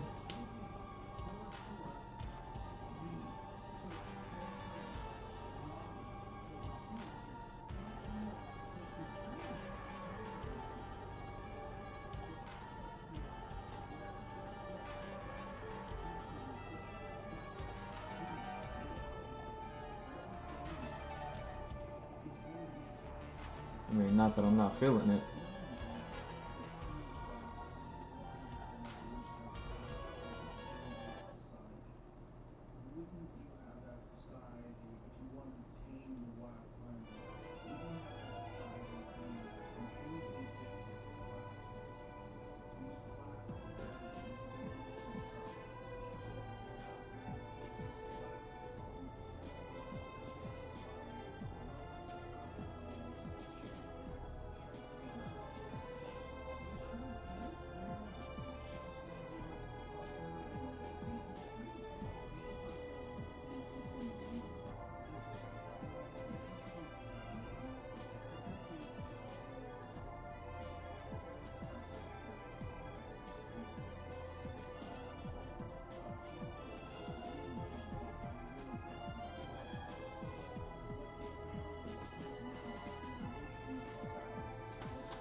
Okay.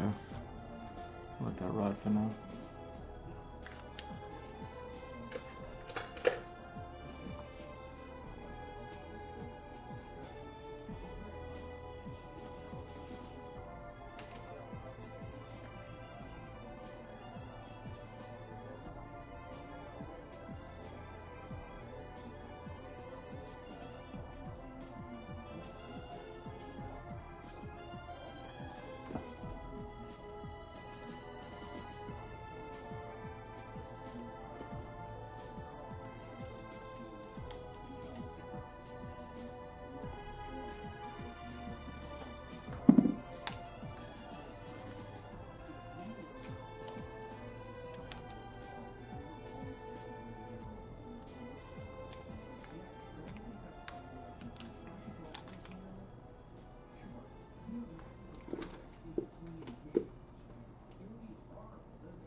Hmm. Okay.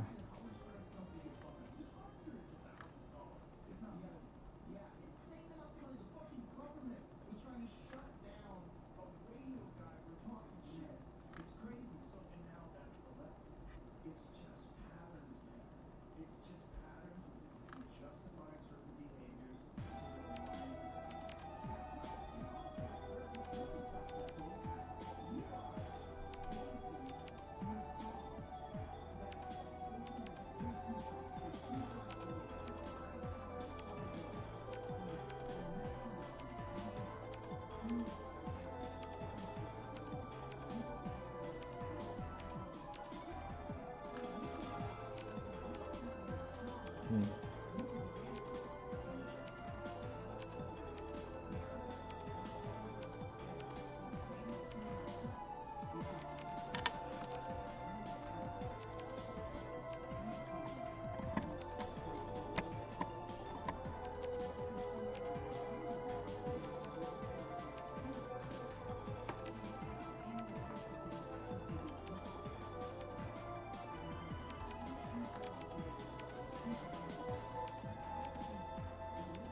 Hmm.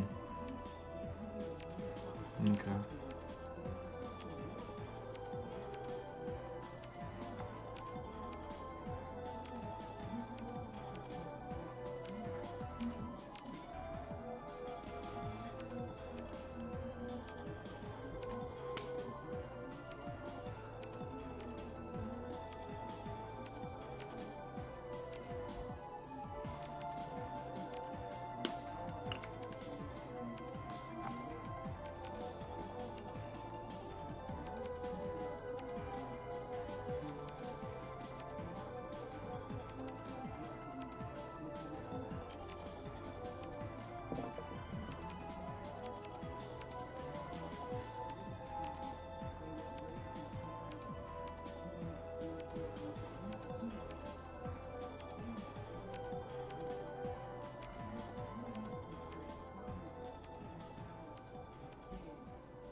Hmm.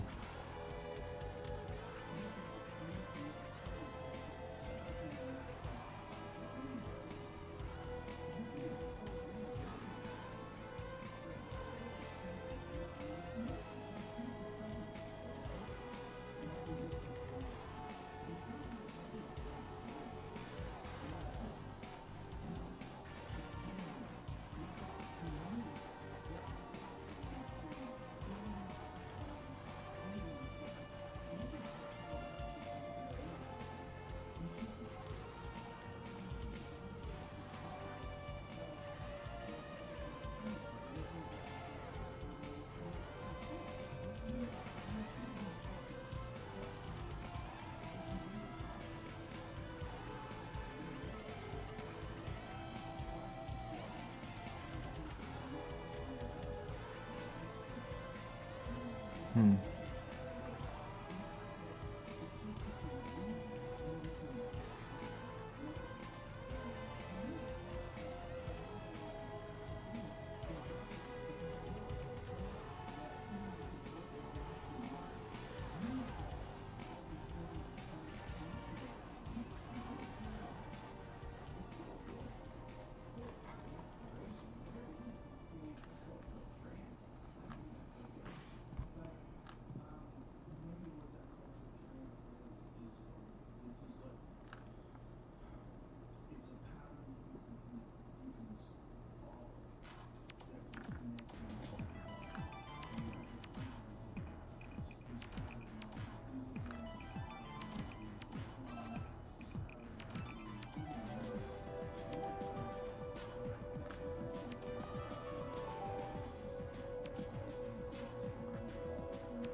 Alright,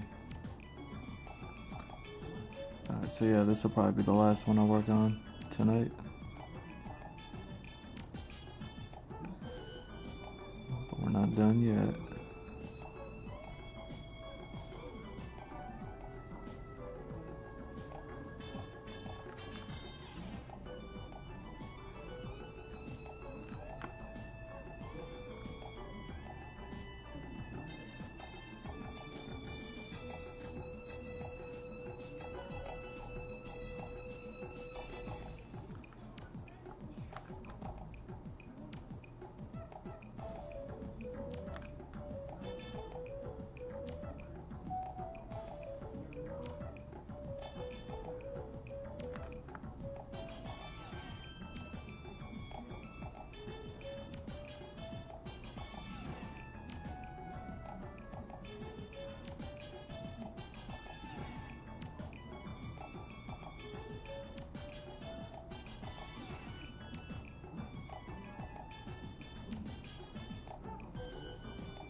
Why is this giving tarot card energy?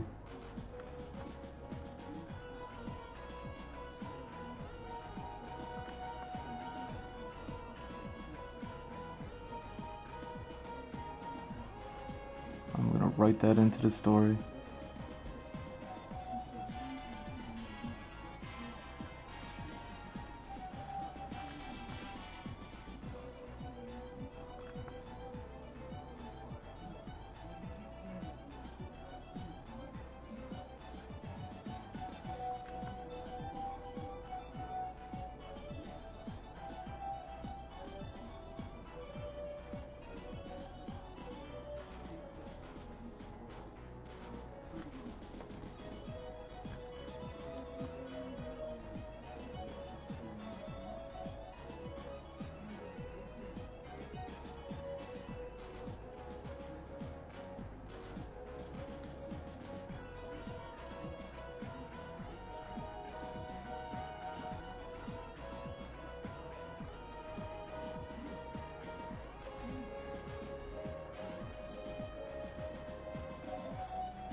Hmm.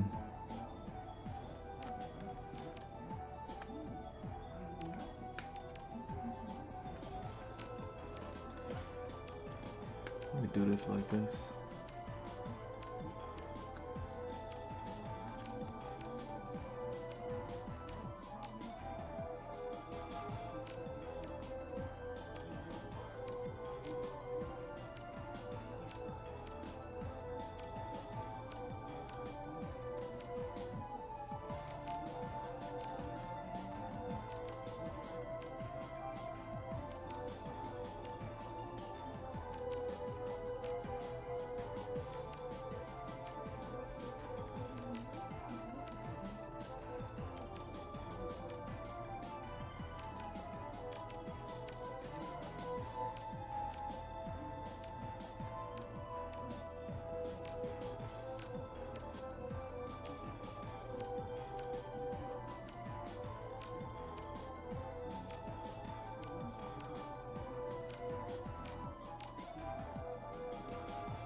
Hmm.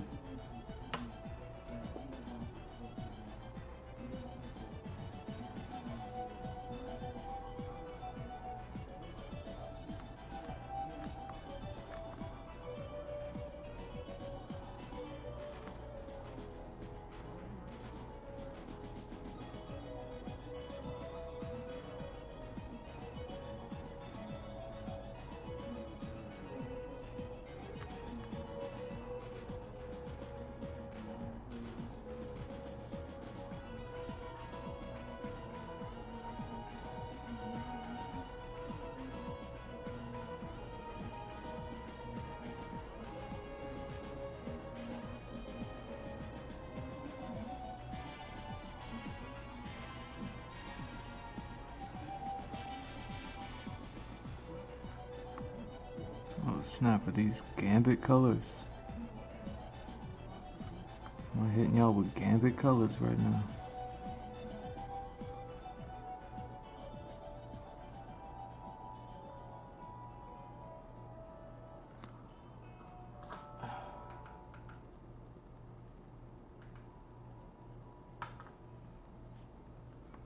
Come on. Who's better than me?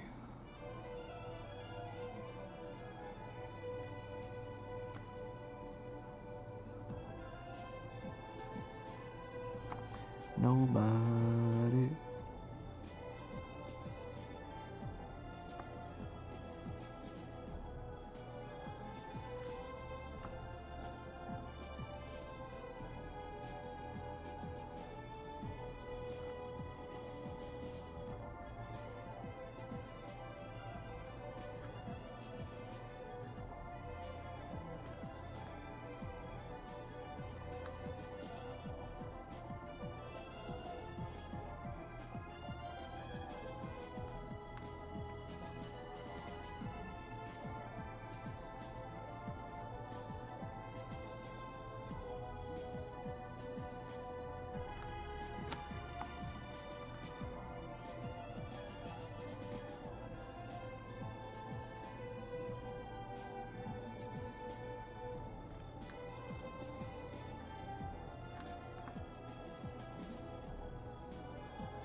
Really?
Ooh. Alright, perfect timing.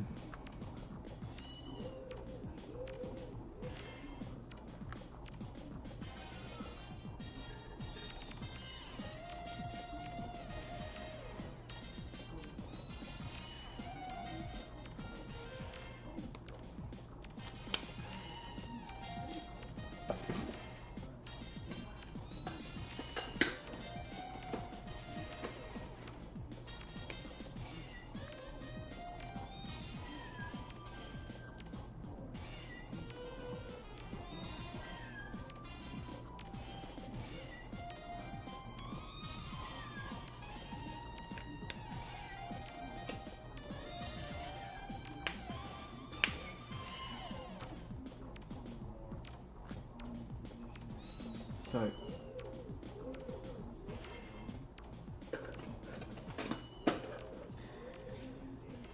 Now you can almost kind of get an idea of why I'm looking forward to working on this character and rendering out those concepts.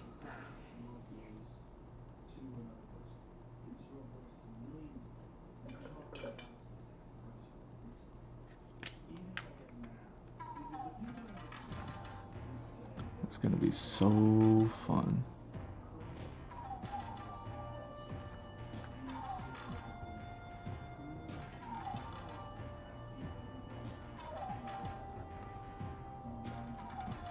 Let's see, where we at? Oh yeah, look at that.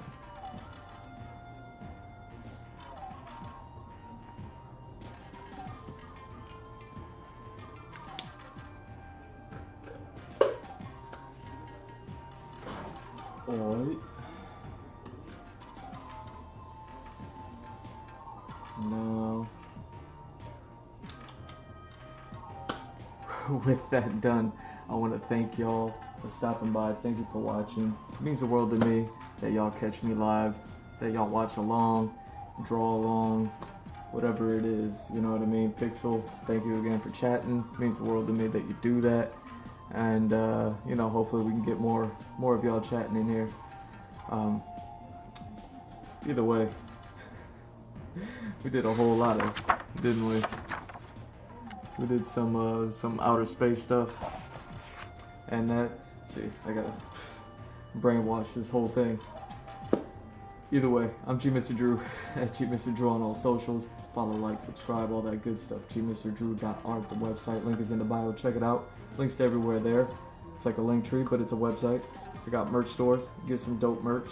I'm gonna be working on merch designs. I might make one with this character. Who knows? Like I was saying earlier. Patreon, if you're interested in commissions. You see I'm drawing planets. I'm drawing monsters. Purple fire. Like, I want to draw something for you. Hit me up on Patreon. You can join for free. You can join for $1, or starting at $3 a month. You can get annual commissions from me, and that's what I really want. You know what I'm saying? So check out G-Mr. Drew on Patreon. As far as like the story and everything that I'm working on, you get more details there, and then there's more details on my YouTube landing page as well. And what else? Yeah, new YouTube video went up today. What else? That's it, man. Love y'all. Peace.